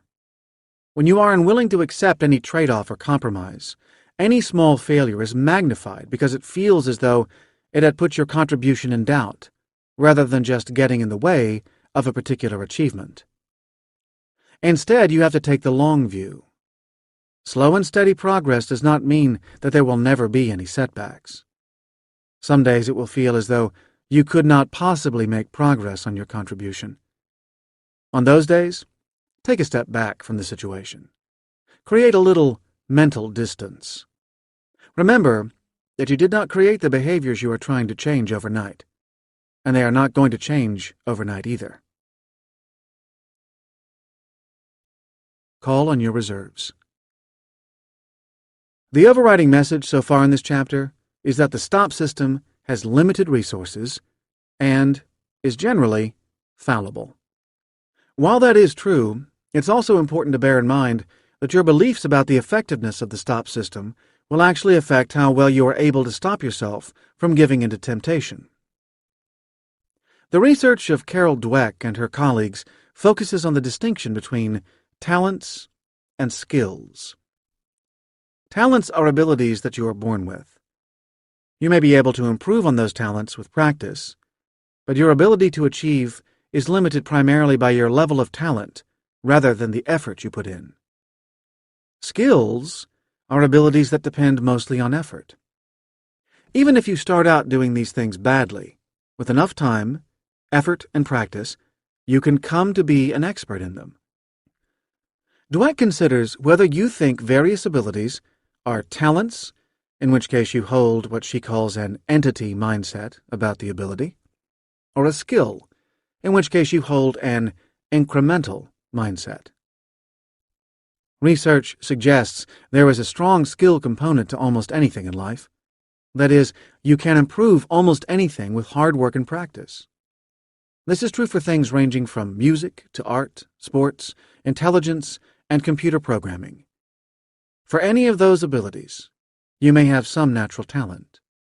When you first sit down at a piano, you may immediately be able to pick out a song, or it may take a while before anything resembling music comes from it. But your ultimate ability to play that instrument will depend primarily on the amount of time you spend working at it, and not on some innate talent. Even though almost everything is a skill and not a talent, people tend to believe the opposite. When we see a great musician play a concert, we marvel at her talent. When we read about a new invention, we are impressed by how smart the inventor had to be. We assume that these individuals had some spark that we ourselves did not have, and that spark allowed them to achieve greatness. In other words, we often believe in talents when we should believe in skills. From what I have said so far in this book, it would seem that the stop system is a great example of a talent. You have some fixed ability to engage the stop system, and when it's pushed to its limit, it's bound to fail. It turns out, though, that your beliefs about the stop system affect how well it works. Research suggests that if you adopt an incremental mindset about the stop system and treat it like a skill, then you are better able to overcome temptation than if you have an entity mindset. That is, if you believe that willpower is a bit like a muscle that can strain to overcome difficult temptations and can get stronger with use, then you do a better job with temptation than if you believe that your capacity for willpower is fixed. What does this mean? Why have I focused on the limits of the stop system if you are really able to overcome any temptation if you want to? It's important to realize that no matter how much work you put in to shore up your stop system, it has to be a secondary tool in behavior change. The only path to lasting behavior change comes from allowing the go system to engage a new set of goals that support the new and desired behaviors at the expense of the old and undesired ones. As a result, I have emphasized the importance of the go system and the fallibility of the stop system. If you tax the stop system too much, eventually it will fail. That said, your stop system is probably more powerful than you think it is. Studies suggest that just knowing that willpower is not a fixed resource, as an entity mindset might imply, helps people overcome a temptation. And it is true. Even though willpower is limited in the long run, you do have the capacity to stop yourself from carrying out behaviors that you want to avoid in the short term. When you face a temptation that seems too difficult to overcome, just remind yourself that you are stronger than that temptation. More important, the tools in Smart Change allow you to overcome a temptation both by engaging the stop system and by influencing the go system. In this chapter, I focused on techniques like getting some distance on the situation to dampen the activity of the go system. In Chapter 6, I examine ways to structure your environment to prevent behaviors you want to avoid, and to provide scaffolding for the new behaviors you are trying to encourage. In Chapter 7, I present ways to engage with the people around you to help turn your new behaviors into habits, and to supplement your own individual stop system by offloading some responsibility for preventing behaviors to other people. The takeaways. The stop system is much less efficient than the go system. It can be disrupted by factors like stress, alcohol, and overuse. While the stop system can allow you to overcome more temptation than you might think you can, it's not the ideal way to prevent undesired behaviors as you develop new ones. At times, you may try to strengthen the stop system by engaging protected values that make a behavior taboo. These protected values can increase the power of the stop system by making a violation of that value so threatening that you'll want to avoid thinking about the behavior and will experience guilt when thinking about it. However, protected values elevate the failure of a specific accomplishment to the status of the failure of an entire contribution. As a result, engaging protected values can lead to the "what the hell" effect, in which people fall off the wagon after experiencing a single goal failure. To give the stop system the best possible chance to succeed, start by having a plan. Use your Smart Change journal to plan for the temptations you are likely to face. What will you do in those circumstances? When you're prepared in advance, it's easier to engage in behaviors to dampen the activation of undesired goals and to engage positive goals that will interfere with the temptation. Finally, remember that distance influences the strength of a goal. When you are close to a goal, it's far more active than when you are far from it. When you find yourself in the grip of temptation, find ways to increase your distance from the undesired goal. You can change distance in space, time, or social relationship. Each of these kinds of distance can decrease the strength of a temptation. Chapter 6. Manage your environment. Support new behaviors, create habits, and block temptations. Chances are you brush your teeth regularly. This habit seems so deeply ingrained in people's daily routines, it's hard to imagine going through life without regular toothbrushing. Indeed, some type of tooth care has been done for millennia. There's evidence of toothbrushing in ancient Egypt, in ancient Greece, and in India. By the 18th century, brushing teeth had become a regular part of the daily routine for many people in Europe. The United States lagged behind this trend, although companies started to mass-produce toothbrushes and tooth-cleaning powders in the United States in the late 1800s. It did not become a widespread habit in this country until the 1940s. Soldiers in the U.S. Army during World War II were required to brush their teeth, and they continued that habit when they returned from the war. Improvements in toothpaste, such as the addition of fluoride, which greatly reduced the incidence of cavities, also led more people to brush regularly. How does this kind of widespread habit change happen? For one answer, take a look inside your bathroom. Chances are you have designed your bathroom to support your habit to brush your teeth. Many bathrooms have porcelain fixtures built into them that hold a toothbrush and even provide a place for your toothpaste. If you don't have something built in, then you have probably bought some kind of device to keep your toothbrush next to the sink. Because of this organization in your bathroom, you can engage in your daytime and nighttime routines without having to think much about them. Standing in the bathroom in the morning, you see your toothbrush. The combination of the morning, the feeling of a dirty mouth, and the sight of the brush engages the go system to start your routine to brush. All the while, you can focus your thoughts on more important things, like your plan for the day. Although toothbrushing has become a widespread habit, regular flossing is less common. Almost everyone owns some dental floss.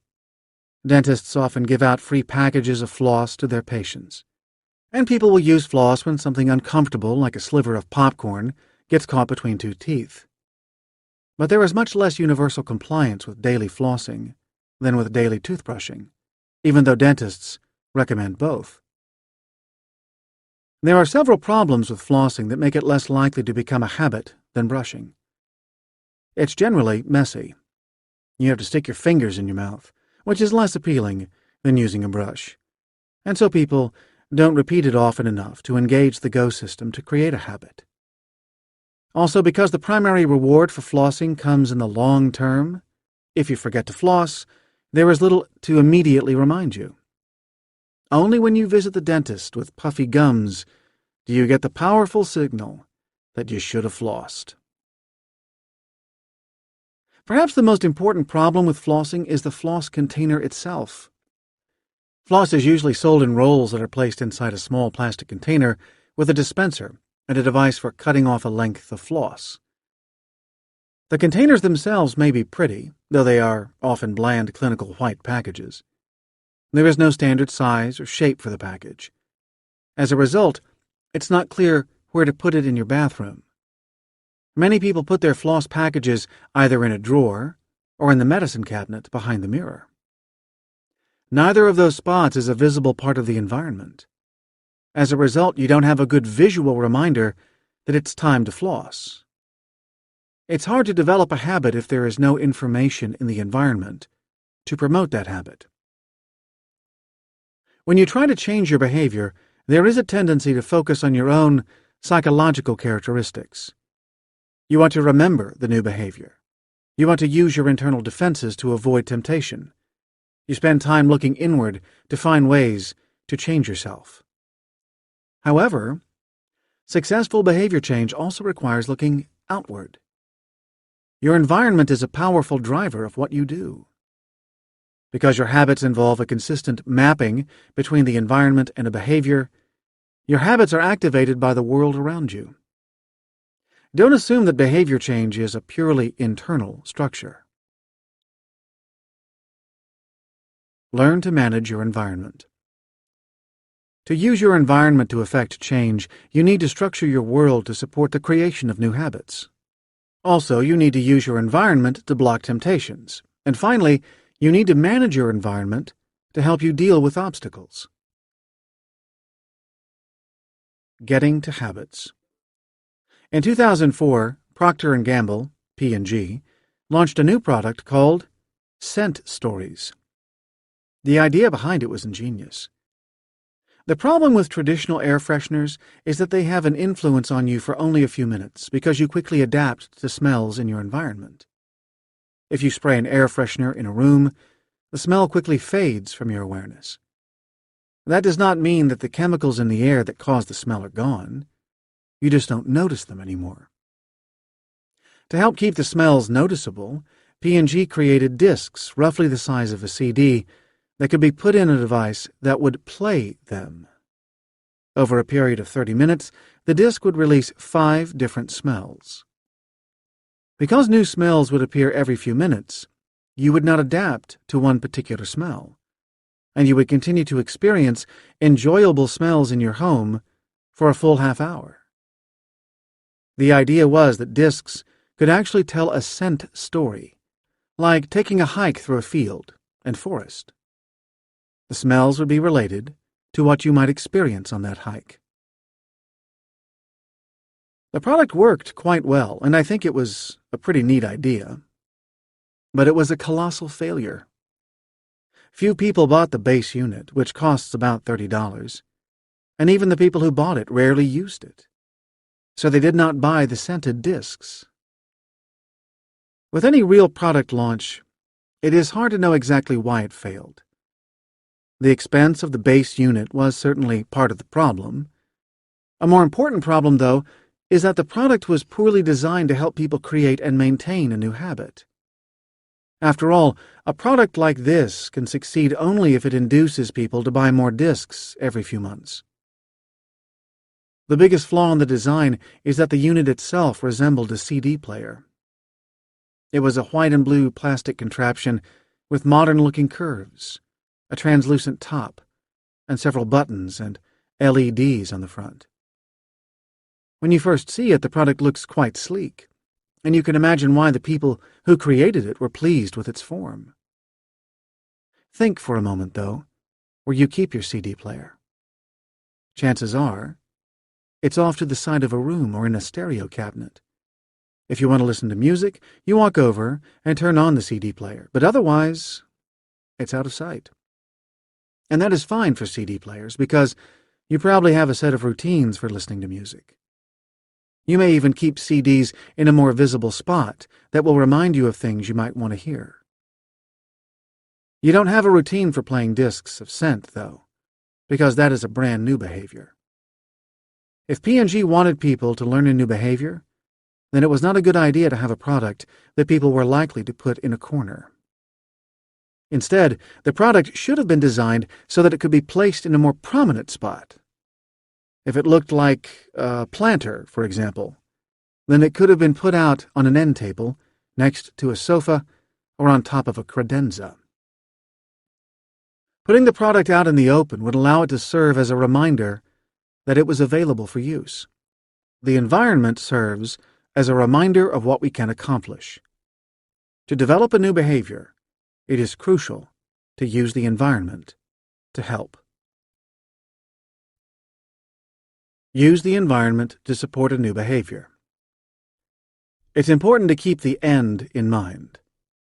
The ideal state for smart change is the creation of a habit that will allow the Go system to perform the new behavior automatically. The key is to create a consistent mapping between the environment and a behavior, and then to repeat the behavior in that environment. To begin, make sure there are key reminders of the new behavior in the world. When you are first learning to perform the behavior, you need reminders of when it should be done. Information in your environment that you can see or hear provides the kind of scaffolding discussed in Chapter 4 that enables you to remember to perform the behavior when you are first learning to do it. If I were improving scent stories, I would recommend that the product be designed so it could occupy a prominent place in the world. Sometimes, however, the object itself cannot be placed in the environment, so another reminder is more appropriate. Here's an example of that situation. Over the past several years, there has been a concerted effort to reduce the number of disposable bags used at grocery stores. The stores themselves began to sell reusable bags. Many cities and towns have begun to ban the use of plastic bags or to significantly limit their use. A key problem with this new system is that people need to remember to bring their reusable bags into the store. In suburban areas, people keep several bags in the trunk of their car. Early on, though, people would walk into the store without the bags and realize they had forgotten them when they got to the checkout lane. Stores responded by posting signs all over the parking lot, reminding people to bring their bags into the store. These signs were a visible reminder to support a new behavior. Eventually, perhaps even by the time you are listening to this, bringing reusable bags to the grocery store will be a routine.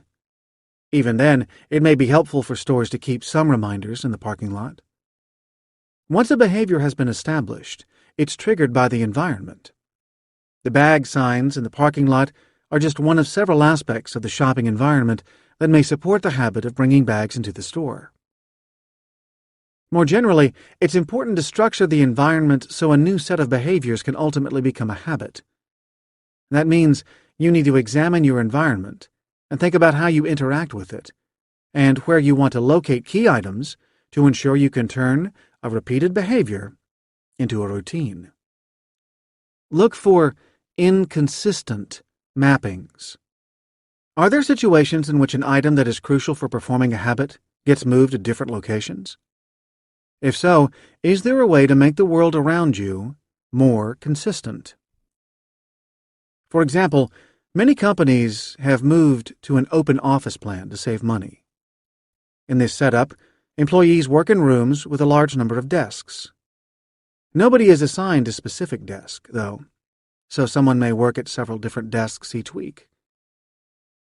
One problem with this system is that key desk accessories like staplers and scissors may be placed in a different location at each desk. Consequently, people in this type of office environment cannot develop habits for where to look for everyday items. Instead, they end up having to disrupt what they are thinking about when they want to staple papers or cut something. This might seem like a small issue, but people who work in this environment report being quite frustrated by the constant changes in their daily routine. It would be more effective for the company to establish a template for each desk so people could use the same work routine regardless of where they were sitting on a given day.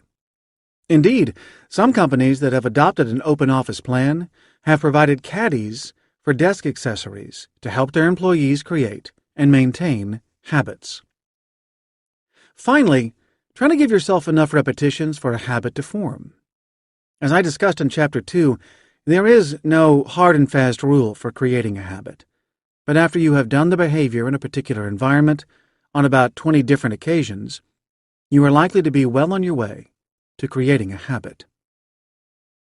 Now it's time to return to your Smart Change Journal.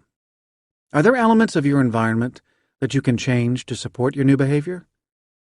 For each of the steps in your implementation intention, think about what the world around you will look like.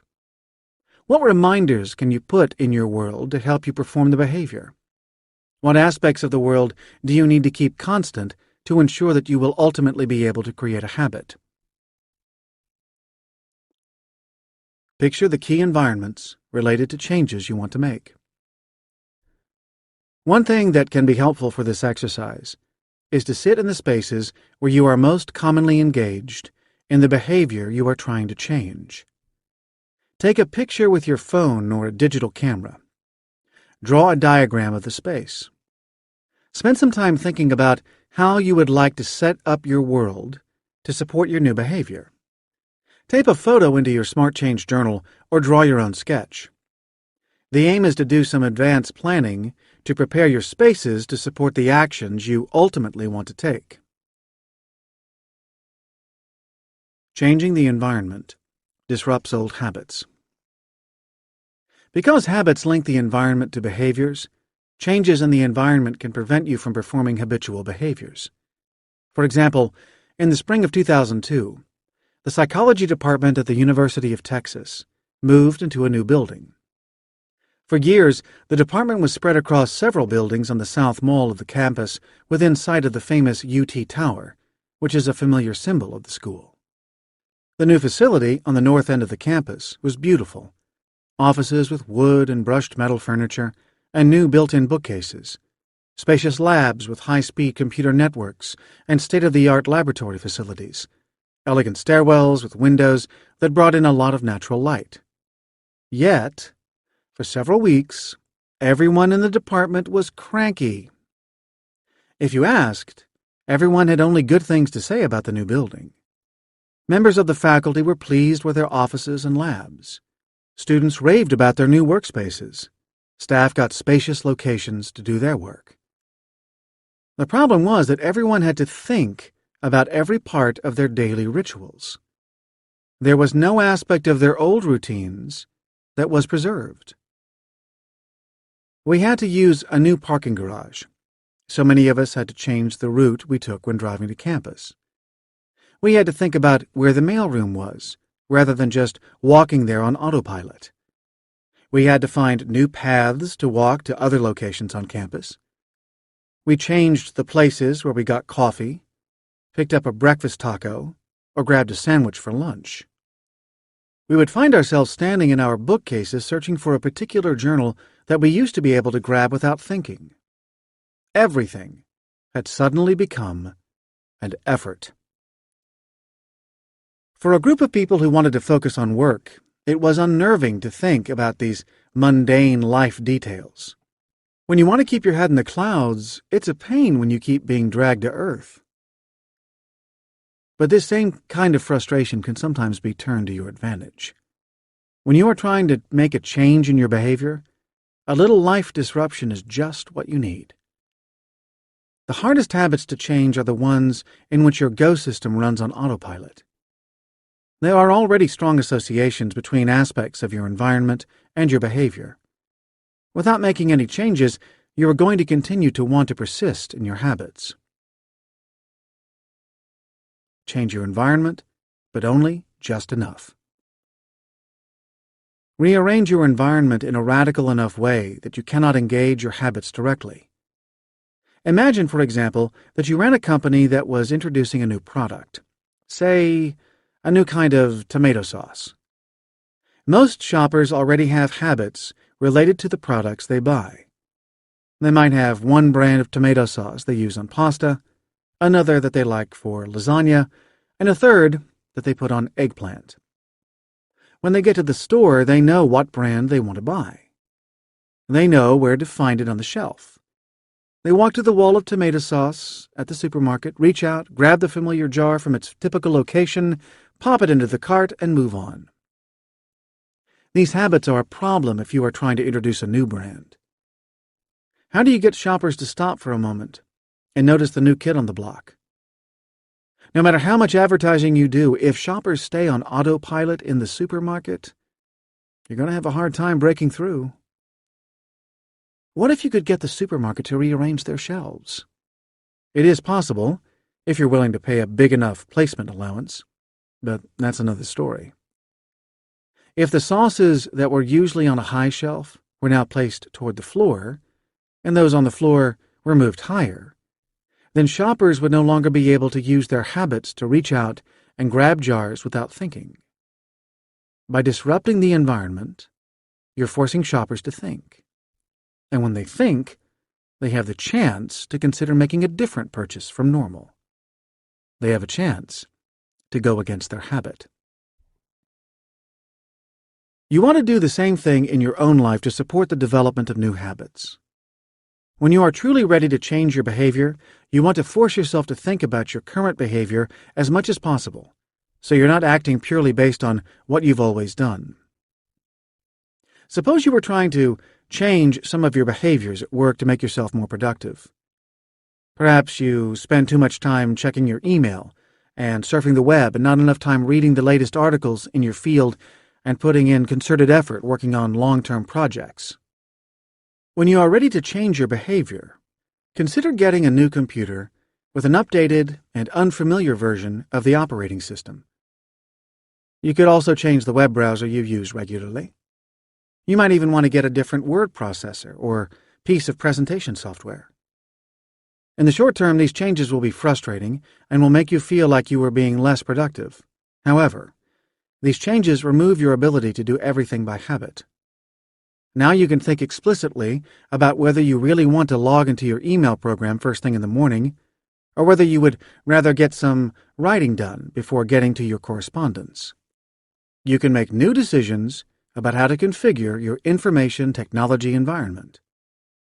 Perhaps it's finally time to ditch that instant messaging program that is continually interrupting you from the projects you're struggling to finish.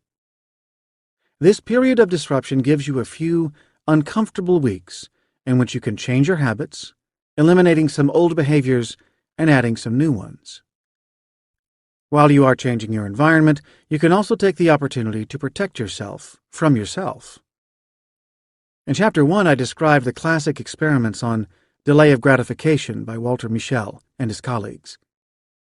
Those studies are nasty because the researchers call kids' attention to a temptation, and then they leave that temptation in the room, so the child must deal with the ever-present temptation, unsupervised, for 15 minutes. If you have a behavior you are trying to change, you don't have to face your temptation on a regular basis. When you engage in smart change, you want to set up your world so the things you don't want to do are hard and the things you want to do are easy. What adjustments can you make to your environment to help the changes you want to make become habits? In Chapter 1, I introduced you to Mike Roizen, the wellness director for the Cleveland Clinic. Thanks to his efforts, smoking rates among employees dropped significantly. One of the most important policies that the Cleveland Clinic instituted to help curb smoking was to make the entire medical campus smoke-free. 30 years ago, it was common for people to be able to smoke in their offices and in restaurants, bars, and other public places. Starting about 20 years ago, more public spaces began to institute smoking bans, which helped reduce the number of people who smoke because smokers had to leave the building. This small inconvenience meant that it was harder to smoke purely by habit, because a smoker had to get up and walk outside to have a cigarette. It also limited the number of cigarettes people would smoke because each one would require a break from work or a disruption of a conversation at a restaurant or bar. Banning smoking from an entire medical campus goes a step further. Now, employees may have to walk several blocks to have a cigarette. Each smoke becomes a major ordeal. The harder it is to engage in a behavior, the less attractive it is to continue doing it. The Cleveland Clinic also makes good behaviors easier to perform. They host regular farmers markets on their campuses to make it simpler for their employees to get fresh fruits and vegetables. They offer free yoga classes for any group of 4 or more employees who want a class to help them reduce their stress and get some physical activity. Dealing with others who share your environment. When you're trying to change your environment to make it more or less supportive to eliminating or creating habits, you are probably not the only one who has control over elements in your environment. For example, if you want to avoid high-calorie foods, you may avoid bringing sugary snacks and drinks into your home. If you don't live alone, though, then you're imposing your own dietary changes on the rest of the household, which is not always easy. When you have to involve others in changes to the environment, it's important to reach a consensus that everyone can accept. It's crucial to manage your environment, but it's also important to have help from the people around you when you are trying to change your behavior. The role of other people in helping you change your behavior is the central topic of Chapter 7. Consensus is important because resentments can get in the way of your attempts to change your behavior. Bad social interactions cause stress, which interfere with your ability to avoid temptations. When the people around you resent the changes you have made, they will find ways to undermine your resolve to continue your behavior change. When you know you have taken actions that bother the people you live with, it can sap your motivation to follow through with your plan to change your behavior. To help achieve a consensus to change the environment, start by talking with the people around you about the importance of your goal to change behavior. Lay out your ideal plan for the environment. Let everyone know your priorities for the changes as well as the other changes that would be helpful but are less crucial. Then allow them to talk about their objections to the changes. Be willing to compromise to make the changes you think are most important to helping you reach your goal of smart change. A common example involves diets. When one member of a family goes on a diet, it feels like the rest of the family has to go along for the ride. Suppose you decide to lose weight. It can be hard for you to get support from others if you are also influencing what they can eat. Start by identifying your biggest temptations. For me, it was always ice cream. Try to remove the temptation from your house. If you cannot keep it out of the house completely, perhaps You can have special snack nights when you bring that temptation home for the rest of the household to enjoy. Maybe you can create an event out of snack night. Do things that recognize that the changes you are making may be good for you, but are difficult for everyone else. The work you put in to include everyone in your plans will pay off in higher levels of support for your behavior change efforts. Remember, the most important thing you can do when preparing to make changes is to discuss your plan openly before you try to put it in place. People are often much more willing to do things when they are asked than when they are told to do them.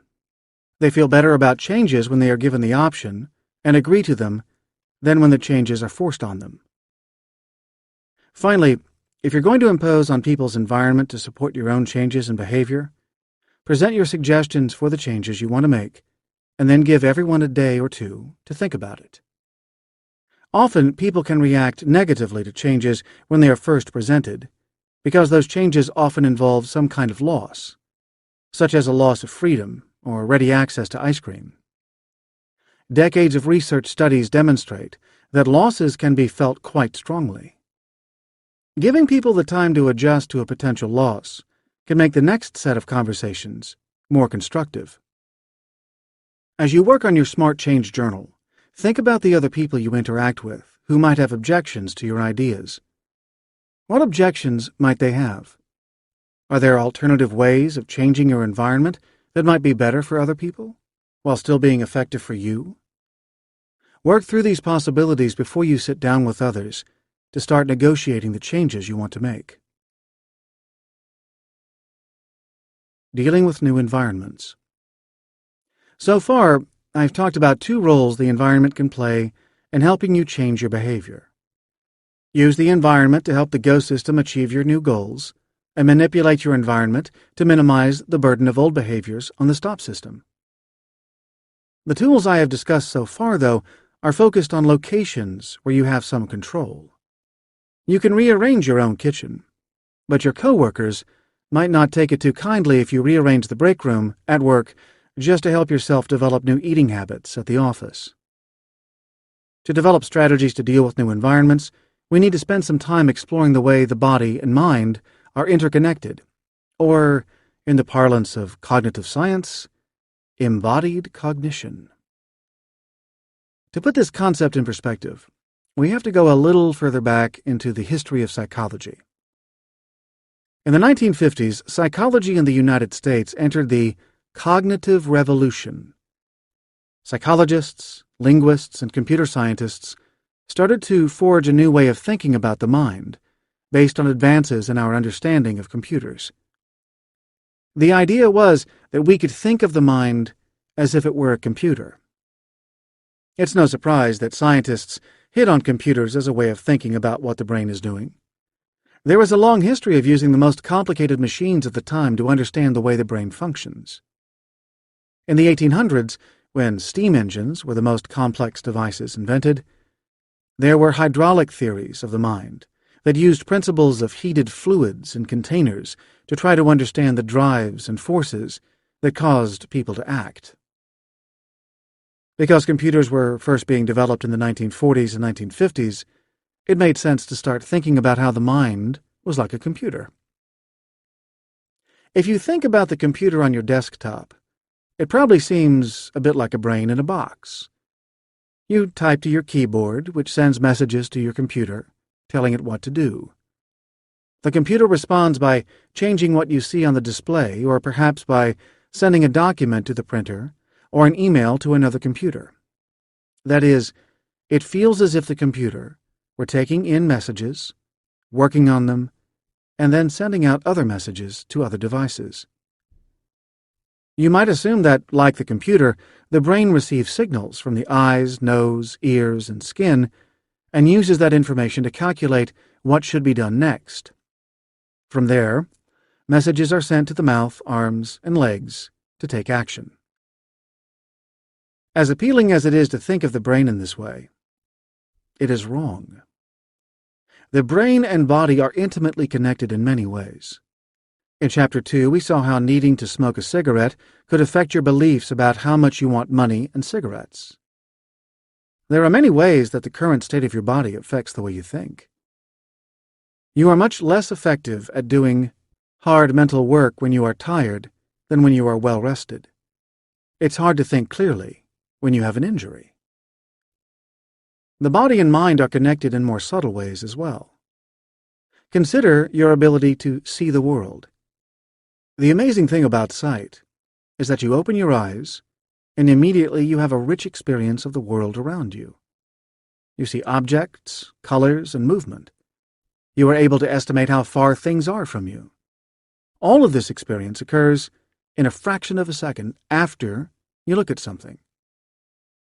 For a long time, researchers exploring the visual system assumed that the primary goal of vision was to help people develop an accurate, three-dimensional view of what is happening in the outside world from the images received from the two eyes. While we certainly do get a feeling for what is out there in the world, vision does a lot more than that. Vision researcher J.J. Gibson pointed out that the main goal of vision is not so much to give an accurate description of the world outside, but rather to help you navigate the world. You need to know a lot more about the outside world than just what things look like. You need to know which things you can grasp, which ones you can stand on, which items you can move, which objects you can jump over. Vision has to tell you what you can do with the objects in the world. To do that, though, your visual system needs to know something about your body. It needs to have a sense of your height and weight. It needs to know how strong you are. Vision needs information about the actions you routinely perform. All of this information about the body is incorporated into your understanding of the outside world. Your behavior is strongly influenced by all of this information about what is possible for you to achieve in the world. There's a company I visit often that has glass doors separating an atrium from a conference room. When you are outside the conference room, you need to pull the door to open it. But when you are inside, you need to push the door in order to get out. On each side of the glass doors are vertical bars that are easy to grasp. As a result, no matter which side of the door people are on, their first instinct is to grab the bar and pull. Even people who have been working in that office space for years routinely, mistakenly pull the door when they are inside the conference room, and then have to correct their action and push it. When you learn more actions and new ways of interacting with the world, it changes the way the world looks to you. One morning I read a newspaper article about people who were members of a parkour club in Austin, Texas. Parkour trains people to run, jump, climb, and swing on surfaces in order to overcome obstacles quickly. Movies like the Luc Besson film District B13 and the James Bond movie Casino Royale had extended scenes involving parkour in which characters chased each other through urban landscapes. When someone learns parkour, they exploit small footholds and handholds in walls. They grab onto bars on windows and fire escapes to swing. They look for rocks and other platforms that might allow them to jump to a higher place. A striking thing about the article I was reading was that many of the participants talked about how they saw the world in a different way after learning parkour. Suddenly they could see places to put their hands and feet, or locations for landing from a jump, that they never saw before. Their newfound skills changed the way that world looked for them. These people were not speaking metaphorically. Their visual systems provided new information simply because of the new skills they learned. It's important to keep in mind that the influence of the body on the mind happens automatically. You don't exert effort to cause your visual system to help you see the actions you take on the world. It's a natural outcome of the process of learning new actions. When you find yourself in an unexpected environment, you have to think about how to influence that environment to align the goals you want to achieve with the actions that are easy for your body to do, and to make the actions you want to avoid more effortful to achieve. In Chapter 5, I suggested that if you are on a diet and you find yourself at a buffet, you should select the smallest plate available and use that when you get your food. Why do you want a small plate? When you go to a buffet, you use the plate as a guide for how much food to take. Your bodily interactions with the plate help you fill it, putting on enough food to fill it without putting on so much that the food starts to tumble to the floor. Then, when you sit at the table, you start eating what is on your plate, and you continue until the plate is empty. After you eat, you may choose to get back in line to get more food, but that action requires more effort than just filling up a larger plate with more food in the first place. So, you are making the undesired action, taking too much food, harder to perform than the desired action, eating a smaller portion. There are many ways to influence novel environments in ways that help you to satisfy your goals. In 2001, the U.S. Surgeon General suggested that people should try to take 10,000 steps a day to get more physical activity into their lives. You walk a mile in about 2,000 steps, and you burn about 100 calories for each mile you walk. So, walking 10,000 steps a day burns 500 calories. Many people spend the day at work sitting at their desks. There are only so many trips you can take to the mailroom in one day, and so it can be hard to get extra steps into your routine. But there are simple ways to use the environment to reach this goal. When you park in a parking lot, you typically look for the space that is nearest to the entrance of the store where you plan to shop. Instead, park near the entrance to the lot, far away from the stores. That way, you have to walk across the parking lot, which could easily add another 500 steps to your day.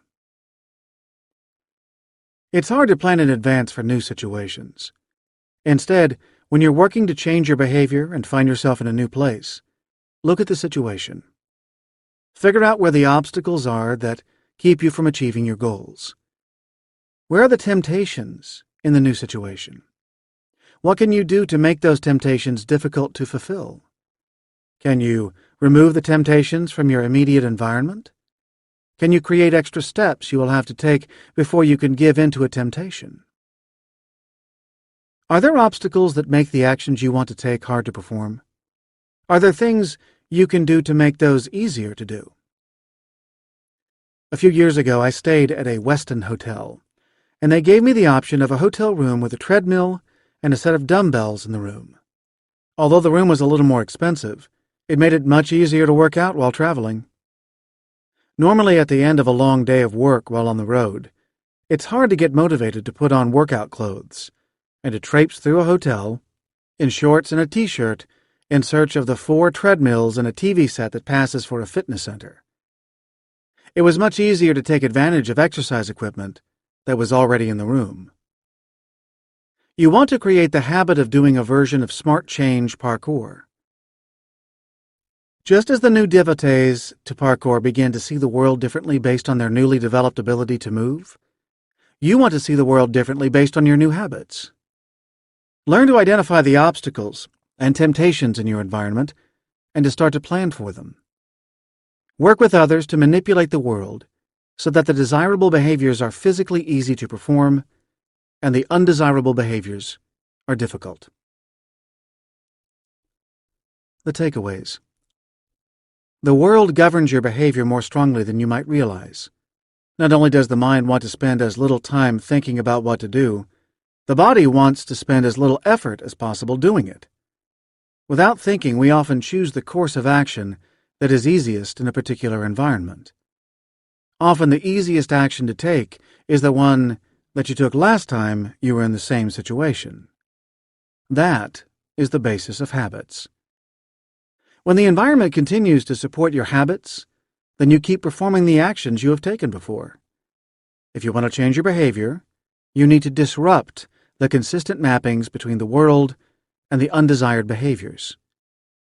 Then you need to create new consistent mappings that will help you create habits for the new behaviors you want to take. You also need to use the world to thwart temptations. If you can remove temptations from your environment completely, they'll become less attractive. When you can't remove the temptations, you may still be able to make the temptation hard to do. If you are going to change your environment, though, make sure that you work closely with the people around you so they don't have to engage in the same behavior change as you. Because you want to take the path of least resistance, you have to become adept at analyzing new environments for potential temptations and other obstacles to achieving your goals. There are often simple ways to alter new environments to make the actions you find desirable easy to do, and the actions that you want to avoid difficult. Chapter 7. Engage with others. The types of relationships and change, and communication and neighborhoods. Have you ever lived in a really great neighborhood? The day you moved in, your neighbors started to show up. They each brought a small welcome gift, like a plant or a loaf of banana bread.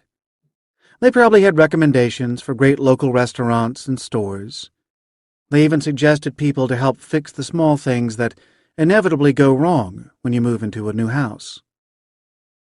Over time, you found ways to repay your neighbors' kindness.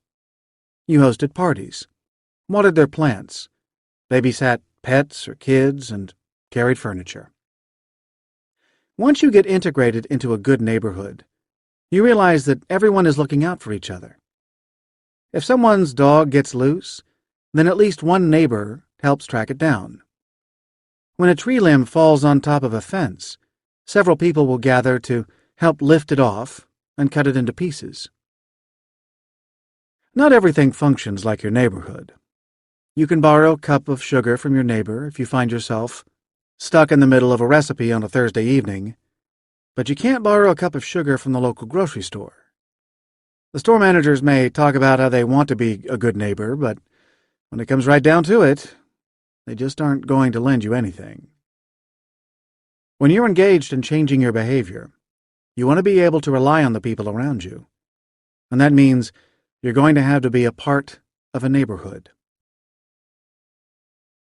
Types of relationships. Not long ago, I was talking with a student who had come to my office for a research meeting. When I asked how her day was going, she gave me a quick summary. I was fascinated by how the events of her morning illustrated 3 of the key types of relationships we engage in. She had gotten up that morning with the intention of paying her rent. She discovered that her bank balance was dangerously low. In a panic, she called her parents, and her father transferred some money into her account while they were on the phone. Relieved, she wrote a check for her rent and put it in the mail. On her way to school, she popped into a local Starbucks and bought a cup of coffee and a muffin. When she got to the lab, she and another student spent a few hours helping a third student get one of his experiments ready, because a large number of research participants were about to descend on the lab, and graduate students never want to waste an opportunity to collect data. As simple as this story seems, it illustrates 3 different kinds of relationships.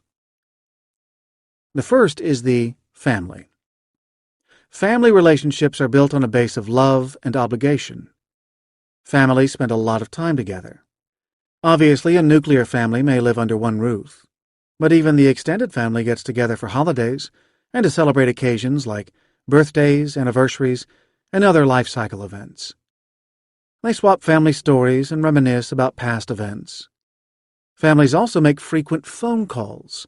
They send postcards from exotic locations on trips. They reach out to talk just to say hello and to keep up on the latest family news. One result of all of this interaction is that families also go to great lengths to help each other without really keeping score. When my student's father transferred money into her account, he may have made a comment about being better about saving money, but he ultimately helped out without maintaining an account of how much money he gave. And someday, if he were to get sick or have an injury, I'm sure that his daughter will hop on a plane and find ways to get him back on his feet. Families simply do things for each other. Indeed, most families have a ne'er-do-well relation who is constantly in need of assistance. It seems to make no sense, but the family is constantly bailing this person out, trying to help him get back on his feet. Even though he does not give back to the family as much as he takes, the family continues to provide whatever support they can.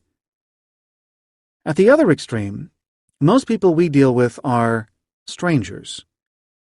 You don't know them and haven't had any significant interactions with them in the past. The basic rules of common courtesy apply in these relationships. You might engage in small talk with a person at the cash register at your local coffee shop, but you are not likely to divulge the deepest details of your life. Because you have no special relationship with strangers, the transactions you have with them are all based on getting an even trade. You pay for things at the store, and you expect to pay an amount of money equal to the value of the goods. Musicians might swap music equipment. When they do, they each expect to get equipment of about the same value in the trade. My student had to get her rent in on time because her landlord required a particular amount of money to allow her to stay in her apartment. She paid for her coffee at Starbucks because she and the store treat each other like strangers. The last kind of relationship is among neighbors, who fall somewhere in between family and strangers. Like family, you have a deeper personal relationship with your neighbors than you do with strangers. You have parties with them. You spend time chatting in the yard on weekends. You follow their events of their lives, and they keep track of what is going on with you. Like families, you don't pay for your services with neighbors. If you were loading a truck at the local hardware store, and a stranger came over and spent a lot of time helping you get everything loaded up, you might consider giving them some money to pay for their time. But if you were unloading a lot of things from your car into a garage and your neighbor came over to help, you would not give him $20 for his work. Instead, you might help him to rake leaves a few weeks later, or offer to babysit his dog. My student helped her fellow students because they are neighbors. At some time in the future, she can expect that other students will assist her when she needs it. The difference between neighbors and family, though, is that family does not keep score, at least in a healthy family relationship. Parents continue to do things for their children no matter what. Neighbors, on the other hand, may not need to give equal payment in the moment, but they do expect reciprocity.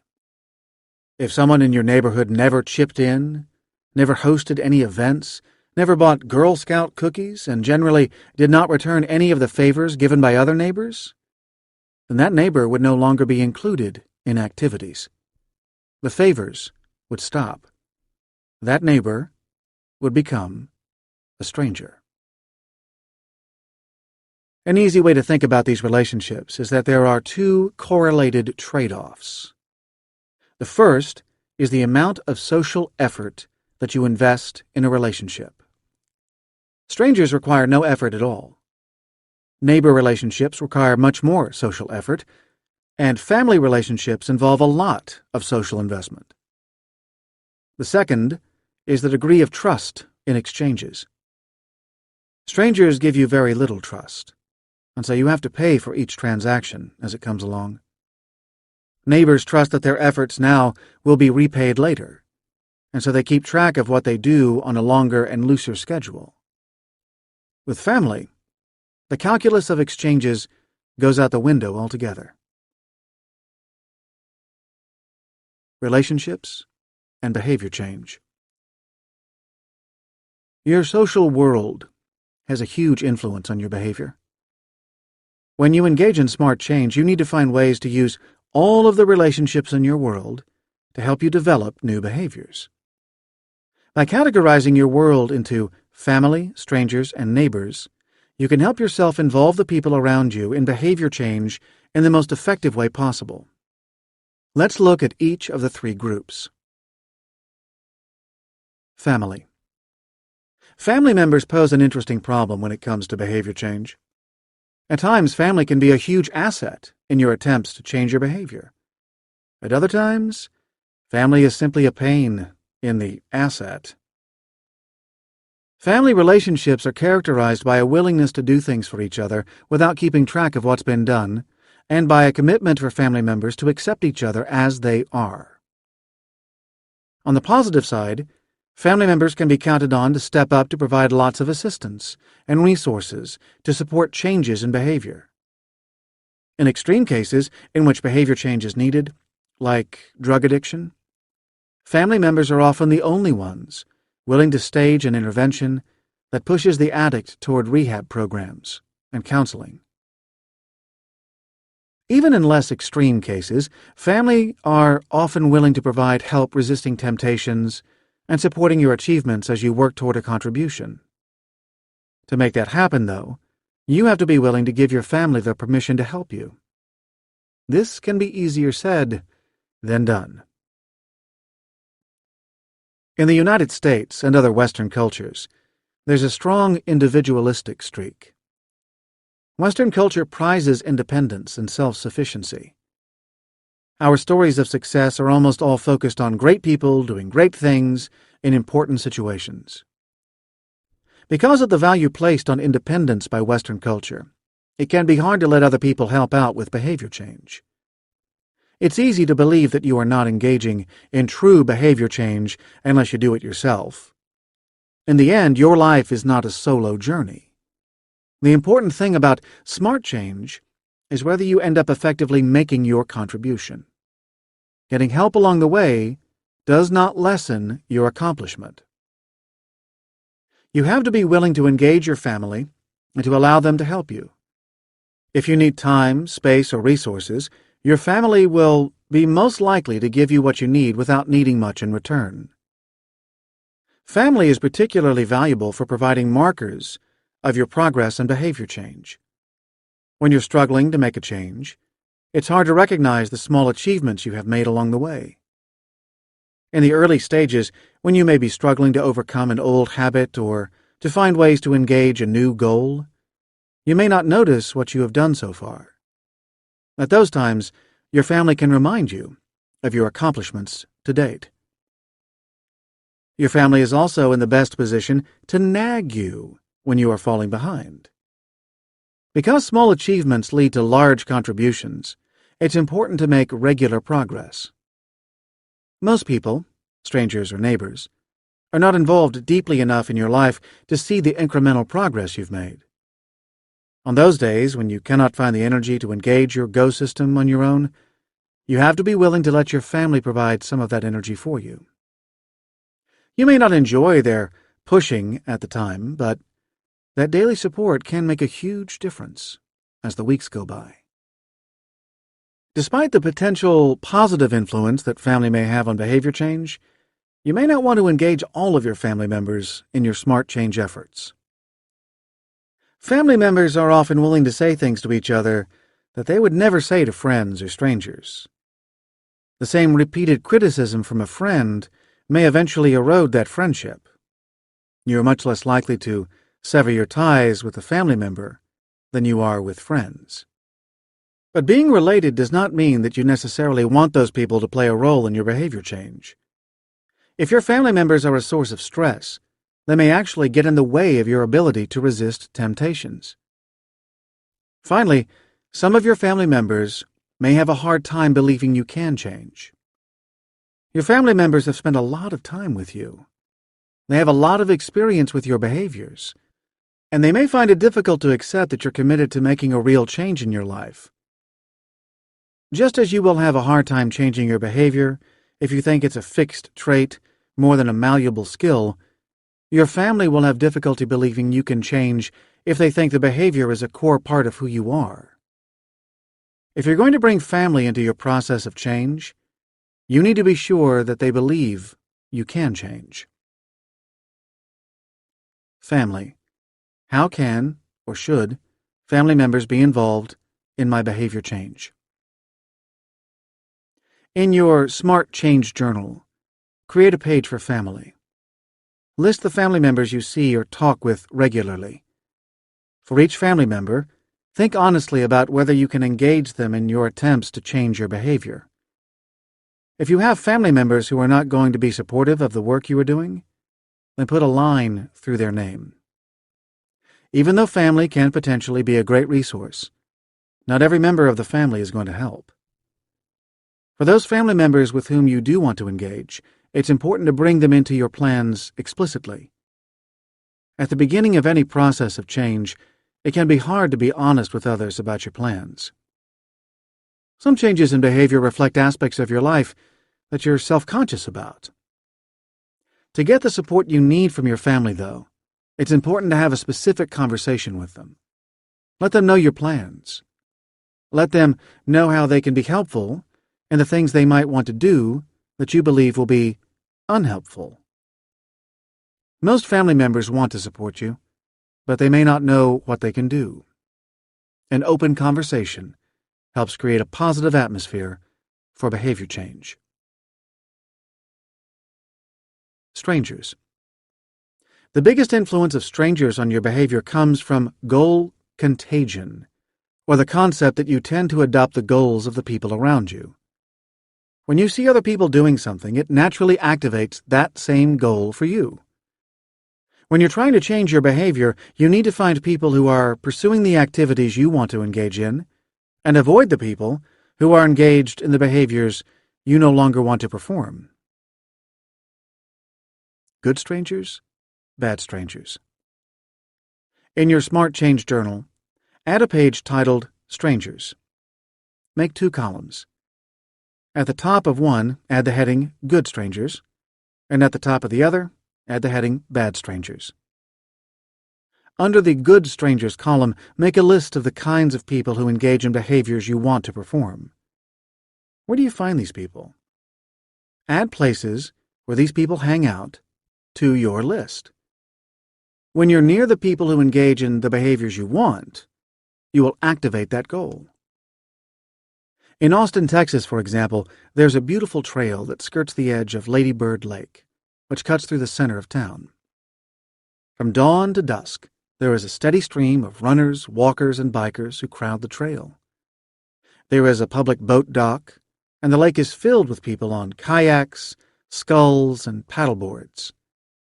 It is nearly impossible to be near this area without wanting to get moving.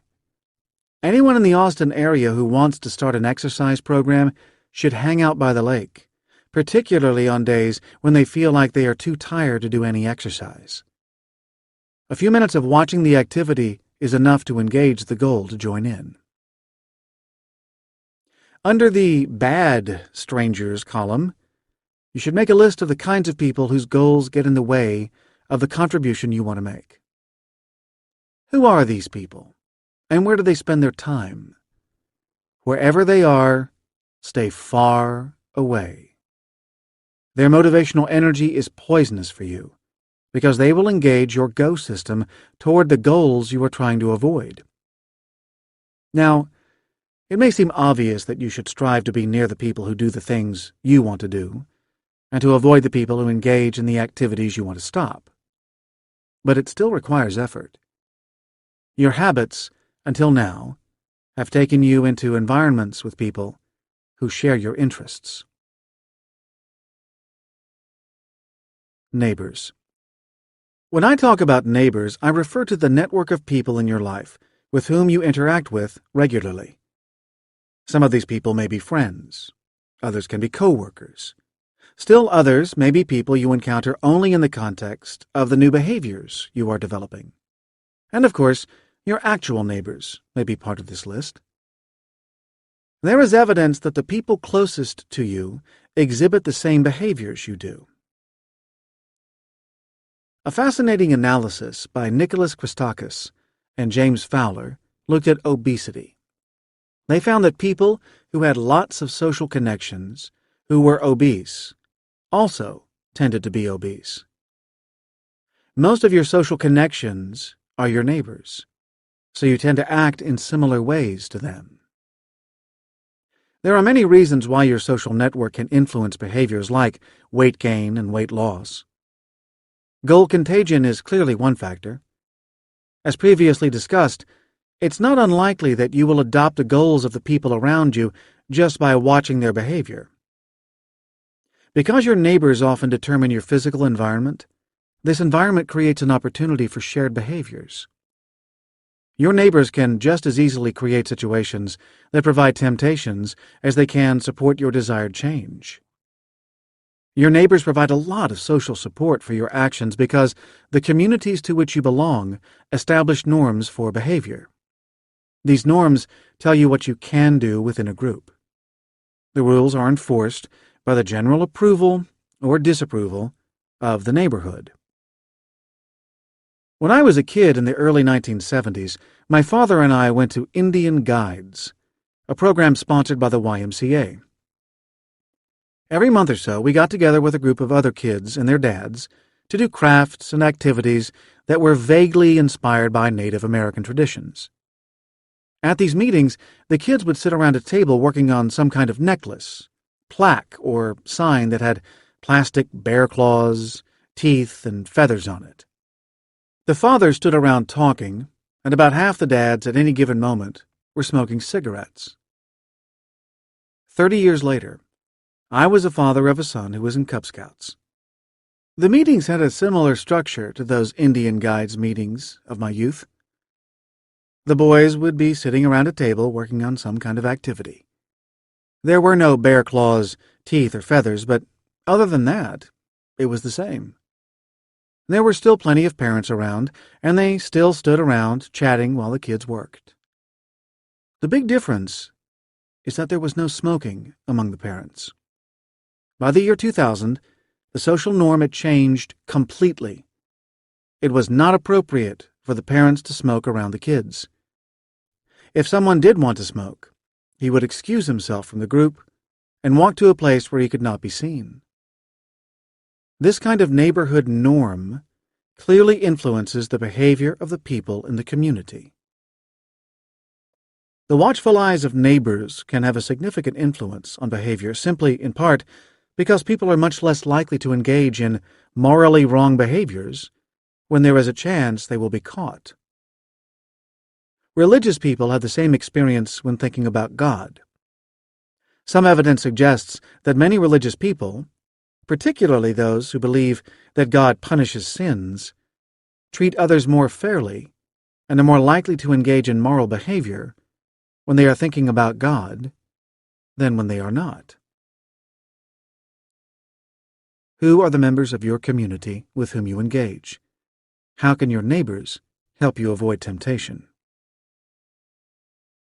In your Smart Change journal, list some of your temptations. Think about ways to use your neighbors to help you overcome those temptations. Let your neighbors know what your temptations are. Then think about ways that you can spend as much time in the company of your neighbors as you can, so your behavior can be observed by others. The more you leave yourself open to the scrutiny of others, the easier it is to help your stop system prevent you from giving in to the temptation. As an example, think about the workday. As much as you might want to perform at a peak level for the 8 or so hours that you are at work, the day itself ebbs and flows. You might be at your best first thing in the morning, then experience a lull around lunchtime, work well for a few hours in the mid-afternoon, and then wind down as the day ends. In those downtimes, there's a temptation to engage in fake work, where you sit at your desk looking engaged, but you are really searching random topics on the web or browsing shopping websites. If you feel you are having periods of the day that are not productive, then during those hours make sure that your workspace is visible to your colleagues. You probably don't want your fake work behavior to be visible to others, and so sitting in a public place helps keep you focused on what you need to accomplish. You don't want the disapproval of your neighbors, or God, for that matter, to be the only reason you are able to avoid a behavior. As I discussed in Chapter 5, the stop system needs to be used sparingly. The ideal state for behavior change is one in which the go system focuses you on the desired behaviors. So, you want to use your neighbors primarily to reinforce new behavior. Partners and mentors. It's also valuable to engage with individuals within your community because many goals are much easier to accomplish with a partner or a small group.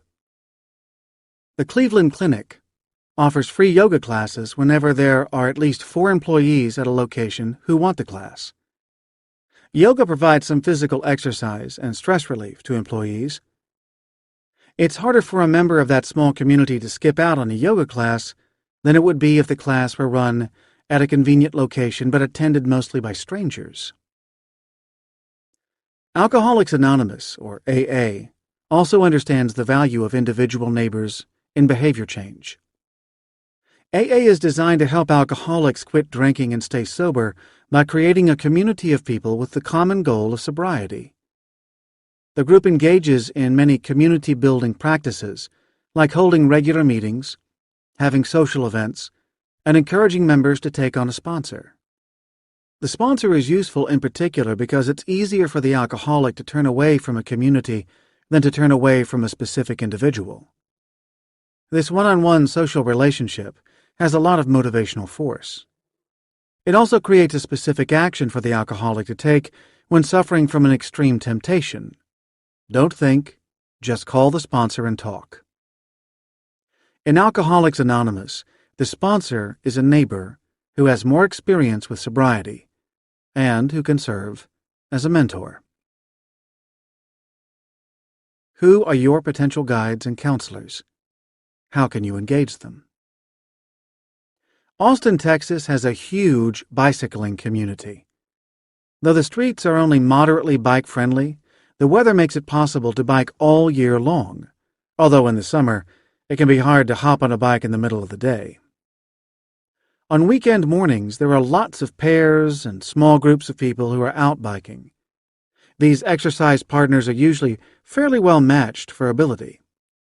After all, it would be frustrating for an expert cyclist with lots of experience and endurance to have to go for a short, slow ride with someone just taking up the sport. Obviously, one reason for cycling with a group is that the bikers can enjoy each other's company. Equally important, though, is that it keeps people engaged with the exercise. On days when a cyclist is busy, or tired, or too sore to feel like going out, the added force of going with a group can keep the biker on a regular exercise program. Who are your potential partners? How can you engage them? When you start the process of smart change, you may not know which people in your neighborhood are the right ones to help you. Don't worry if you draw a blank. Part of the difficulty of behavior change is that there are a lot of unknowns ahead of you. At the start of the process, it's hard to predict what will happen next. To really figure out with whom you should engage from your neighborhood, you need to become better integrated into the community. And that requires effective communication. Communication and community. Our ability to break the world into categories has been a real puzzle for scientists. After all, you see the world quite similarly to the people around you. The animal that lives next door barks at squirrels and wags his tail when he sees you. He's a dog. You know he is a dog. Your neighbors know he is a dog. And even the 4-year-old across the street knows he's a dog. This is true for more than just dogs. Pick any random object in your house. Chances are you categorize that object in about the same way as everybody else you know. That is pretty amazing. How does this happen? Why do you tend to see the world so similarly to the people around you? For a long time, scientists considered two possible answers to this question. One is that the world really is broken down into categories. That is, there may really be different groups of things in the world, and our brains just give us information about what is truly out there. It certainly feels like that were the case. It just seems obvious that the animal next door is a dog, and that nobody could possibly think it was anything other than a dog. We must be responding to what is objectively there in the world. Yet, scientists have also considered a second possibility.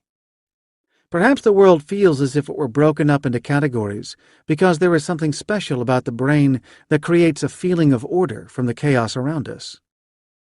Maybe we see the world as having categories because that's how the human brain operates.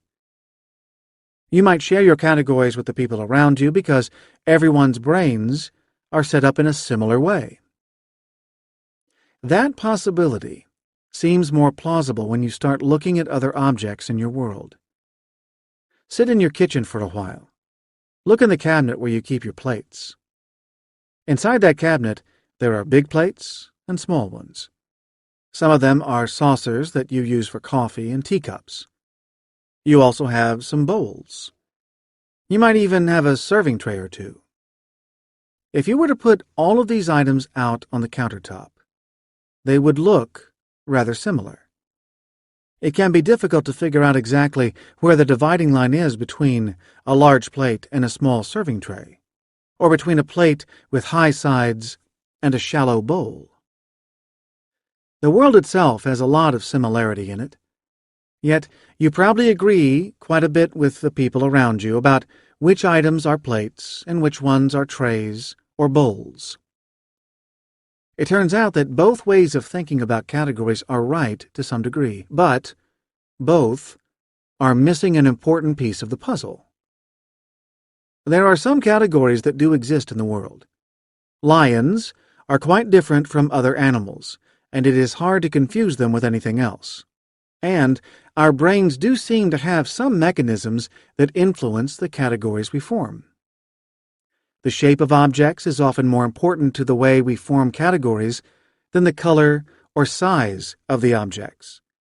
And that probably reflects biases that come from the way our brains are structured. What is missing, though, is the influence of your community.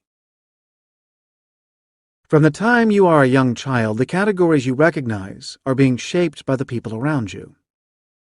Watch a toddler interacting with a parent or preschool teacher. The adult points at an object and gives it a name. Look at that! It's a ball. The child quickly learns the name for the object and uses that same name for other objects as well. Sometimes the child uses the wrong name for an object and is corrected. The child might pick up a round beanbag and call it a ball. The adult says, "No, that is a beanbag. Hand it to me." Over the years, the child gradually learns the way the adults break the world into categories.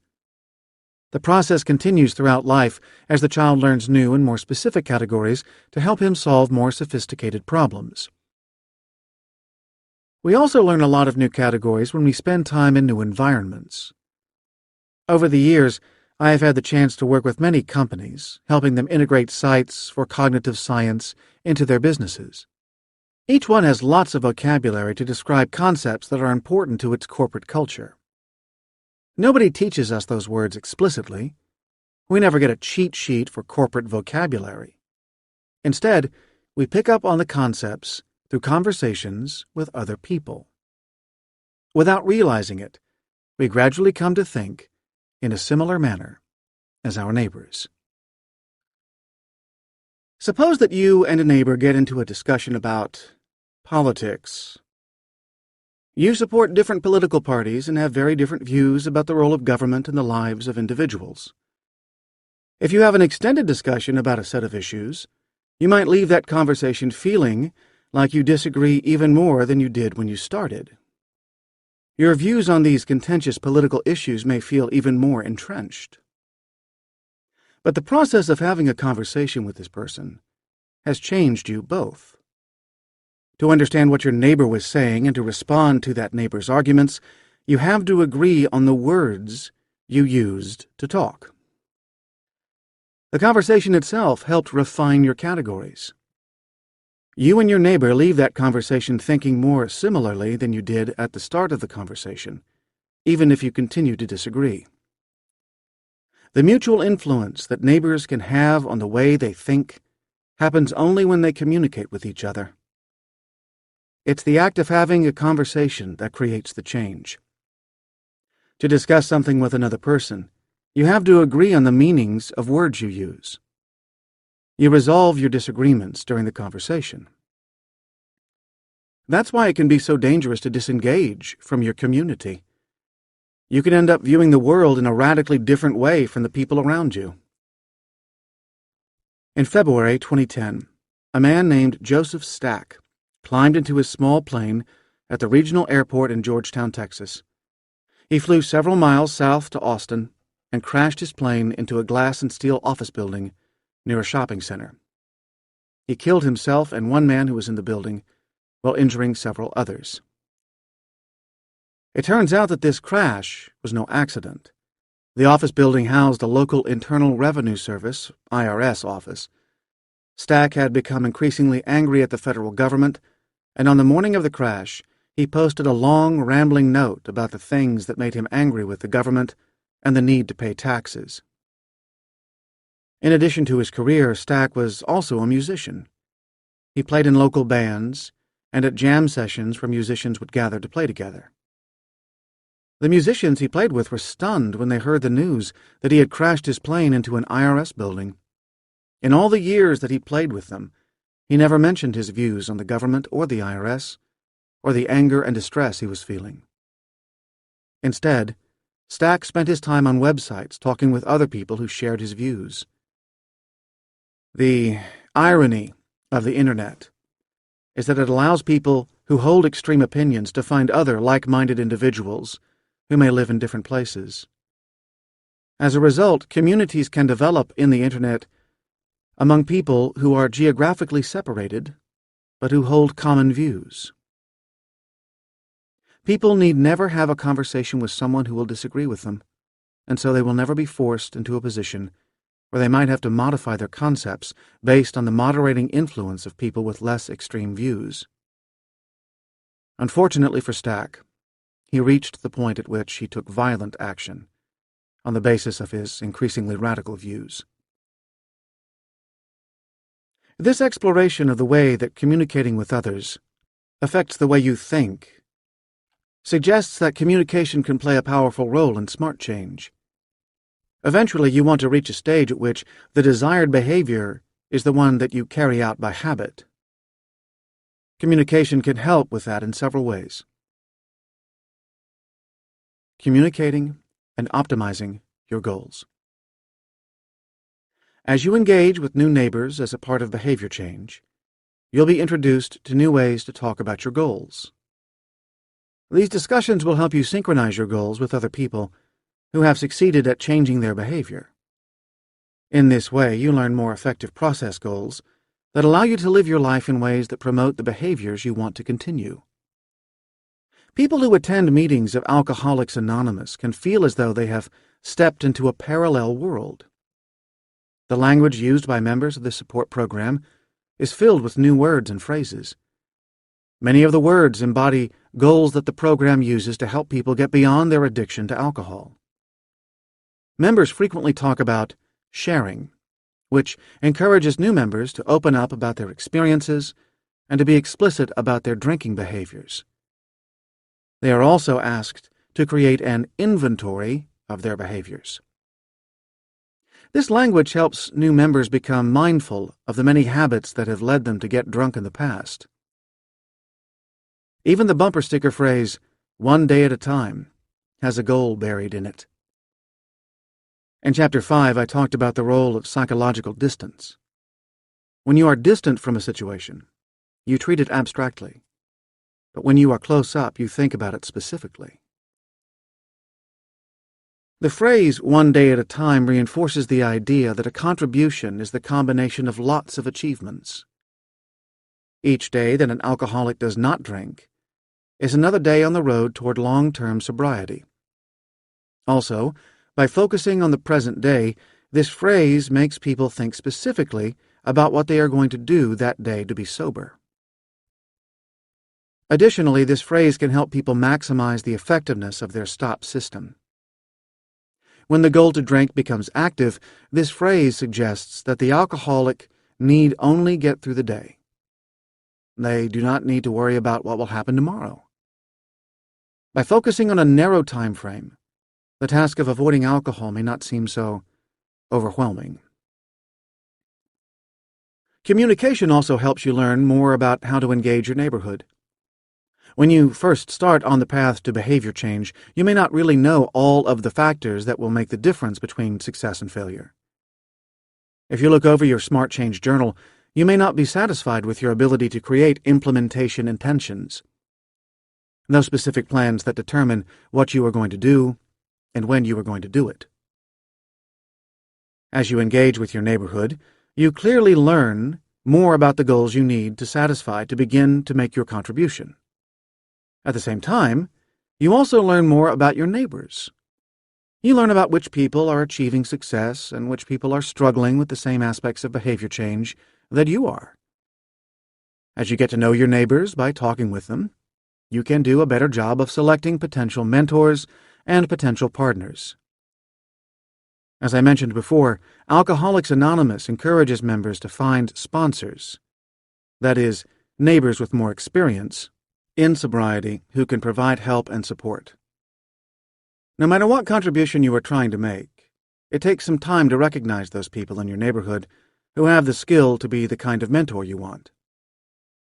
Choose your mentors carefully, because they'll have an important influence on your ability to change behavior. You can also find partners at a similar stage to help you achieve your goals. As you consider potential partners, try to find someone who is as motivated as you are to achieve your goal. You'll draw a lot of energy from your partner. If your partner does not have much energy for change, that will end up hurting your own efforts as well. So, although it's valuable to find a partner to help you, it's most important to find a good partner. It's crucial to really communicate with your neighborhood. A neighborhood is established and maintained by real, two-way interactions between people. Communication makes you think similarly to the other people in your neighborhood, and it reinforces the social bond between you. That connection provides you with other people who can help you make your contribution. And as you journey through behavior change, you should also choose to remain a part of the community. Eventually, you may find you are being called on to mentor others. In Alcoholics Anonymous, everyone who has maintained their sobriety for a period of time is expected to help others, and many of them eventually serve as sponsors themselves. The value of continuing with the neighborhood is that it helps you think of your behavior change as a process rather than an outcome. As I mentioned in Chapter 3, almost every difficult instance of behavior change is one that requires an ongoing set of achievements to make your contribution. By staying engaged with your neighborhood, you put yourself in a position to treat the change as a process. If you disengage with your neighborhood after you begin to change behavior, you're more likely to think of your goal as an outcome to be achieved. Then, when you feel like you have reached that outcome, you might find it difficult to engage in behaviors to maintain it over time. Relationships and habits. Changing the people you come into contact with requires changing a set of habits about where you spend your time. To help you change these habits, you need to track your time a bit more carefully. In your Smart Change Journal, set up a habit diary and keep it for at least 14 days. Questions that you can use to complete your diary include: where did you go today? Were there aspects of the places you went that you think will make it hard or easy for you to change? What kinds of people were you engaged with? Family, strangers, or neighbors? Did those people make change easier or more difficult? What other issues or factors affected how you were able to work toward your goals? Were you physically or emotionally fit? And finally, was today a holiday or weekend with less stress? The more you understand about the pattern of your activities, the better able you will be to make changes that bring you into contact with people who will support the goals you want to achieve. Takeaways. There are 3 broad kinds of relationships you have with people in the world around you: family, strangers, and neighbors. Family is the set of tight-knit relationships you have, typically with people who are truly a part of your extended family. Family members maintain their relationships by doing lots of activities together. The benefit of family is that they are often willing to do anything for you. However, family can have 2 downsides. First, they may not push you to change your behavior as strenuously as you need to be pushed. Second, just as family accepts you for who you are, you accept family for who they are. Family members often say things to each other that they would never be able to say to strangers or neighbors who would no longer want to have anything to do with them. Consequently, family members may not be the best supporters of your attempts to change behavior. Most people are strangers. You do not know them, and they do not know you. As a result, when you interact with them, you engage in transactions in which each person needs to get something of value in the moment. The main value of strangers in Smart Change is to provide a background of people who may be engaged in similar goals, which can help keep those same goals active for you. Neighbors are the community of people around you with whom you engage on a regular basis. Neighbors do things for each other without keeping strict score of the value they provide to each other. However, neighbors do feel that the give and take needs to balance out over time. Neighbors can serve as mentors and partners to provide you with the wisdom of their past experience, or are those who share your experience because they are at a similar stage of behavior change. Communicating with your neighbors creates similarity in the way you all think. This similarity synchronizes the goals of people in a neighborhood. When you immerse yourself in a community of people who have the same goals you wish to achieve, you learn about effective ways to act just by talking with others. You also get a better feel for which members of your neighborhood will serve as good partners and mentors. Finally, keeping track of your daily environments and interactions with the help of a habit diary will give you a sense of where, who, and what supports your goals for change. Chapter 8. Making Change. Initiating your plan, the stages of behavior change, and self-compassion. So far, I've asked you to do a lot of thinking and precious little doing as you engage in Smart Change. In previous chapters, I introduced 5 sets of tools you can use to attack the most stubborn kinds of behavior change. As I presented these tools, I also encouraged you to keep a Smart Change journal that lays out your plan. Optimize your goals. You started your journey by learning to optimize your goals. The aim was to figure out both the overall contribution you want to make with your behavior change and the specific achievements you need to engage to turn that contribution into a reality. Chapter 3 encouraged you to develop a set of goals and focus on processes that allow you to change your behavior for the long term. Tame the Go system. Then, you developed a more specific implementation intention in the process of figuring out how to tame the Go system. It's important to recognize that you pursue only the goals that get some degree of arousal, and you can accomplish only specific tasks. By the end of Chapter 4, you had added details to your plan. You figured out the situations in which you were likely to act. You laid out specific actions to take in those situations. You identified the most likely obstacles that would get in the way of making your contribution, and planned for what to do when facing them. Harness the stop system. Next, you focused on ways to control the stop system, the mechanism that worked to keep you from engaging in behaviors that are promoted by the Go system. Although the stop system is a bad long-term solution to behavior change, it's a crucial part of the overall process. Chapter 5 explored strategies for helping the stop system work most effectively. In your Smart Change journal, you added methods for dealing with temptations. Having a specific plan for handling situations that will get in the way of your contribution maximizes your chances of success. I also presented ways of framing your changes to avoid the "what the hell" effect. Manage your environment. Chapter 6 added tools for managing your environment. Your behavior is heavily influenced by the setup of the world around you. In general, you want to minimize the effort you have to put out to act.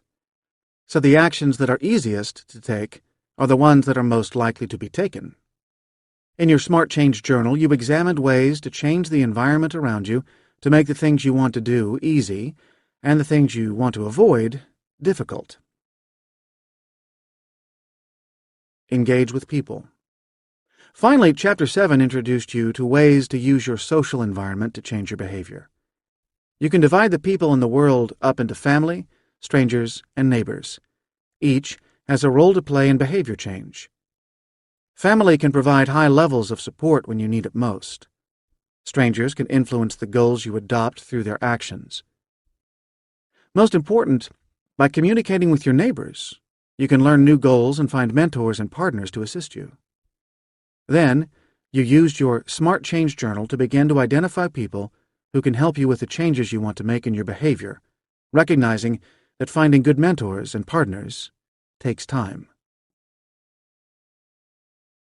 Now, the time has come to stop contemplating change and to start acting on it.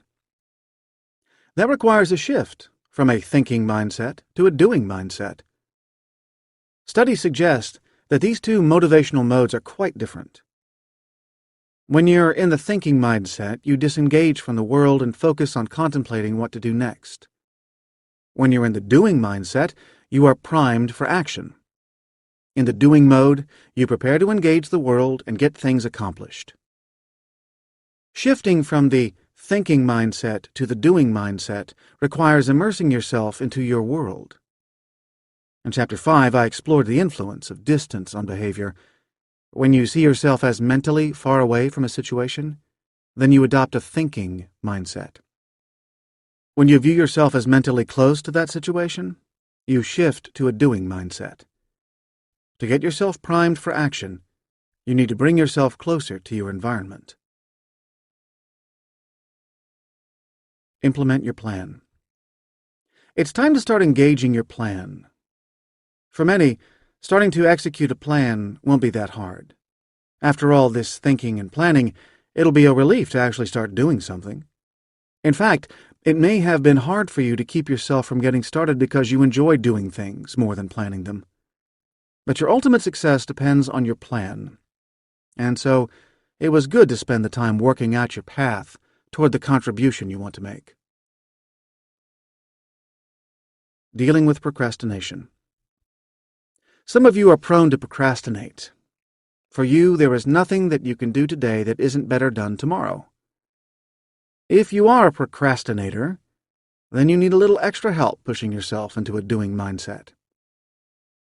Many procrastinators are low arousal people, like the ones I mentioned in Chapter 4. Low arousal people have little motivational energy in their systems on a regular basis. They really need to amp up the importance of a goal to get to work. If you procrastinate, then you're a person who will benefit from using your environment and your social network to motivate you to begin your journey of smart change. For you, the drive to get started is not going to come from inside. You will need to let your environment guide more of your behavior. Change your environment. Start by making changes to your environment. It can be easier to change the environment than to do something that's an overt change to your behavior, because changing your behavior is a direct action, whereas changing your environment feels indirect. However, the changes you make to your environment will start to affect your daily behavior, so those changes are an easy way to get started. If you're thinking of losing weight, for example, start off by removing tempting foods from the kitchen, and perhaps by rearranging the plates and silverware to start disrupting your old eating habits. Enlist your community. Look at your Smart Change Journal and identify the people you listed as potential mentors and sponsors. Reach out to one of them and get together to talk or spend some time on the phone. Give these people permission to prod you to get started. As with the changes to your environment, talking to someone else can feel less daunting than acting directly. Because your neighbors are an important motivating influence on your behavior, these conversations will quickly lead you to take steps from your implementation intention. While teaching a class for a company, I met a woman who was about to step into a leadership role for an important project for the first time in her career. She was nervous about this new role as leader, so I encouraged her to find a mentor within the company with whom she could meet regularly to help her get started. Her natural inclination was to take on her responsibilities alone. But having a mentor provided her with an experienced role model who could help her develop a successful leadership plan. The commitment contract. You can get over your procrastination by making the costs of inaction higher than the costs of action. This principle drives the idea of the commitment contract, in which you find some neutral person and agree to pay that person money, preferably an amount that would be painful to lose, if you fail to achieve your goal.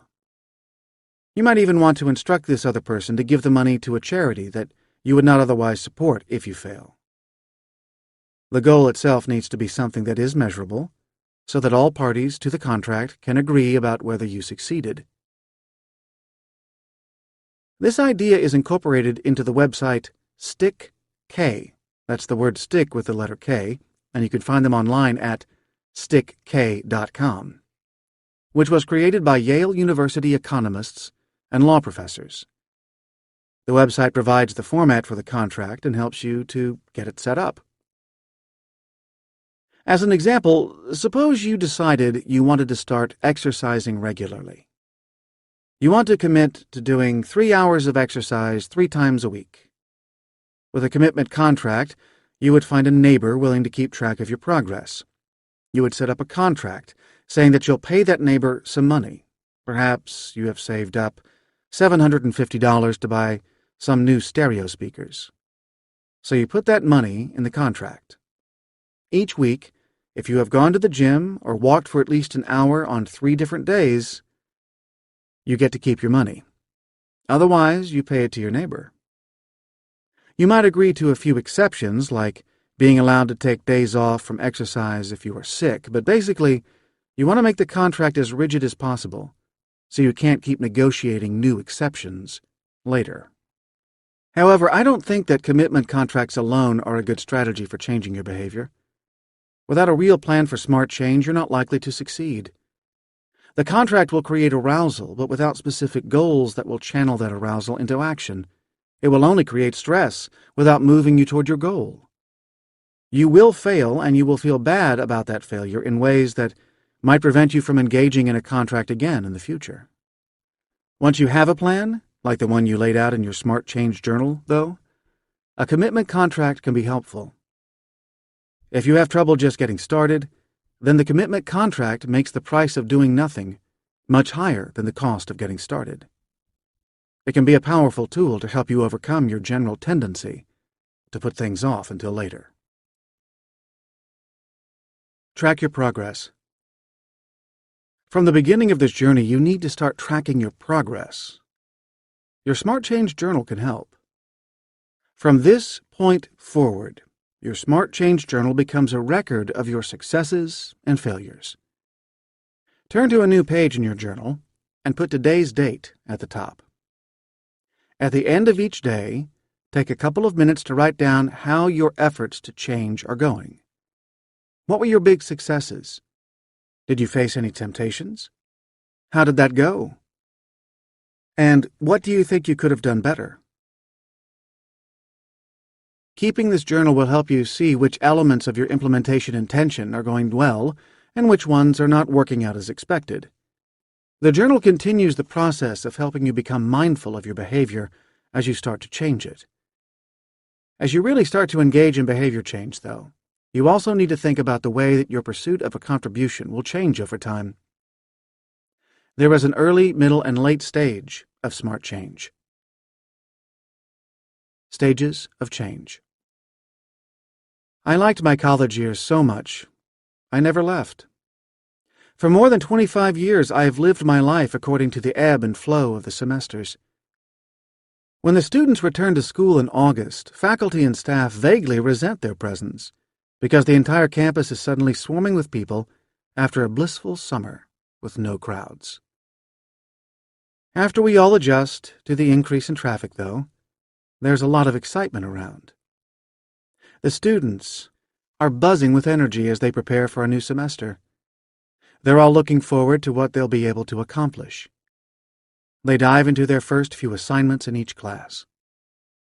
By the end of September, That energy is starting to turn into stress. Projects are piling up. An early quiz that goes badly can create some frustration with classes. The great hope that characterized the start of the semester is replaced with the drudgery of the reality of college-level work. Thanksgiving marks a big change. Right after the break in November, there's a strange combination of panic and hope.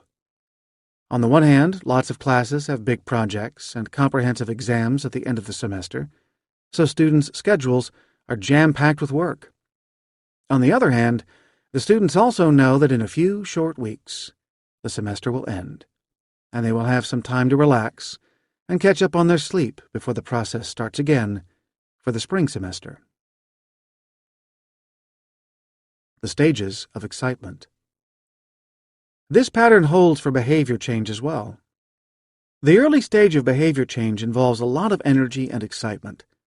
This is the energy that packs the gym the first week of January as people start to engage their resolution to lose weight in the new year. It's the motivation that drives people to engage energetically with a new volunteer opportunity. People focused on a particular outcome also start to get energized again as they get near the point at which they are going to reach their goal. Groups trying to raise money for a charity have a lot of enthusiasm as they near the amount of money they want to raise.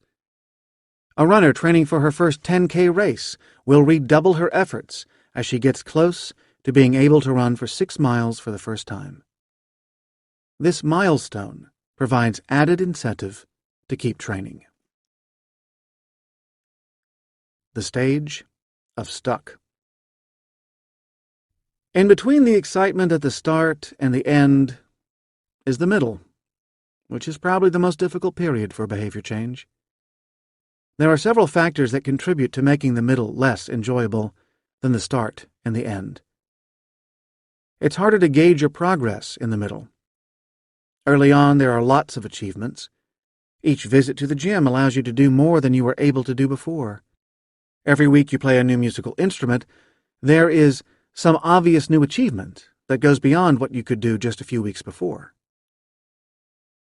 After a short while, though, it's hard to see the new progress as easily.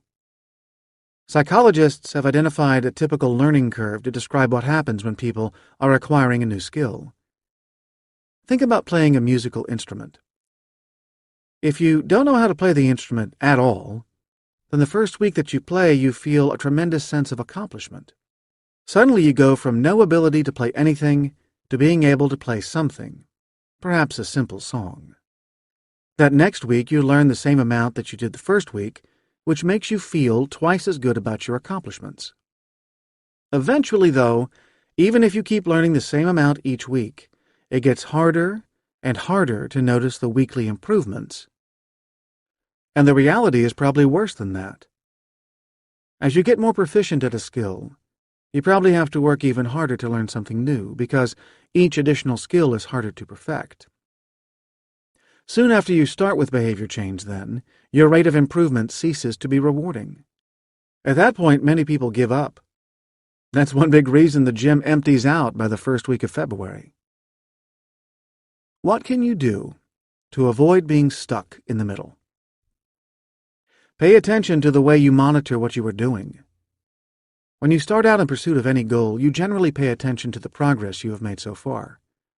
Because it feels like you accomplish a lot at the start, this perspective can be quite motivating. As soon as your sense of progress begins to slow, though, you have to switch the way you keep track of what you have done. To get past stuck, change your focus from the starting point to the outcome and start looking at the distance yet to be attained. As you get close to achieving your goal, the focus on what you have yet to accomplish becomes highly motivating. When you first start pursuing a contribution, the distance between where you are and what you hope to achieve may make the journey seem impossible, even though you're being motivated by the excitement of the start. As your goal begins to feel attainable, that narrowing of the gap between the present and the future can drive you to work harder. You may be able to overcome the doldrums in the middle by focusing on the distance you still need to cover. However, at times the distance between where you are and where you want to be is still too large, even though your initial excitement has carried you some long way. In that case, you need to set some intermediate goals to help you continue to progress through the middle. Losing a large amount of weight can be difficult because after the initial joy of modest weight loss, you may have difficulty seeing more progress. At that point, you may want to celebrate each loss of 10 pounds on your way to the overall goal. These landmarks provide motivation when the goal itself seems too vast to accomplish. Many video games are set up like this. When you first play the game, you move up to new levels with new challenges easily. The longer you play, the more you have to accomplish before you move to another level.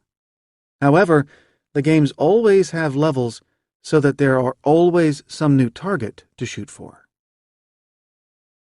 Another potentially good use of the commitment contracts I described earlier is to help you deal with the middle plateau. If you find your motivation flagging, then a commitment contract can play the role of levels in a video game and provide some landmarks for keeping you going until your broader contribution is in sight. Engaging your community through the stages of change. Your relationship with your neighbors will also change as you move through the stages of smart change. In the early stage, mentors and partners are particularly helpful. They can guide and motivate you as you get started. Mentors help you refine your plan by sharing the wisdom they have gathered from their experiences. They are also able to recognize the signs that you're having trouble overcoming obstacles, so they can provide a lot of guidance early on. Recently, there has been an increase in the number of people who work as executive coaches. In the modern work environment, many people change jobs several times. It can be daunting to make a career change because it requires a lot of behavior change. Executive coaches provide mentoring by suggesting jobs that fit with a person's skills and developing a resume that will attract potential employers. You need not seek out executive coaches, though. You can join a professional society in your line of work, through which you will meet many people who have taken the career path you desire. Engage with them and let them help you manage your career. Partners can help you develop new habits. By working together, both you and your partner will repeat the behaviors often enough to help create a habit. Also, sharing your experience with others who are at the same early stage as you can be valuable in helping you recognize that the difficulties you face are not unique. Working with a partner lets you know you are not alone. I am a big believer in interacting with colleagues at work to help develop new skills. It's easy to set up a lunch meeting with one or two people who are at a similar career stage to talk about problems, share tips, and get advice. These work partners can support you in a quest to pick up new skills at work. It's also a relief to get to know peers who really understand the problems you are experiencing and who may be able to serve as partners throughout your career. Indeed, when I go to professional meetings in the cognitive science community, there's a striking phenomenon. You might expect that the groups of people talking with each other at these meetings would be organized around research topics in which people with common interests engage in discussion. Instead, the groups typically consist of people who are about the same age. Researchers tend to start going to conferences in graduate school, so they meet other grad students and start talking. So they find themselves comparing experiences and sharing tips. Over the years, these groups reconvene each year, helping each other through their various career stages. In the spirit of cooperation. One thing that characterizes this early stage is a sense of cooperation. At the start of behavior change, you are prone to reach out to anyone you think might be able to help. You are grateful to hear about other people's experiences and to get suggestions for ways to make behavior change easier. You are also likely to enjoy sharing your successes and giving other people tips to help them change their behavior. It's empowering to feel like you are helping others. Indeed, one thing to watch out for when you first start changing your behavior is that your conversations with other people may revolve around only the new changes you are making. Because you have to focus so much energy and attention on the new behavior, and because you are, justifiably, proud of what you have achieved so far, you can end up dominating conversations with stories about your attempts to change. In that heady period of excitement, try to remember to ask people how they are doing and what is going on in their world. You don't want to alienate or bore those who are most likely to help you. In the middle stage, your relationship to your neighbors starts to change.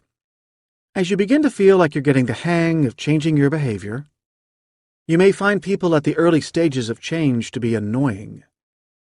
You are no longer that interested in hearing about problems that people who are new to the process are experiencing. You would rather focus on your own progress rather than having to engage as deeply with your neighbors. In addition, you may shift from feeling cooperative with your partners to feeling competitive. Competition is an interesting reaction. If you are an actor and are auditioning for the leading role in a play, then you're in direct competition with everyone else auditioning. If someone else gets the part, then you will not. Most aspects of life, though, are not like auditioning for a play. More than one person can succeed. Yet many people bring this competitive frame to behavior change, particularly in the middle and late stages. When you start to see the people around you as competitors rather than neighbors, you share less information and you interact with your neighborhood less often. You stop doing the little things that maintain your connection to the people around you. Behavior change is not a competition. Resist the urge to treat behavior change like a competition. Even when you are in a competitive market, it's often best to work with your neighbors rather than fight against them. Over the past several years, for example, I've been a blogger for sites like Psychology Today and Huffington Post. Through this process, I've met a number of other science bloggers and authors. You might expect a group of writers to be competitive. Yet the community of bloggers and authors is actually quite welcoming and mutually supportive. This community has recognized that sharing tips and promoting each other's work increases the success and visibility of the entire group. This spirit of cooperation is important to maintain, even when you reach the middle and late stages of change. When you find yourself becoming competitive with others, you should work to overcome that urge by mentoring someone else. Sharing information helps re-engage you in your own process of behavior change by reminding you how far you have come. It also gives you a chance to be specific about your own behavior. By talking about the way you act now, you may discover things you have begun to do by habit that you would like to refine. Become a mentor. Acting as a mentor also keeps you engaged with your neighborhood. The conversations you have with the people you work with help solidify your connections to your neighbors. These connections can be quite important when you reach the doldrums of the middle stage, and you need to re-energize your commitment to the goal. Perhaps the most important lesson to draw from this discussion of stages is that the process of changing your behavior will feel different over time. Strategies you use to motivate yourself early in the process may no longer work as you hit the middle. Neighbors who were incredibly helpful to you when you first started out may feel as though they were getting in your way later on. A difficult part of dealing with these stages of change is that your progress will not feel continuous. There will be days or weeks when each day is easier than the last. And there will be times when you feel as though you are sliding backward. Some days you may want to give up entirely, and you may even give in to the urge to quit for a while, only to want to try again. In those moments, you are going to have to learn to give yourself a break. Self-compassion. In the 1970s, there were two regions in the United States that stood at the forefront of the technology industry: On the East Coast, in the technology corridor in the Boston area, several large companies like Digital Equipment Corporation, or DEC, and Raytheon were at the leading edge of computer technology. These companies made complete computer systems that were used by large companies and universities. At the same time, there was a growing technology community on the West Coast, around Stanford University. It was anchored by a few large corporations like Hewlett-Packard, but there were also lots of tiny startup companies. Over the following 20 years, the fortunes of these two regions diverged. By the end of the 1980s, many of the titans of the computer industry in Boston had shrunk considerably or disappeared altogether. On the West Coast, the technology industry thrived. In the same period that companies like DEC were shrinking, Silicon Valley emerged, churning out companies like Apple and Google, and supporting the growth of the semiconductor industry.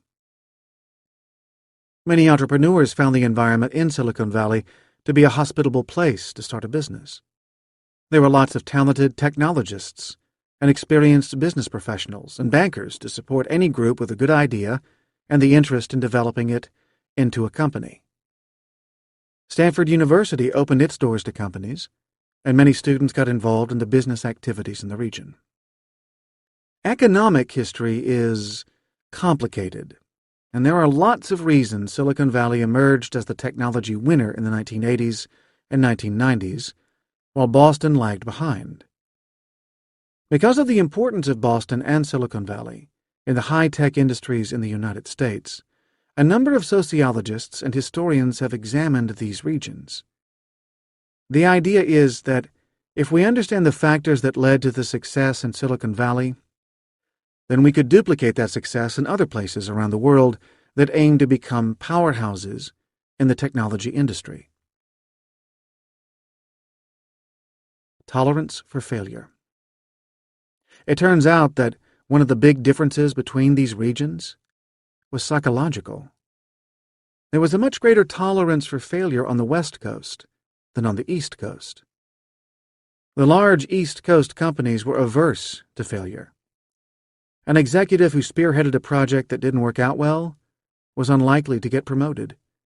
As a result, the large companies were often conservative in the projects they took on.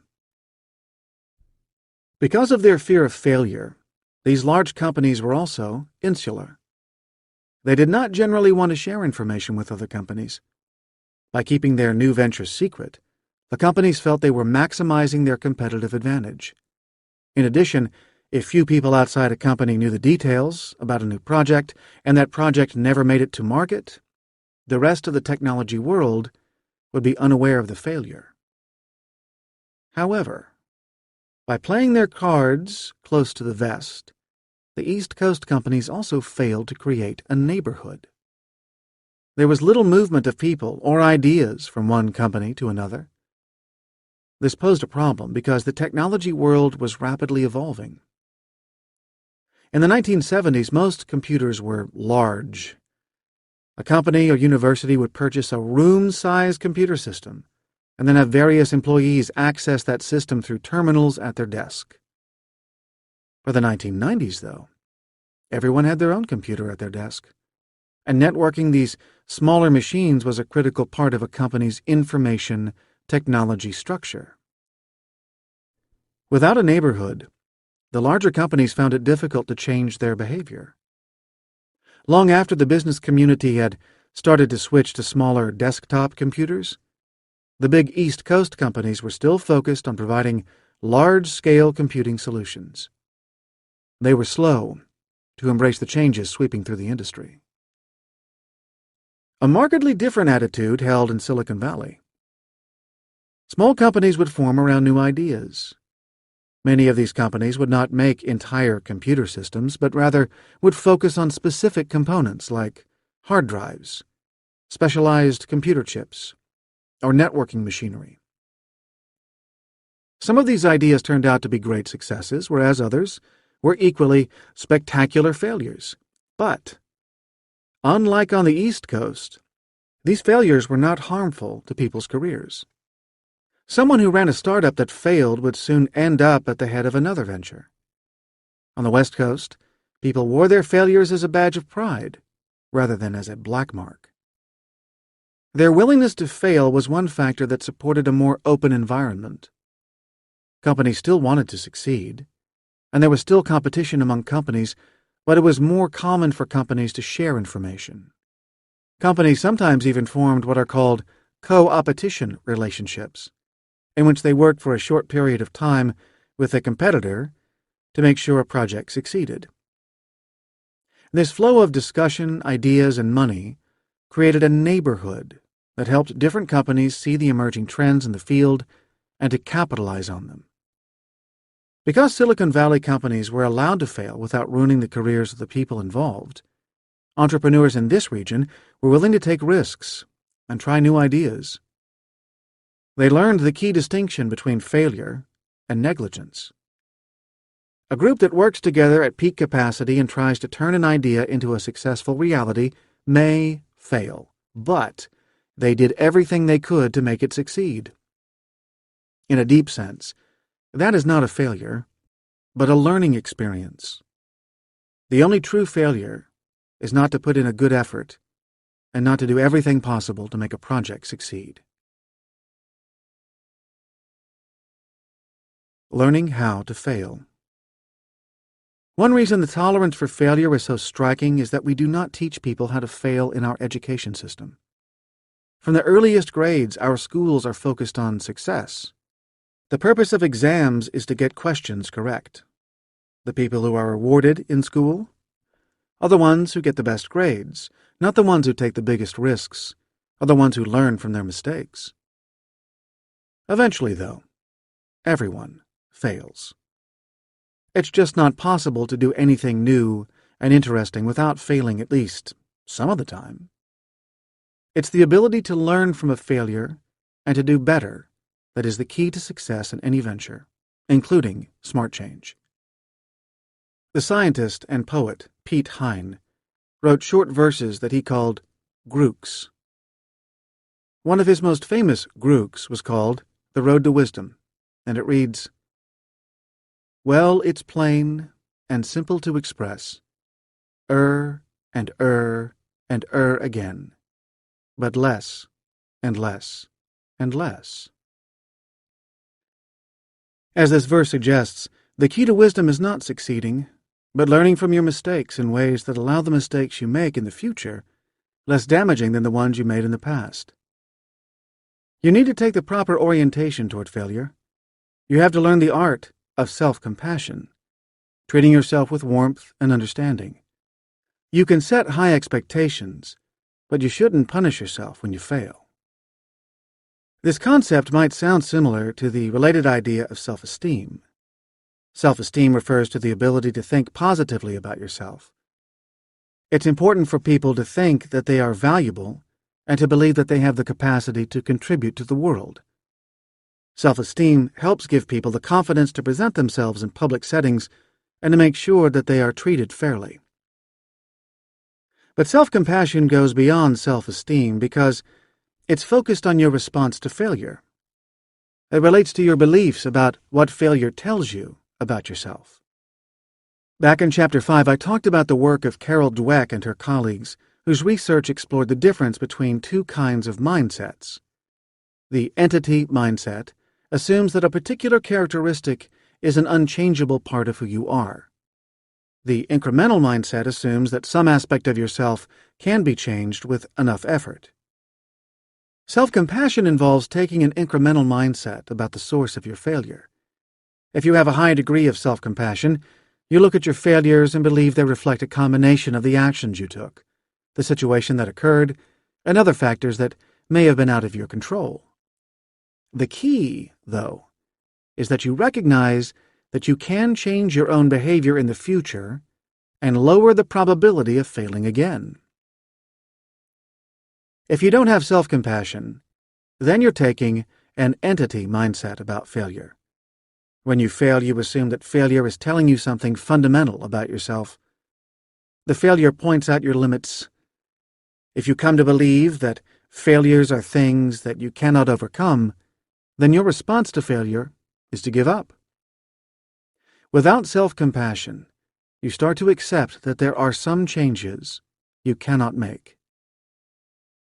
Self-compassion is the last key piece in our smart change puzzle. Because you're listening to this audiobook, there's a good chance you have failed in some of your attempts to change your behavior in the past. You may even believe you are not the sort of person who can change. The purpose of this book is to help you understand the way your action system works. The reason some behaviors are so hard to change is that your motivational system is exquisitely organized to help you achieve your goals. This system wants you to be able to act without thinking as much as possible. Making radical changes to your behavior is hard precisely because this system is so effective. But your motivational system learned the behaviors you're trying to change. And so it can also learn the new behaviors you're trying to incorporate into your life. Your motivational system can and will adapt to the new behaviors you want to create, though it will take time. The 5 sets of tools described earlier and reiterated at the top of this chapter are aimed at the pressure points in your motivational system. These tools are designed to help you use the structure of your motivational system to your advantage as you change your behavior. The reason I asked you to spend so much time planning your behavior change is because of how difficult it can be to make changes. As you go through your process of smart change, there will be days when you fail. You will eat too much, smoke a cigarette, skip your homework, avoid practicing your instrument, or get angry at a coworker. You have to meet those failures with self-compassion. Failing on a particular day is not a sign that you cannot change. It's a sign that your motivational system is still being efficient at promoting the behaviors you want to change. But you have all the tools to make the contribution you ultimately want.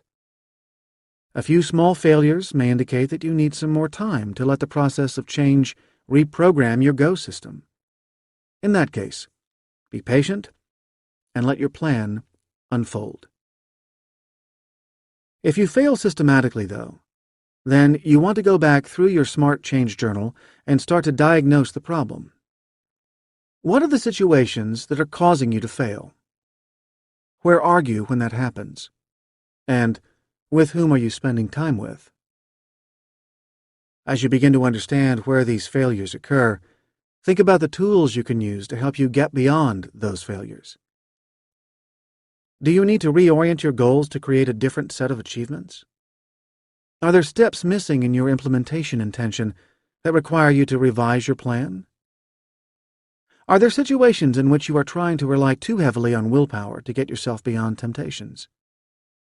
Are there aspects of your environment that are pushing you toward behaviors you would prefer to avoid? And are there people in your neighborhood whom you ought to engage to help you act differently?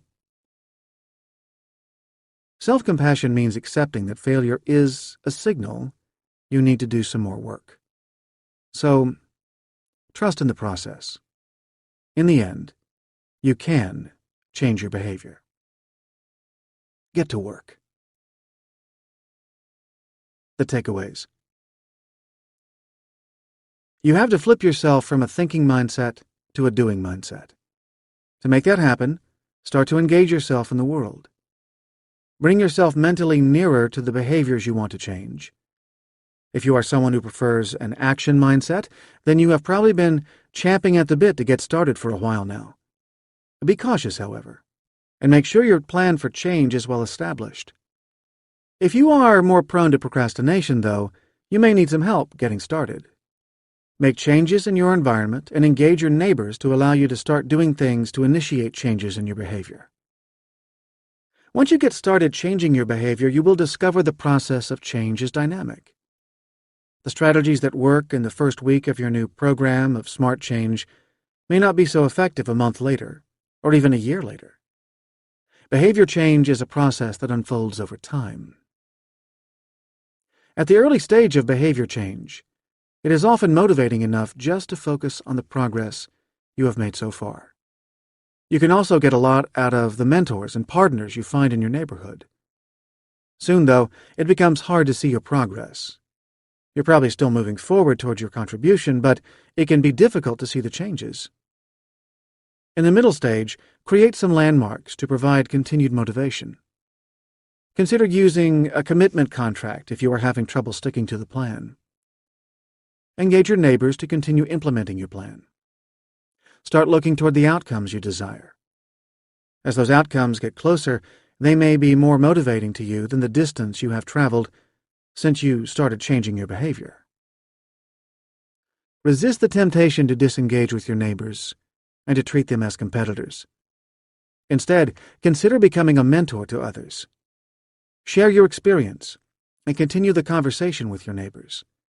That will help you understand your own process of change. Finally, treat yourself with compassion. The old adage says that change involves 2 steps forward and 1 step back. On the days when you feel as if you have taken a step back, remember these little failures are not telling you that change is impossible. They may be signals that your plan needs to be revised. Keep track of your successes and failures in your Smart Change Journal, and use that information to help you think about ways to use the tools for change in new ways to help you overcome the obstacles you face. Chapter 9. Smart Change for Other People. Changing Other People, Trust and Authenticity, and 8 Ways to Influence Others. The modern world is awash in near constant persuasion. You are surrounded by advertisements for products that want to change your goals, aspirations, purchases, and actions. The media are full of stories about new advances and opportunities that could lead you to live your life differently.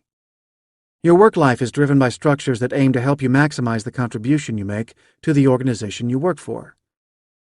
Your government implements policies that influence your behaviors by affecting what is easy to do and what is difficult.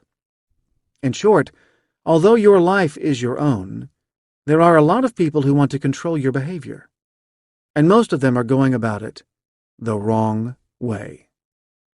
True change requires bringing a variety of the tools of smart change to bear on a person's behavior. But most groups that are trying to influence you tend to focus on just one of those tools. It's rare that anyone develops a concerted campaign to affect your actions. Most advertising hopes to attract your attention, at least for a short period of time. Often, ads present some kind of information aimed to convince you that a specific product is superior. An ad might tell you about the cleaning power of a new detergent or a special material in a diaper that allows it to be more absorbent. It might show people using the product to give you an idea about how the product might fit into your life. The ad might feature a celebrity spokesperson to add a little star power to enhance the message. Almost all of these ads are focused primarily on your goals. They want to help you create new goals and give arousal to goals you already have. The assumption behind this kind of advertising is that you can create a goal or a need in a potential customer. Then the customer will act to achieve that goal. It should be clear by now, though, that just setting a goal is not really enough to change behavior. Other attempts at persuasion focus on the environment. Go to a big box retailer like Walmart or Target. These stores use the layout of the facility to influence what you purchase. The pathways through the store are organized to make you walk past lots of items that you might not ordinarily think about buying. The shelves at the end of each aisle, called the end caps, are stocked with products the store wants you to see. Some stores even sell the most desirable real estate in the store to companies who want their products to get preferential treatment. By putting you in the vicinity of these items, the store hopes you'll reach out and grab a few and put them in your cart. And you probably will, because the environment has a big influence on the way you act. But the next time you go to the store, the items on the end caps and at the front of the store will be different. So the store is not really creating a long-term change in your behavior. Instead, the store, along with the companies that pay for good locations, is assuming that if you buy a product once, you can be turned into a loyal customer, and you will now go out of your way to look for that product in the future. But if you have to look in a different place for a product every time you go into the store, you can't develop a habit to buy it. It's rare to find a group like Dr. Roizen's at the Cleveland Clinic that uses many different tools to affect people's behavior. The Cleveland Clinic wants to change the health-related behaviors of its employees and patients, so it uses many of the tools of Smart Change. I've mentioned several of the approaches used by the Cleveland Clinic throughout the book, but I want to highlight them again here. A serious attempt to help people change their behavior requires a lot of structures for people, and also spending some money up front to develop those structures. To encourage people to take better care of their health, the Cleveland Clinic tries to make the goal of being healthy attractive. One way they do that is to change the costs related to employees' behavior.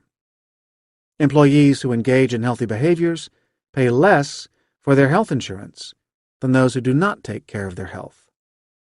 This incentive is enough to activate the goal to stay healthy.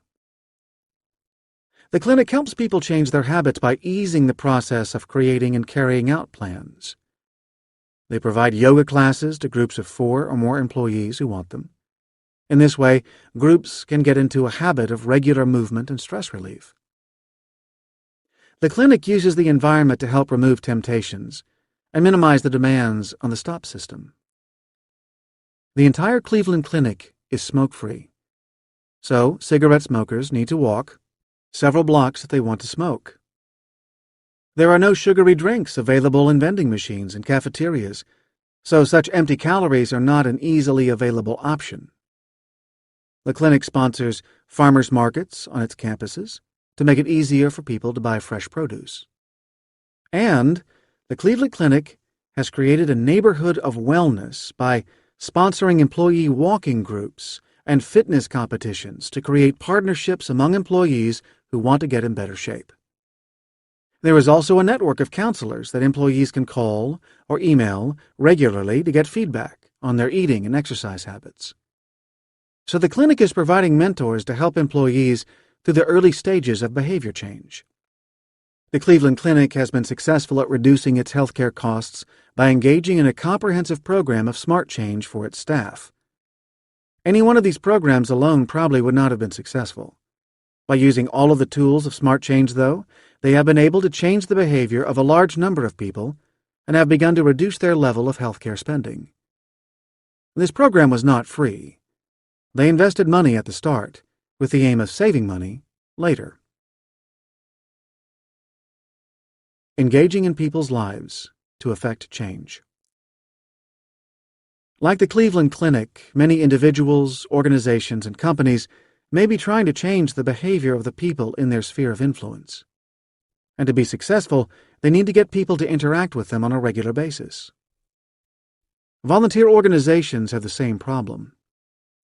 Many nonprofits need a small army of volunteers to help them accomplish their goal.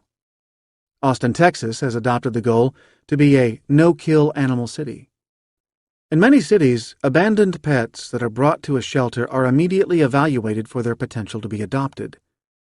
The young, healthy dogs in the most popular breeds are put up for adoption, but older dogs and dogs from less popular breeds, like pit bulls, are euthanized. To minimize the number of dogs and cats that are euthanized in Austin, several nonprofits have sprung up to fill the gap. Groups like Austin Pets Alive, or the APA, take animals from the city shelters and give them a temporary home until they can be adopted by a family. They encourage volunteers to serve as foster owners to dogs until a family takes them into their home permanently. Of course, there are lots of foster failures in which a family that takes a dog into its home temporarily ends up becoming its adoptive parents. Austin Pets Alive has some employees, such as office managers, veterinarians, and trainers, but they rely on an army of volunteers. People go to the shelter to walk the dogs, bathe them, and take care of dogs that are scared or aggressive. Like many organizations, APA has trouble keeping volunteers active in the group. Although large numbers of people attend their orientations, few of them go on to volunteer on a regular basis. But Austin Pets Alive is doing an excellent job of creating a neighborhood to help keep people engaged with the group. Using social media, like Facebook, APA encourages new volunteers to ask questions and to write about the pets they interact with. More experienced volunteers answer questions for new members. Each day, the office manager posts a list of the pets that were adopted that day to help keep volunteers motivated to work. The organization has even created an explicit mentoring system in which longtime volunteers work with people who attend the orientation to integrate them into the APA community. Still, they lose a lot of potential volunteers. The problem is that the methods APA uses are haphazard, like those of so many companies and volunteer organizations that want to affect people's behavior. By following the principles of smart change, they could help turn more occasional volunteers into committed assistants. Changing your own behavior to affect others. The tools of smart change can be combined to have a powerful influence on other people's behavior. To understand how this process works, it's valuable to think about the ways other people try to influence your behavior. Because so much of your behavior is driven by habits, there are many actions you take on a daily basis that you do not choose to take. To the extent that other people are affecting your environment, your neighborhood, and the development of your habits, you may have ceded control of your behavior to those individuals. Understanding the ways that people can manipulate your motivational system will allow you to recognize when your actions are being affected by others. So, even if you have no interest in influencing other people's behavior, the tools explored in this chapter may still teach you about yourself and your environment. Before drawing some lessons from the 5 sets of tools I presented, though, it's important to talk about the role of trust when affecting people's behavior. Trust and authenticity. When I was in 5th grade, Bubble Yum was the gum to chew. It came in little bricks of soft gum with better flavors than Juicy Fruit or Bazooka. If you were going to be one of the cool kids in grade school, you had to chew Bubble Yum. And then the news hit. They had discovered spider eggs in Bubble Yum. We never knew who they were, but at that age we assumed there was a super-secret government agency that was constantly testing the candy supply for safety. Suddenly, nobody wanted to be anywhere near Bubble Yum. Bazooka made a comeback among my friends. Several weeks after we all stopped chewing Bubble Yum, there was a story in the newspaper that the entire thing was a hoax. Someone had started spreading rumors about Bubble Yum, but it wasn't true.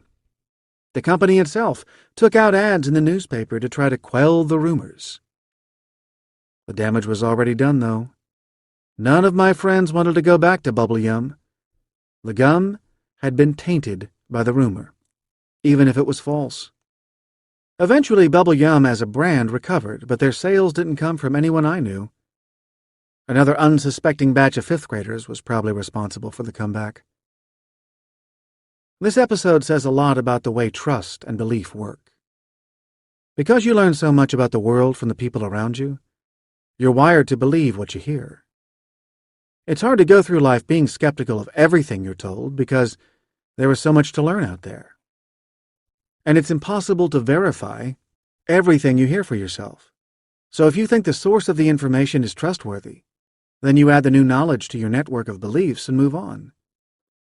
Once that knowledge is in your system, it's remarkably difficult to remove.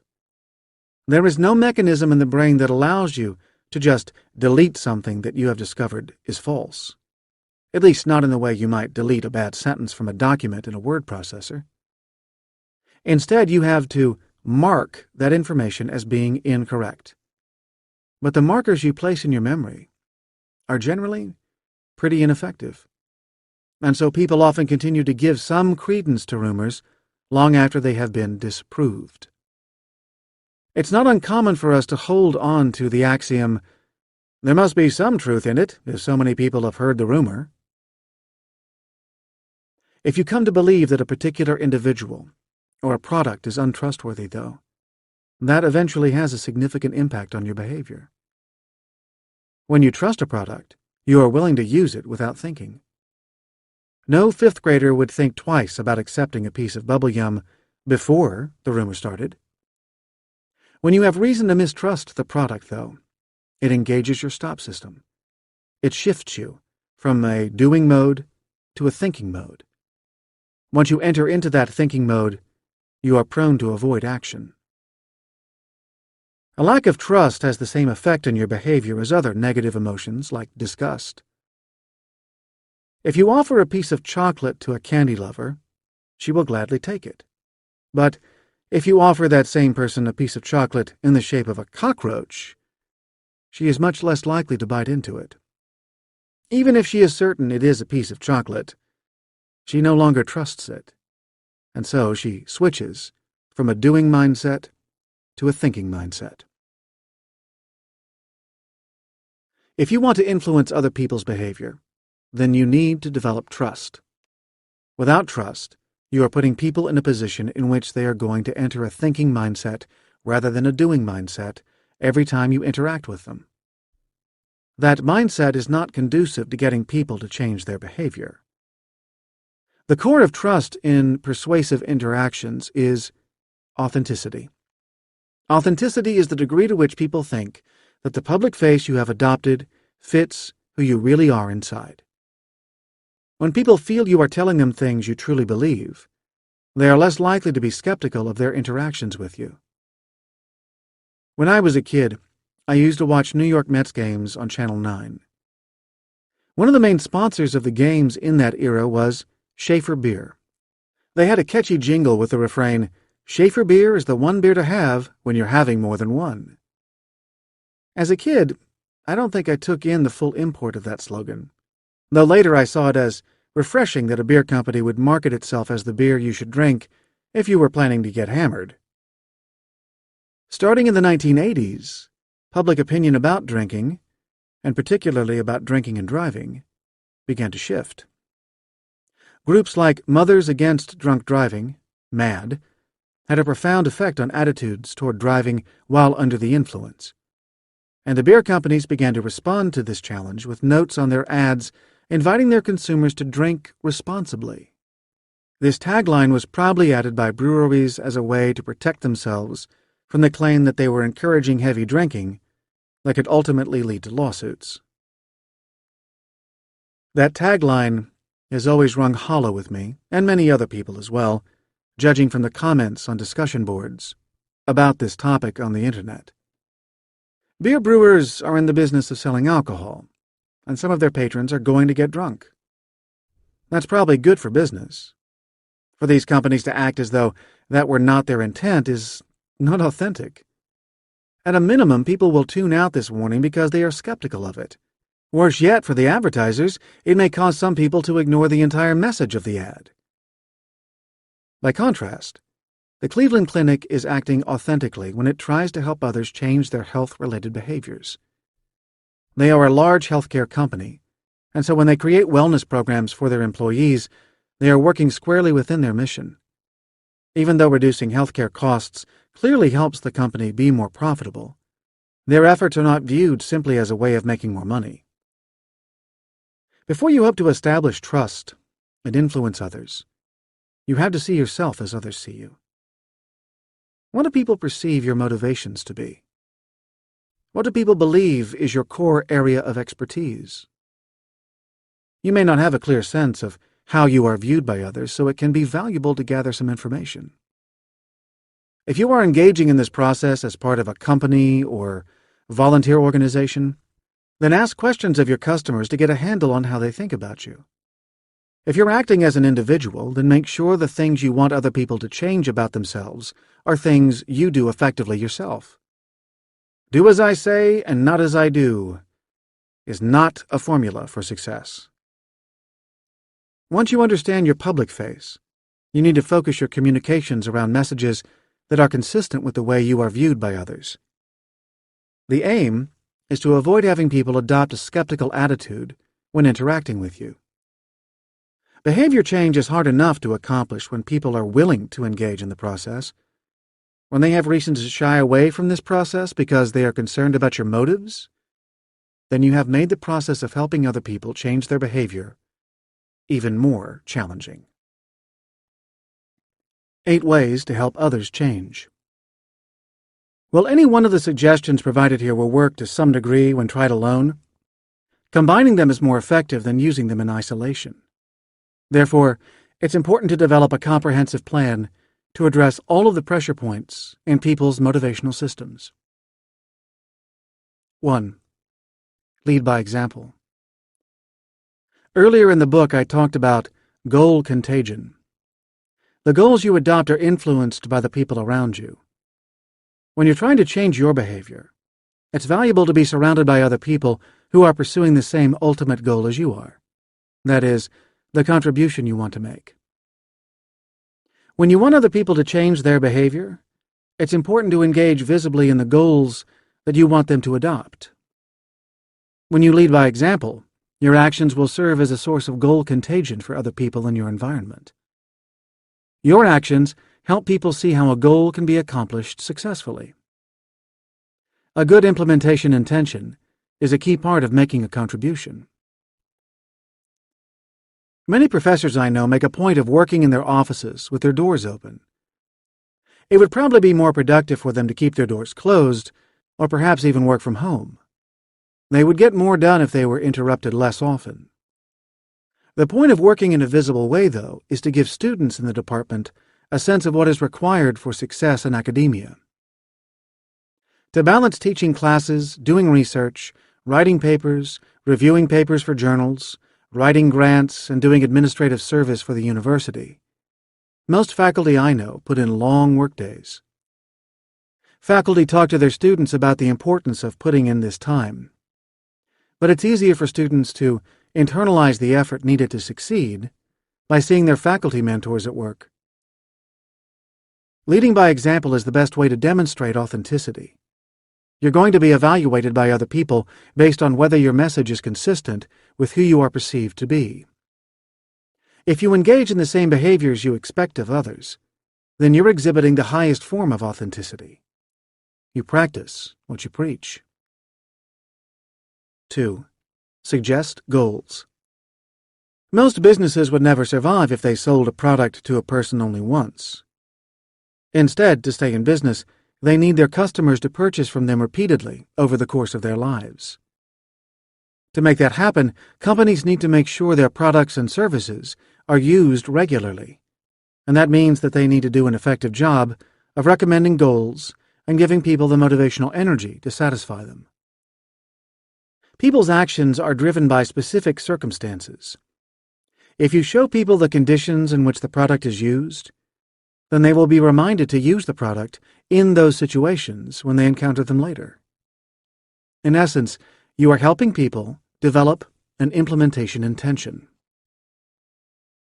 Creating goals in customers is one reason product placements are valuable in TV shows and movies. Companies pay production companies to include their product in scenes. These placements are most noticeable when car companies pay for their cars to be used throughout a film. But it may be even more effective for companies to pay to have characters use their products in scenes of daily life to demonstrate how the product can be integrated into a routine. The key is to find several ways to help potential users of a product or service integrate it into their lives. Another way to suggest a goal is to get community leaders to engage in a behavior in a visible way.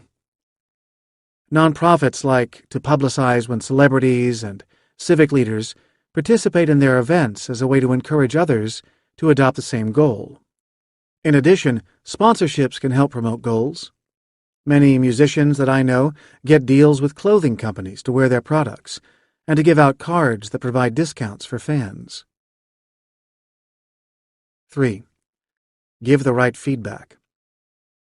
How do you encourage other people when they are changing their behavior? Chances are you want to be supportive, so you focus on saying positive things to people. and that can be great. But there are several potential problems that lurk when you give feedback to others. The comments you make to other people affect the way that they characterize their goals. It's common to want to talk to people about the progress they're making toward a goal they're working on. However, there is a danger that if most of your discussion focuses on progress toward reaching some end state, then people may develop outcome goals rather than process goals. When you see a friend who is on a diet and has been losing a lot of weight, it's tempting to tell her that she looks great and she must feel wonderful. It feels good for someone to hear positive comments, and this feedback will often be encouraging. However, if you end the discussion there, then the only feedback your friend is getting is about her progress toward an outcome. Instead, continue the discussion. Talk about what she is doing that has allowed her to be so successful. What is she eating? Where is she working out? What are the lifestyle changes she has made? When the conversation focuses on the process of change rather than the outcome, it reinforces the value of creating a sustainable process whose side effect is the desired long-term contribution. In addition, feedback can influence the mindset people adopt about behavior and motivation. Several times in this book, I've talked about the entity and incremental mindsets. People often give others feedback that inadvertently reinforces an entity mindset. If you see a friend on a diet at a party eating a small plate of fruit, you might say to him, "Wow, you have remarkable willpower. I couldn't do that." On the surface, this is a compliment. However, underlying this statement is the idea that willpower is an entity that cannot be changed. The dieter might be exhibiting great willpower in that circumstance, but if he gives in to temptation in some other circumstance, does that now mean that he has now reached the limits of his willpower? It is better to give positive feedback that does not reinforce an entity mindset. For that same dieter, you say, "I'm impressed that you've managed to avoid all of these tempting desserts. What is your secret?" You are still providing a positive message, but you aren't assuming that there is some fixed capacity for willpower. Instead, you've invited him to tell you about all of the strategies he has put together to support his success at sticking to his diet under difficult circumstances. This kind of feedback promotes an incremental mindset, which acknowledges that most abilities are skills that can be nurtured. Finally, the encouragement you give needs to be tailored to a person's stage of change. Research by Eilert Fishbach and her colleagues at the University of Chicago shows that positive and negative feedback have different influences on people. Positive feedback helps make people more committed to a goal. Negative feedback is particularly good for spurring people to make more progress. When people are first starting to change their behavior, positive feedback is valuable because it helps people feel a greater sense of commitment toward the goal they want to achieve. These early stages of behavior change can be a fragile time, so it's good to reinforce commitment to change. Over time, however, people shift their own thinking away from their overall commitment to the goal to their sense of progress. At that point, they are motivated by negative feedback, which reminds them of the distance between where they are now and where they would like to be. Of course, this negative feedback does not make people feel good. Even in the later stages of behavior change, people still enjoy getting positive feedback more than they enjoy getting negative feedback. But at the later stages of change, the positive feedback is not nearly as motivating as the negative feedback. Although it can be difficult to give people negative feedback, it is important to be willing to make people uncomfortable when working with them to change behavior. If you're helping people to manage their careers, then you can use discomfort to help them get motivated to seek a promotion. Studies suggest that when you focus people on the contribution they have made at work, they are happy with their current job, but they do not actively seek a promotion. If you focus people on what still remains to be achieved in their careers, then they feel bad about their current job, but are motivated to move upward. To give people negative feedback, though, you have to be willing to overcome your natural tendency to be agreeable. Agreeableness is one of the 5 basic personality dimensions, and it reflects how much you want other people to like you. All of us are agreeable to some extent. The more you want people to like you, though, the harder you find it to give people negative feedback because, in that moment, they don't like you so much. Remind yourself that giving negative feedback to people who are already committed to behavior change can spur them to improve and to advance in their careers. So, even though it may be difficult to be the bearer of bad news, it's also important. 4. Support habit development. Habits emerge whenever there is a consistent mapping between the world and a behavior and repeating that behavior in a specific situation. When you are trying to influence the behavior of other people, you can affect both elements of this formula. In his book, The Checklist Manifesto, surgeon Atul Gawande extols the virtues of checklists in a variety of situations in which the same task has to be performed repeatedly. He talks about how one significant source of infections in hospitals comes when a staff member in an intensive care unit, or ICU, has to put in a central line, which is a long, thin tube that's inserted into a vein in the chest so medicines can be delivered directly into the bloodstream. When these lines get infected, they can put ICU patients, who are already quite sick, in serious danger. As Gawande points out, if the ICU staff covers the patient with a drape when the line is being inserted and uses chlorhexidine soap, then the incidence of these infections goes down dramatically. Hospitals in Michigan got a medical equipment manufacturer to bundle the drapes and the soap in a single kit and then gave staff in the ICUs a checklist to make sure that they carried out each step in the same order every time it was done.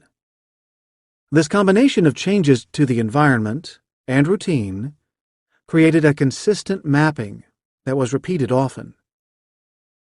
This process lowered the incidence of central line infections to near zero, which greatly improved patient outcomes.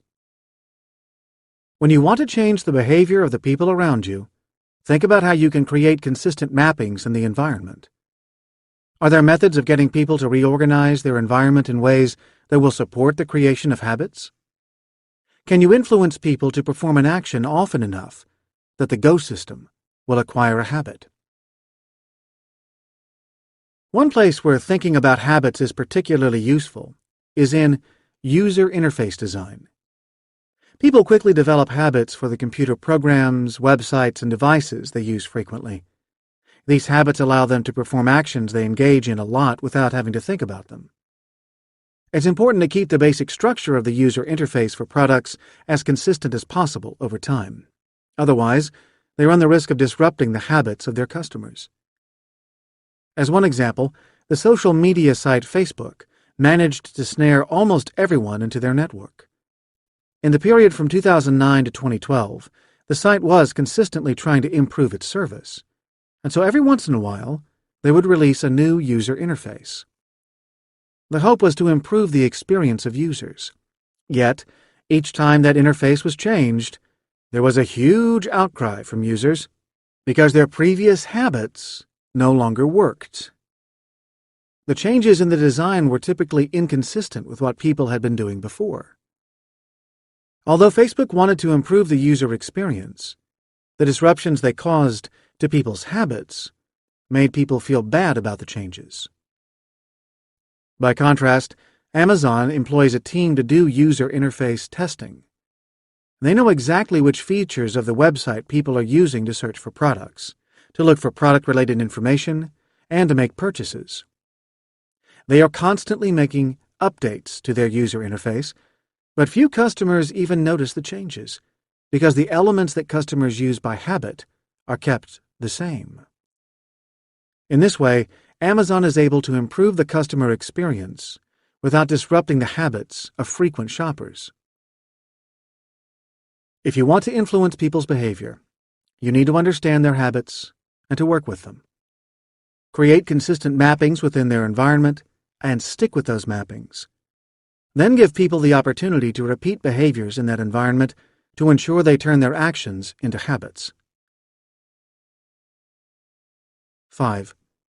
Take advantage of laziness. Laziness is a key factor that maintains behavior.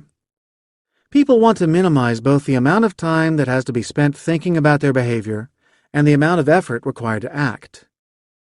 You want to make the behaviors in which you wish people to engage as easy as possible to perform, and to make undesirable behaviors hard to perform.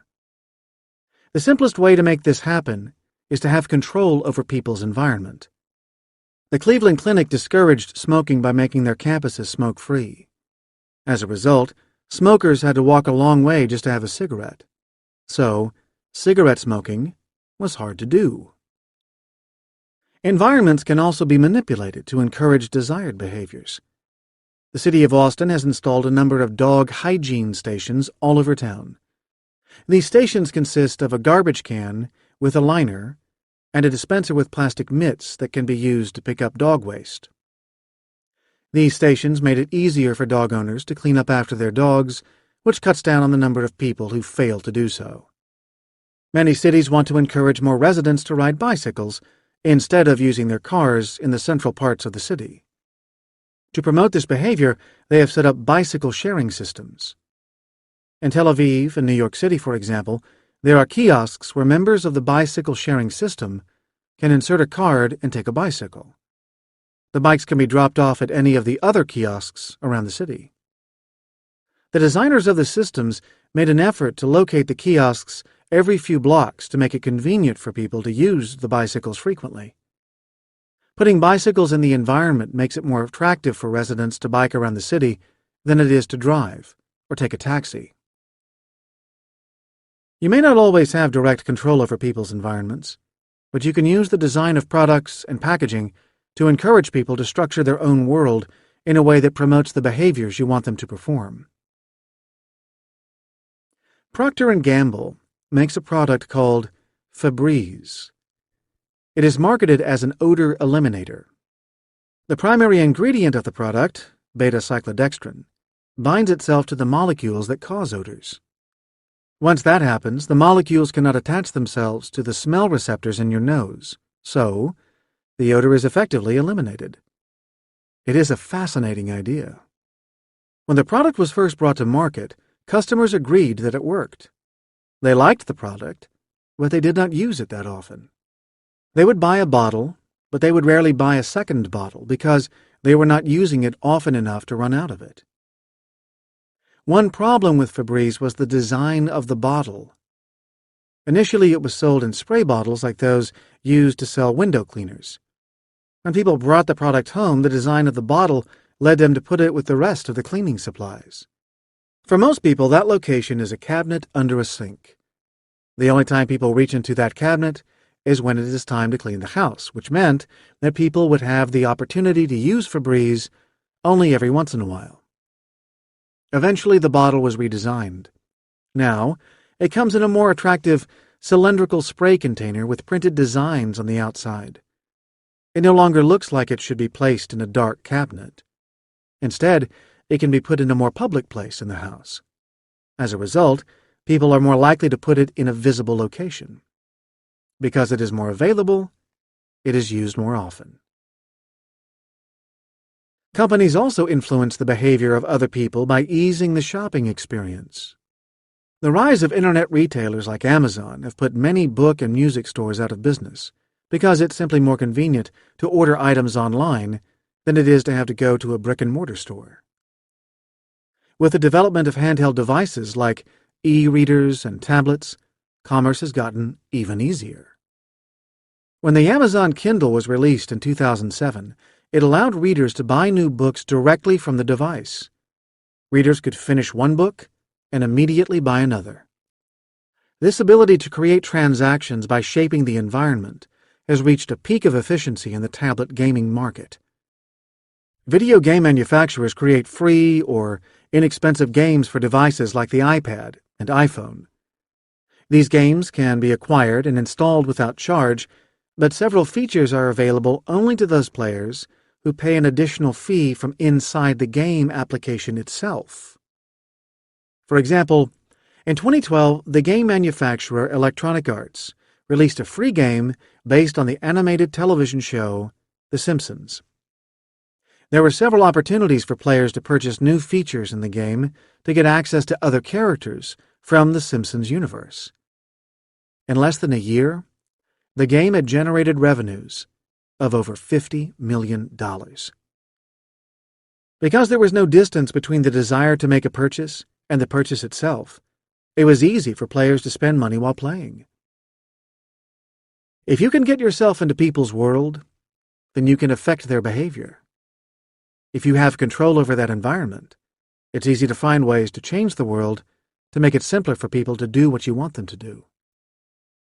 If you don't have control over that environment, you can still use the design of products to affect the way people organize the space around them. 6. Make good behavior cheap and bad behavior expensive. Economists have a concept called an opportunity cost, which refers to the idea that whenever you spend time or money on something, that resource is no longer available for anything else. Generally speaking, people are not as sensitive to opportunity costs as they ought to be. They make purchases without really considering all of the other things that they could have done with that money. At some point, though, almost everyone becomes sensitive to the prices of things. As a result, it's also possible to structure people's economic environments to influence their behavior. The government influences people's behavior through the tax code. In 1917, the United States amended its tax code to provide a tax deduction for charitable contributions. The idea was that people would not have to declare at least part of their money that they gave to charity each year as income, and so it would not be taxed. This deduction makes it attractive for people to give money. Taxes are also used by the government to push people away from undesirable behaviors. These fees are often called sin taxes. In 2013, a combination of taxes from New York City and the state of New York added $5.85 to the cost of each pack of cigarettes. As a result, a pack of 20 cigarettes cost well over $10, which doubled the price of cigarettes. Making cigarettes expensive makes them undesirable because that money could be used for other purposes.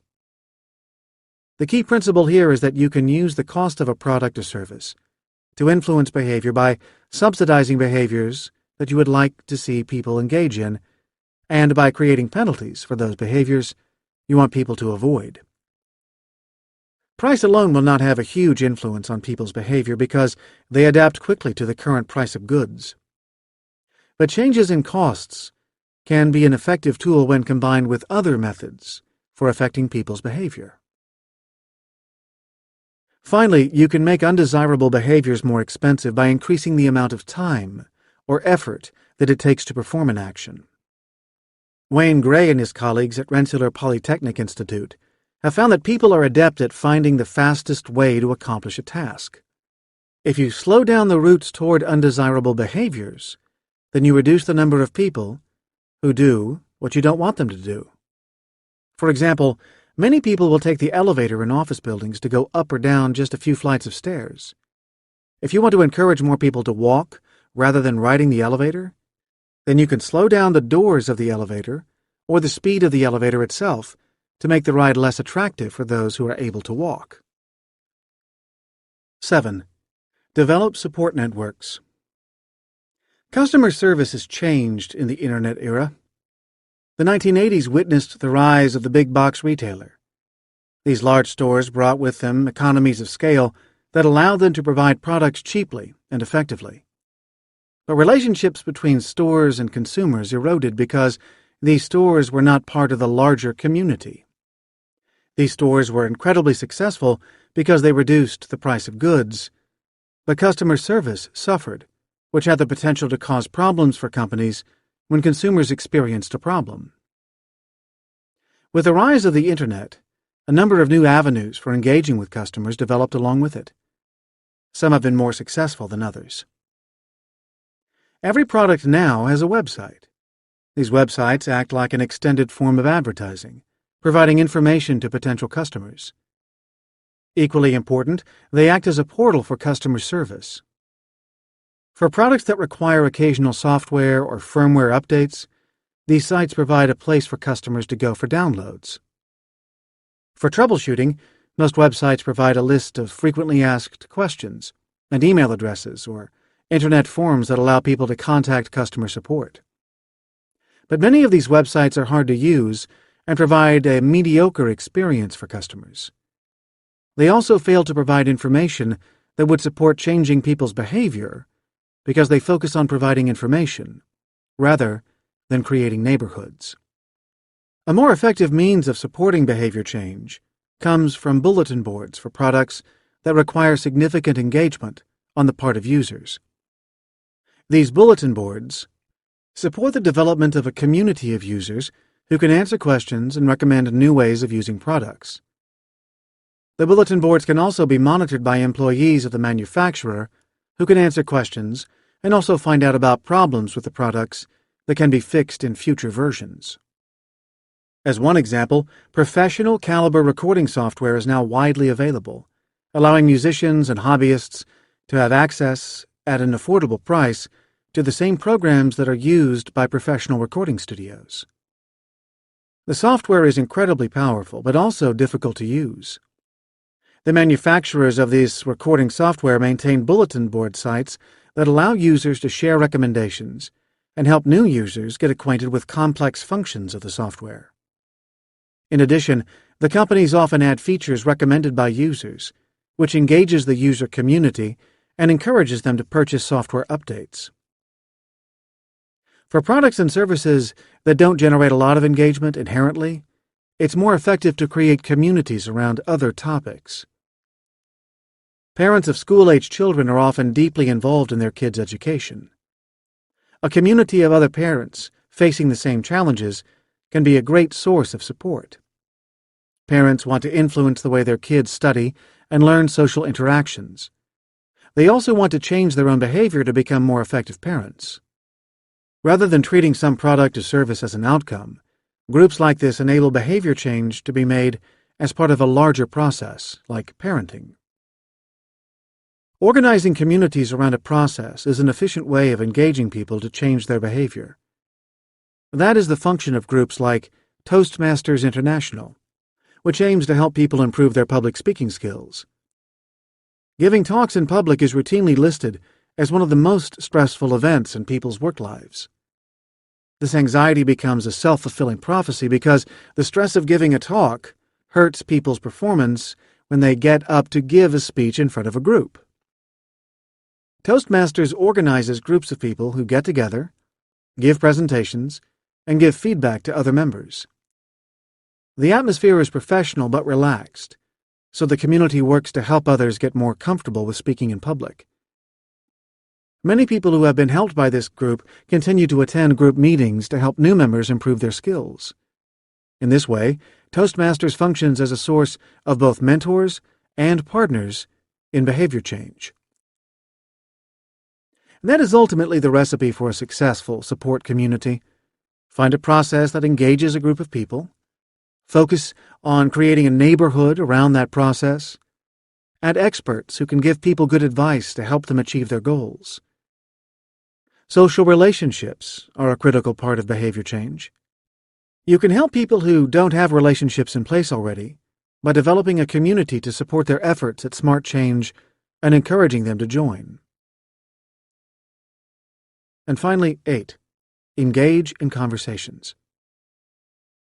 Another temptation in the modern media environment is to push information at people. Publishing a video on YouTube or creating a website is a way of pushing information. Many social network platforms operate in the same way. Twitter allows users to send off snippets of wisdom and links to a list of followers. Posts on Facebook and LinkedIn also push information out to friends or connections. Even if people choose to comment on a post at these social network sites, it rarely generates much serious discussion. Although companies have dived into social media as a means of connecting with potential customers, most of them have not seen significant returns on this investment. Because of the importance of real conversation in changing people's behavior, the failure of social media to change people's behavior is not that surprising. Rather than pushing information at people and hoping that their behavior will change, it's important to engage in dialogue with them to help them change their goals and beliefs. It's a fact that we resist engaging in discussions with people with whom we disagree because it can be uncomfortable to grapple with opinions and beliefs that differ from our own. By definition, conversations about behavior change require people to consider new opportunities that fall outside of their current comfort zone. They are particularly resistant to having conversations like this with strangers, which partially explains why cold sales calls and door-to-door sales are so difficult. Conversations that change behavior have to grow organically out of relationships that are based on discussion. For this reason, the strategy of trying to engage with people superficially through social media is doomed to failure. That insight is the basis of grassroots political movements. In 2008, and again in 2012, Barack Obama mounted successful campaigns for the presidency of the United States. A central part of the strategy was to create neighborhoods of supporters. Rather than just pushing advertisements at potential voters, the campaign asked individuals throughout the country to reach out to the people around them and to talk to them. They created templates for events where supporters of the Obama campaign could invite other people over to their homes to have discussions and to watch campaign-related videos. This campaign did make use of social media, but it did so primarily to further develop local interactions among people. The aim throughout the campaign was to get people talking to each other about the election and to influence their support for candidates. Even more important, this grassroots effort was focused on getting people to act.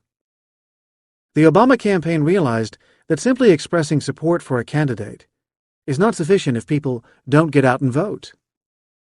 As a result, the neighbor relationships that were forged through conversations during the campaign were then used to energize people to go out and vote on Election Day. The campaign was extremely successful at getting out to vote in neighborhoods that traditionally experienced low voter turnout. The Democrats are not the only ones in politics to learn the lesson of the value of real conversation. In 2009, the Tea Party movement engaged disaffected voters and rallied them around a populist message. Voters who were concerned about tax rates and big government found other like-minded individuals and organized at a local level. These conversations gained momentum in 2009, and in 2010, a number of candidates backed by the Tea Party were swept into office. The Tea Party was also strengthened by conversations among members of the community. The lesson from these campaigns is that persuasion, influence, and behavior changes are local. Conversations are dialogues. They take place between two or perhaps a small number of people. Although you can introduce an idea to a large number of people through mass media, if you really want to change their behavior, you have to engage them as individuals. The Internet can be a valuable tool in creating behavior change, but only if it is used to bring people together for conversations. The aim is not to push information at people, but rather to provide opportunities for people to talk in ways that are unrestricted by geography. The takeaways. The tools of smart change can be used effectively to influence the behavior of other people. However, changing other people's behavior requires addressing the same 5 elements of the motivational system that are central to changing your own behavior. To clear the way to affect other people's behavior, you first have to gain their trust. That means that you have to be viewed by other people as acting authentically. Authenticity involves acting in ways that reflect your true goals. When people trust your motives, they engage the go system in their interactions with you.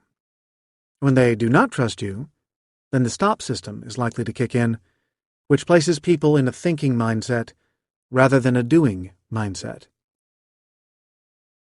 Finally, your own leadership is an important way to affect other people's goals. Along the way, you have to consider the kind of feedback you give to people to ensure that you encourage them to focus on processes and keep an incremental mindset about change. You also need to promote the development of habits and change people's environments to make the desirable behaviors easy to perform and the undesirable behaviors difficult. You need to help people connect with social networks that will allow them to form neighborhoods focused on processes that support smart change. These networks create local interactions between people that are supported by conversations. The Smart Change Journal. Smart Change Journal. Get yourself a blank journal, or download the document at smartchangebook.com and go to the Smart Change tab if you prefer to work electronically. And respond to the prompts and questions on the following pages to create your own Smart Change Journal. Guided by your own observations, along with the advice I offer in the book, you will be able to develop a plan to achieve your goals and realize your ultimate contribution. The Big Picture. Chapter 3. Optimize Your Goals. 1. What do you want to accomplish? 2. Why is this goal important? And 3. Are you really sure this is the right goal? And if so, why? Be specific. Chapter 3. Optimize Your Goals. On a new page in your journal, create 3 lists: the actions you can take to advance you toward your goal, the obstacles you may face when you take these actions, and the signs you can use to indicate you have succeeded at the specific actions.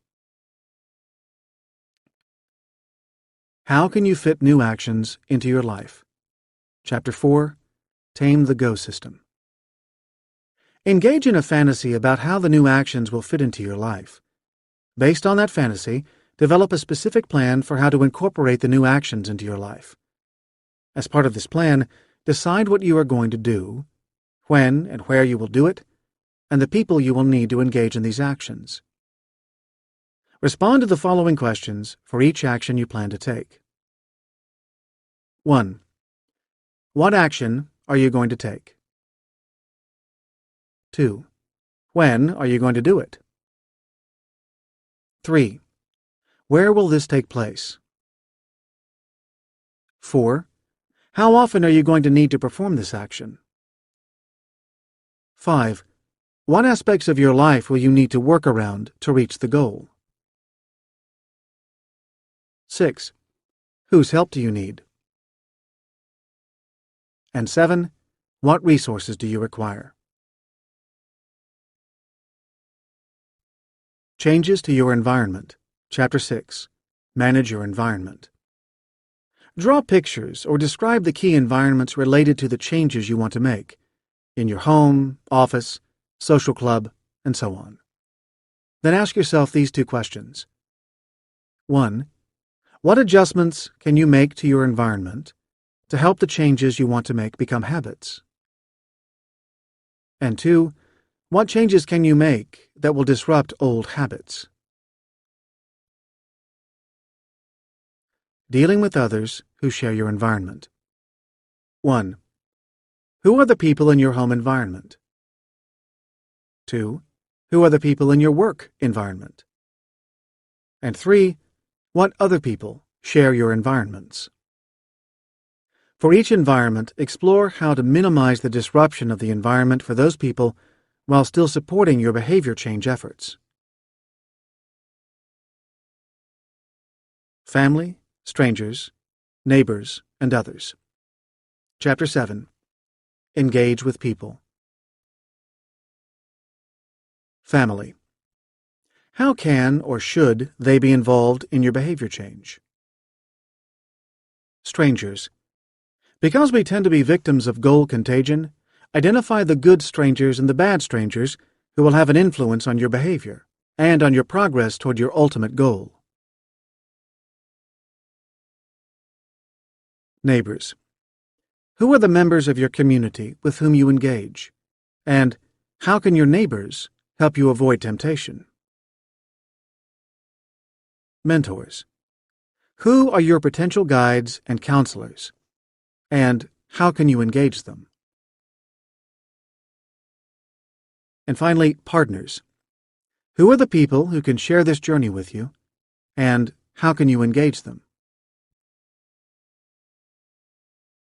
14-Day Habit Diary. Chapter 7. Engage with People. The more you understand about the pattern of your activities, the better able you will be to make changes that bring you into contact with people who will support the goals you want to achieve. For the next 2 weeks, at the end of each day, respond to the following questions as a way to keep track of your movements and the people with whom you engage. First, write down the date. Then, answer the following questions. 1.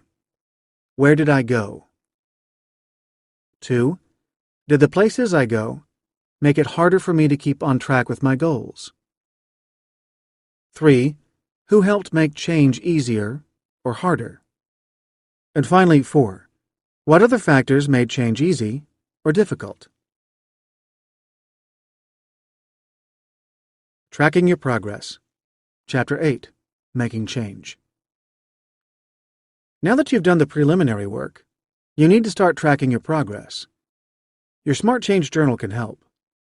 From this point forward, your Smart Change Journal becomes a record of your successes and failures.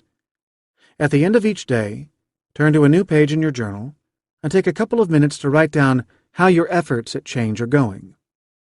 So first, write down the date, and then answer these questions. 1. What were my big successes? 2.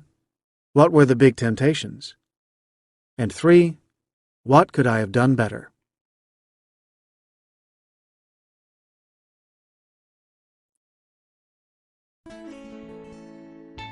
You've been listening to Smart Change: 5 Tools to Create New and Sustainable Habits in Yourself and Others, by Art Markman, Ph.D.